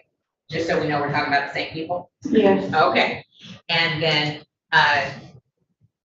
Charles Parker, can we use those two terms? Good? Yes, ma'am. Okay, just making sure. Now, at the time, now I'm understanding that some time has passed between this incident and now. You've now indicated that you were sort of in a, for lack of a better term, a dating relationship with Mr. Charles Harper. Is that accurate? Yes, he was, what do you call it? Sneaky. Sneaky. What does that mean? Sidekick. It was like piece. a side piece, but we ended up catching them. Ah, okay. Sorry. I see, I learn something new every day. You gotta get with it. Apparently. So, Charles Hargrove, let's just use the phrase, your piece on the side, yes? Okay. Is that fair? Yes, ma'am. Okay. I hate. Now, since he's the one on the side, is CJ, were you and CJ in a relationship at the time? No, but me and CJ, we did have a relation. Okay. And so that, when I say, were you in a relationship, when you're saying, you had relations, it was more casual than anything. Yeah, we did. I'm sorry, we had intercourse one time. Understood. Now, when we're talking, remember that whole conversation about phone calls and FaceTime and all that jazz? Okay, is that a yes, dear? I'm sorry, yes. You're fine. The first call from Charles Hargrove goes to your phone, correct? Correct. Now, is that entire conversation on speakerphone? Yes, it was a FaceTime call. Oh, that was the FaceTime call in your memory? Yes. Okay. And does CJ sort of grab the phone and they start, pounding on chests and seeing who's is bigger and that sort of thing? Towards like the middle of the conversation, because the first part of the conversation, he didn't know CJ was there. Charles was just calling about the Nike fit that I kept forgetting. So is it fair to say neither gentleman knew you were sort of in between? Yes. The two of them, fair? Again, no shame. So this is the first kind of each is hearing that they are involved with the same one, fair? Yes. Now, you told us you don't remember if there was a phone call to get everybody together on Roxbury, or if you were just headed home, because that's the same direction, right? Correct, I don't. It's been a minute, I don't remember what it actually was. Fair. Now, when CJ pulls your car, it is your car, the Impala, right? Yes, ma'am. Okay, so CJ pulls the car over. And does CJ hop out, or is your first memory Charles coming over? Charles definitely came over. Okay, and did you see him, and we just need to be a little more specific, Brent? Sure. Because I know time has passed, people have talked, you've told us you've watched the video, that sort of thing. So we just need to know if you remember it from that day, or from a conversation, or from the video. Is that fair? Yes, ma'am. Okay. And so your first memory is Charles coming over. Did you see him sort of hustle his way on over there and throw that jacket down, or was that from the video? From the video. Fair. But you definitely remember him opening up that car door. Yes. And laying hands on you. Yes. And you said he tried to choke you out. And by that, I don't want to put words in your mouth. I'm assuming what you're telling us is he put both hands around your throat. Yes. And tried to yank me out the car. And did that restrict your airway? Could you breathe here? Yeah, I could breathe. Okay. So you didn't lose consciousness or anything like that? No, ma'am. I trust that was an unwanted touching of you by Charles Hargrove. You didn't want him to drag you out by your throat, right? Oh, no. It wasn't even expected. I didn't know he was gonna act like that. And CJ then sort of says, and kind of comes to your defense, if that's a fair phrase. Yes, And then the two of them kind of get to fight. yes, ma'am. And do you see a gun in CJ's hand before the fight? That day, no. Understood. And I only want you to tell me about that day, okay? So that day, when CJ exits that car, you do not see a gun in his hand. Off my memory, no, but on the video. That's fair, that's fair. You don't see it, but upon reflection, he may have. Is that right? Yes. Okay, and I'm assuming that's because everything is happening so fast, and somebody just laid hands on you. Yes, and I was arguing with Mr. Hargrove. Understood. And in that argument, are you saying calm down, breathe, stop this nonsense? What are we saying? Tell him it's not where you think it was. Okay, because from your point of view, your feelings had grown for Mr. Charles Hargrove, and now sort of CJ is just the guy you previously had a wrong with. Yeah, I was really trying to get over Mr. Hargrove. And I tried to move on, but it didn't work out. Oh, let me pause you for just a second. So at the point when all of this altercation is happening, was Mr. Hargrove sort of the piece on the side, or had he moved on to those feeling heartfelt stuff? We still have feelings. But you wanted to break it off. Yes. Did you express that to him? That March 19th, I told him I was seeing somebody else. Was that in reference? Did you tell him who you were referencing when you said you wanted to break it off? No, but he referenced it better not be Charlie, it better not be CJ.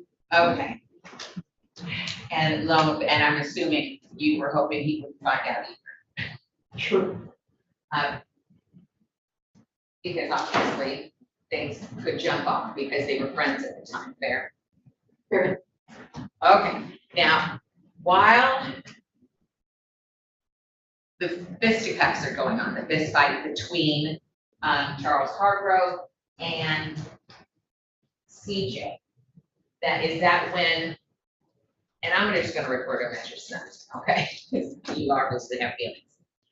When your son, my client, fires two in the air, or you don't remember who fired in the air? You just remember hearing it.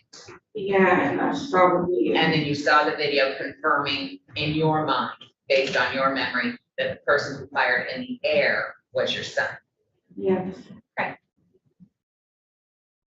Do you know why he fired those two shots in the air? I would have to only assume that. No, we don't want you to assume. Okay. Did he express why he was firing two shots in the air? No, nothing was talked about. Now, after those two shots go in the air, do you remember seeing the man who eventually gets shot running across the street into the house? From your memory, do you remember that? To be honest, no, I was so focused on the incident from the fighting and calming everybody down. It happened so fast. And I think you saw that from the video. Do you remember the man who gets shot coming off the porch from your memory? Yes, I do remember that part. Okay. And do you remember him being handed a gun? Did you see who handed him a gun? No, because I was trying to calm my son down at the time. Understood. So you see the soon-to-be deceased coming off the porch, and you told us that you saw him with that handgun. Yes, when I saw the video, I realized there was a handgun. Okay. And you agree with me that the man with the handgun coming off the porch is kind of looking as if he's joining the fray. Was that your impression? He was coming to Mr. Charles' defense. Okay. And because he's sort of for lack of a better word, Team Charles, fair? I would say he was team both because he was telling them, stop this, your daddy, you're not gonna do this and stuff like that. Okay, but he's saying that he has a handgun in his hand, correct?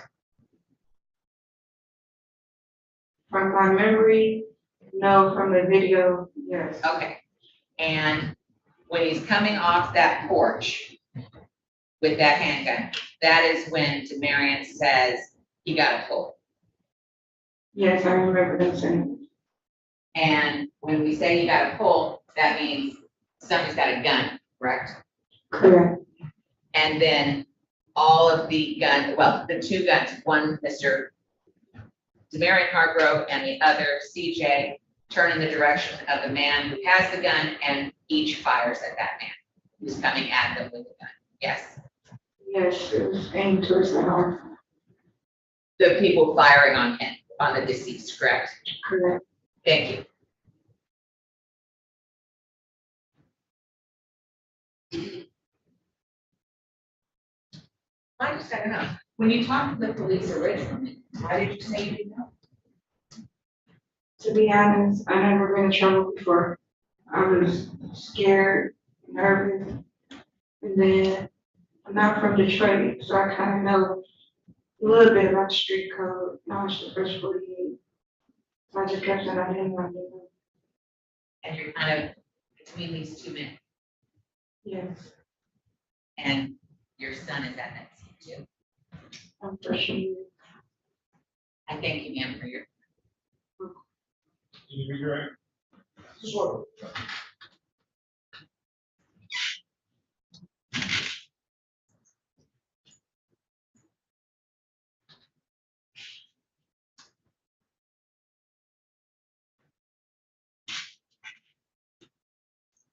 At the time that you gave that statement to police, is it fair to say that you cared for, we'll call him CJ and Mr. Martin? Yes, I did. And did you care for Damari and Hargrove? Of course. And do you still care for both of them today? Yeah, Do you want to be here today testifying? not really under these circumstances. I have no other questions. Thank you, ma'am. You may sit down. I have one. Do you still care, at the time, did you still care for Charles Harper? Yes, I did. Did you arrive with him today? Yes, I did. Thank you very much. Oh, and did you guys talk about things? We just talked about the things again. Thank you so much. Thank you. You sit down. Any other witnesses? Not for the people. Any witnesses? Not a People. At this time, wait for this Fox. The people are going to move for binding over as charged.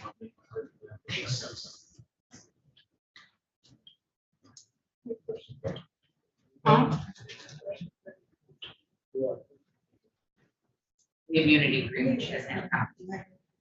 Oh, she needs a letter.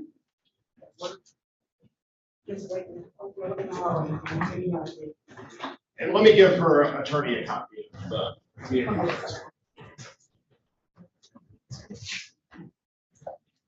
I need you to walk and chew them at the same time. I have a doctor's appointment.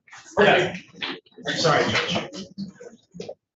So at this time, the people move for bind over on all 4 counts. I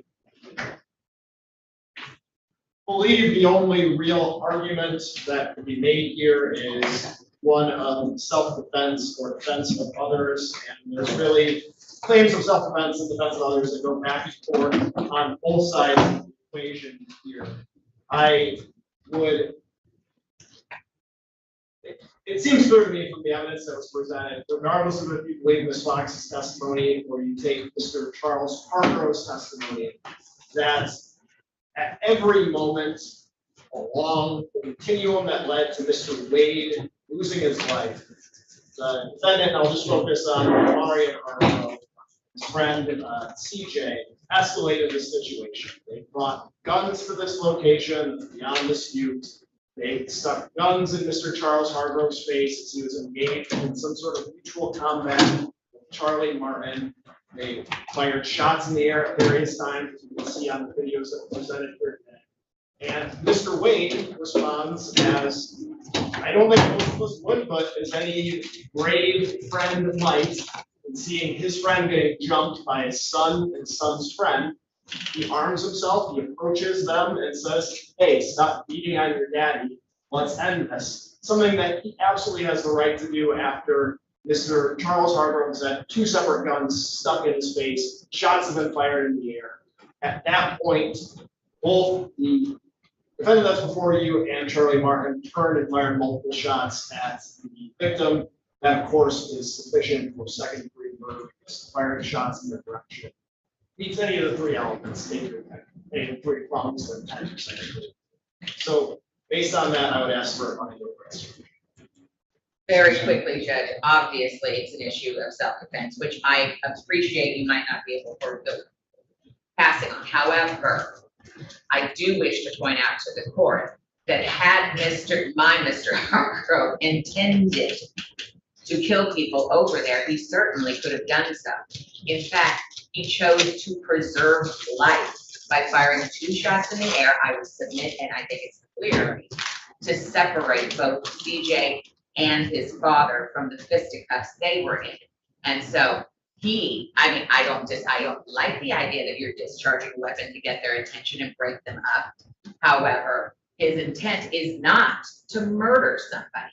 And I do disagree with prosecution, because the elements of second-degree murder, an intent to kill, an intent to do great bodily harm, or a wanton willful disregard of the reasonable likelihood of your act. We know what his intent was. His intent was to separate everybody. It is not until Mr. Wade comes off that porch and adds an additional gun to that fray, and he says he got a pull. Each witness was very clear that DeMarion knew that Mr. Wade had gone to that house, grabbed a gun when it wasn't necessary. Because in truth, Charles Hargrove was only in danger of minor injuries. It was a fist fight. At times, CJ even put the gun down to have the fist fight. His son kicked him, didn't shoot him, shot in the air. It was Mr. Wade coming off that porch, adding the 3rd gun that escalated the situation. Wade had no right to bring a gun to a fist fight, because it wasn't a gunfight until Wade introduced it. And in doing so, he's the aggressor, not young Mr. Hargrove here. We would ask the court to consider a reduction in the charges. I appreciate self-defense has to go across the street, perhaps, but you still have to pass on what this young man's intent was. And you have to take it in the totality of everything that's been presented. If he wanted to kill somebody, he clearly had the means to do so. He clearly discharged the weapon previously, but he purposely chose not to endanger human life until Wade made him. Okay, so here's where I'm going. First of all, I take issue with interjecting a gun to begin with, particularly on your father. That's your father. All too often have these young men acting like cowards and bringing guns into the fray to begin with. Had you not had a gun to begin with, then maybe this person, Mr. Wade, may not have been necessary to go and get the gun himself. But I do appreciate the fact that it wasn't until Mr. Wade was running towards you with the gun, he said he has a pole, that's what caused you to start firing. That's what caused you to start shooting. Was you firing that gun reasonable? Were you acting in reasonable self-defense? That's going to be a jury question, not a question for this court. Because a rational trier of fact could find that you created a very high risk of death or great bodily harm in firing that shot in Mr. Wade's direction. Given that Mr. Wade was coming towards you, the gun wasn't pointed at anyone, so far as I can see from the video, that he says, "Stop hitting your daddy. Stop fighting your daddy," or some words to that effect. But you and your co-defendant choose to fire or discharge that weapon in the man's direction, thereby fatally wounding. Should this matter get to trial, it's going to be an interesting trial. One of the things we have working for you is that you have excellent counsel. Thank you very much. She doesn't miss very much. But as far as what your intent was when you went over there, you shouldn't have went over there with the gun, first of all. Second of all, you should have been fighting your father.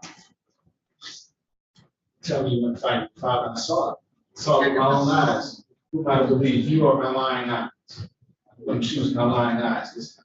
I saw you fighting your father over a girl. But we with somebody else, when you're in jail and your dad is on about his business or whatever.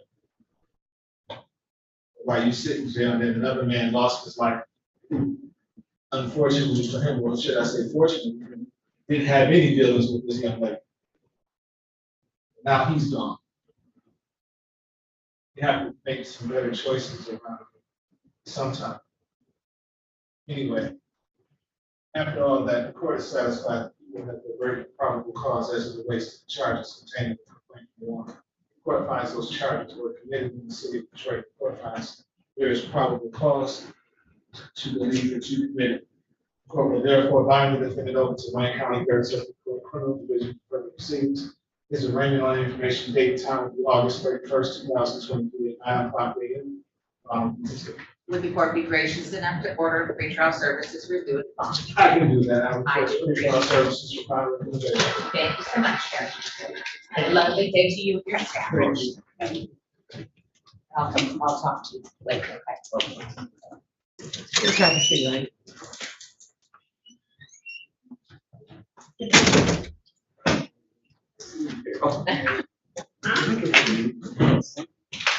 you very much. That'll be fun.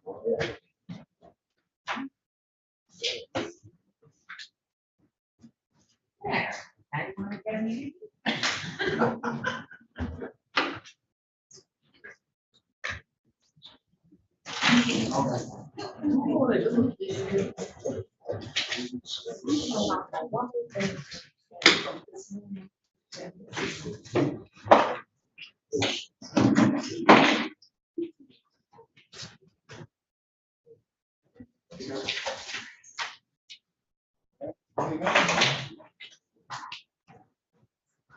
Thank you, Judge. I'm sorry about that. I hope you're,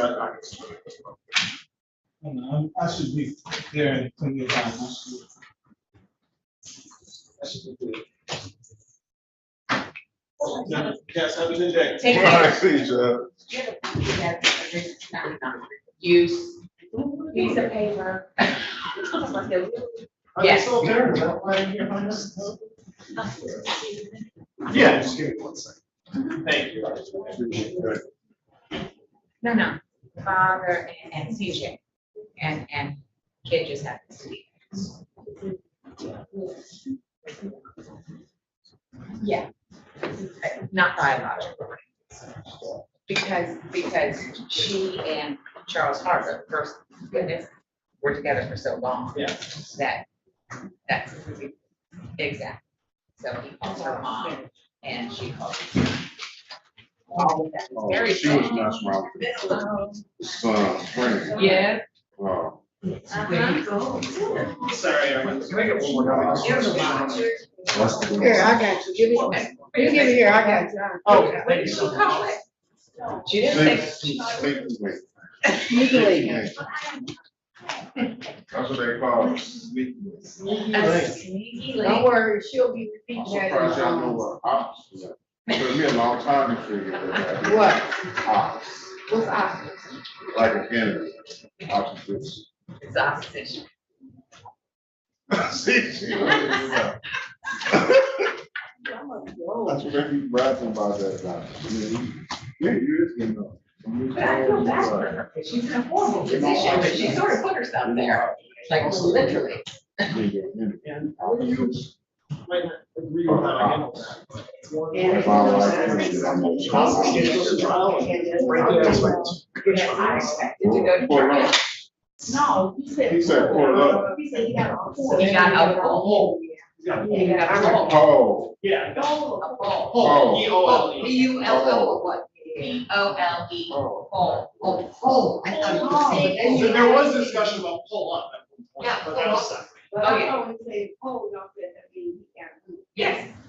That's what he had. Oh, dude. No.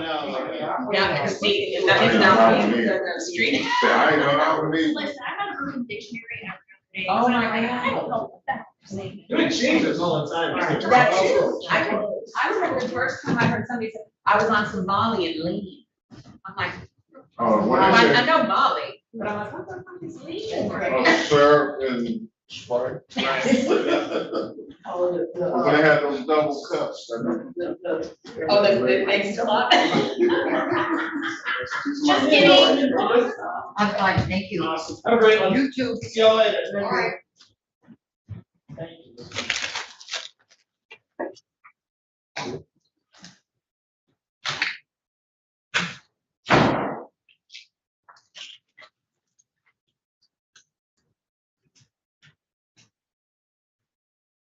Yes, I just want to be the hard one, please.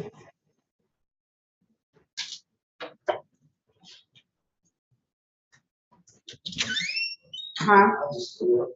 What you doing?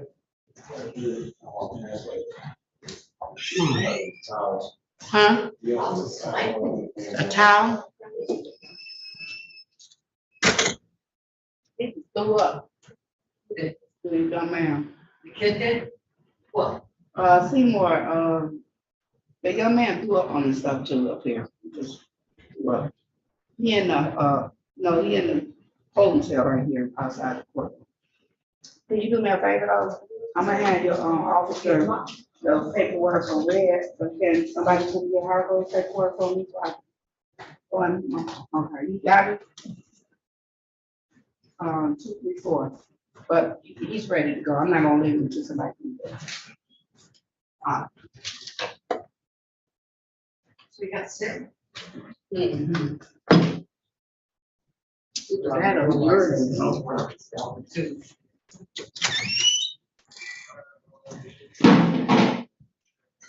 Hold on, come here. You need some water or something?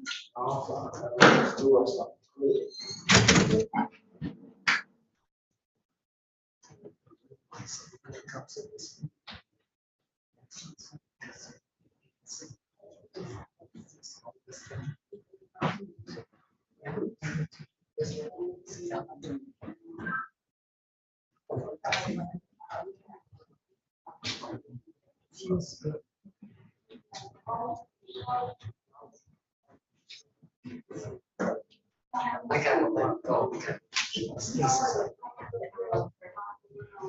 That's right. That's what I'll be doing here in the morning. You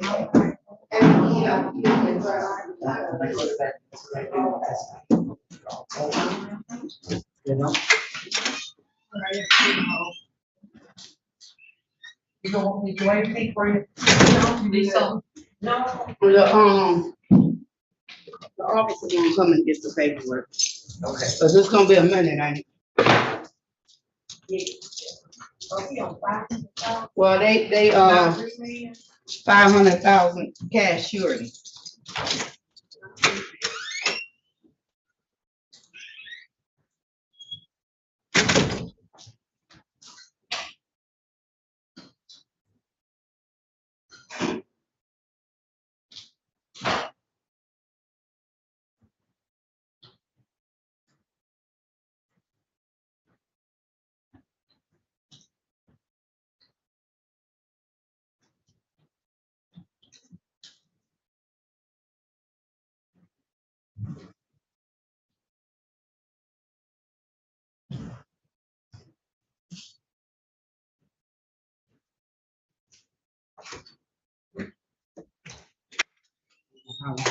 be.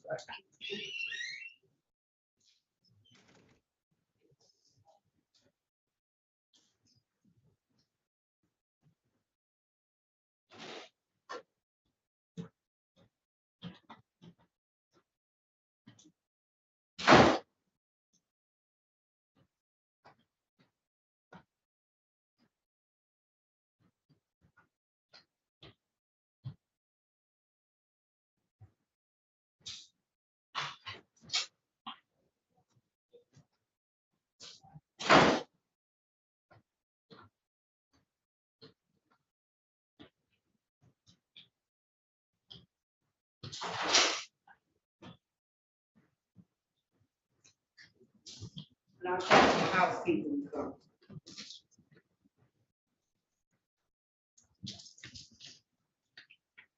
Yeah, I told Israel, he gotta check with y'all, Supervisor. boss to set that up. Yeah, because everybody not present.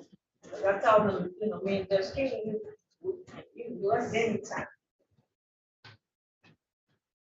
So the judge ain't, well, the judge wasn't gonna be able to stay anyway. Yeah, but he can't do us. Right, so. Yeah, that's something that has to go through Anika, because that's our supervisor, so.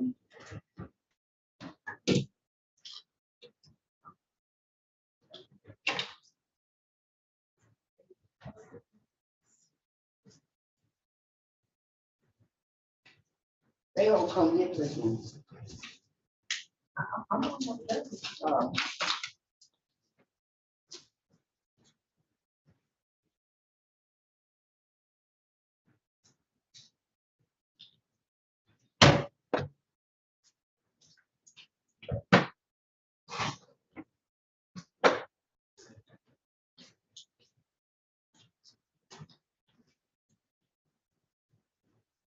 You know, y'all got the live and stuff still on.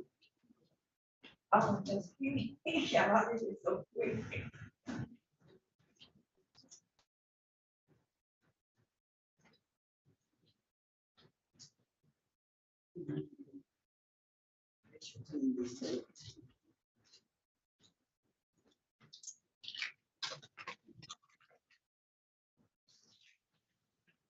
You know what that means? Huh?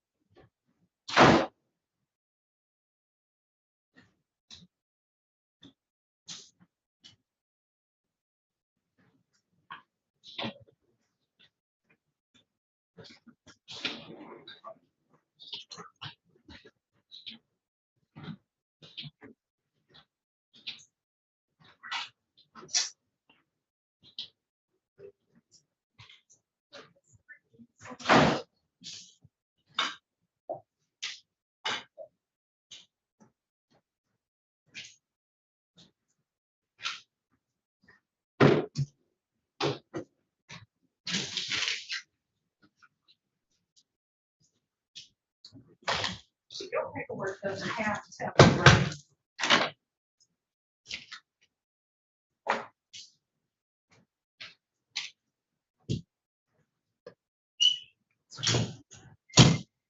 Where's Charles Hargrove?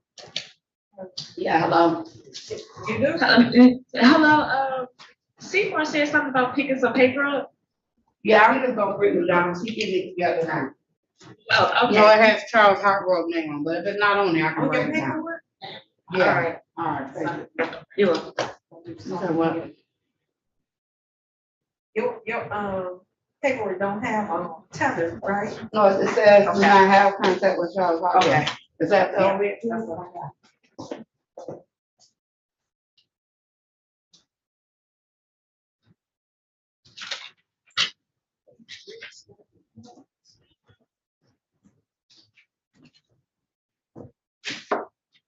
Oh, it's bad.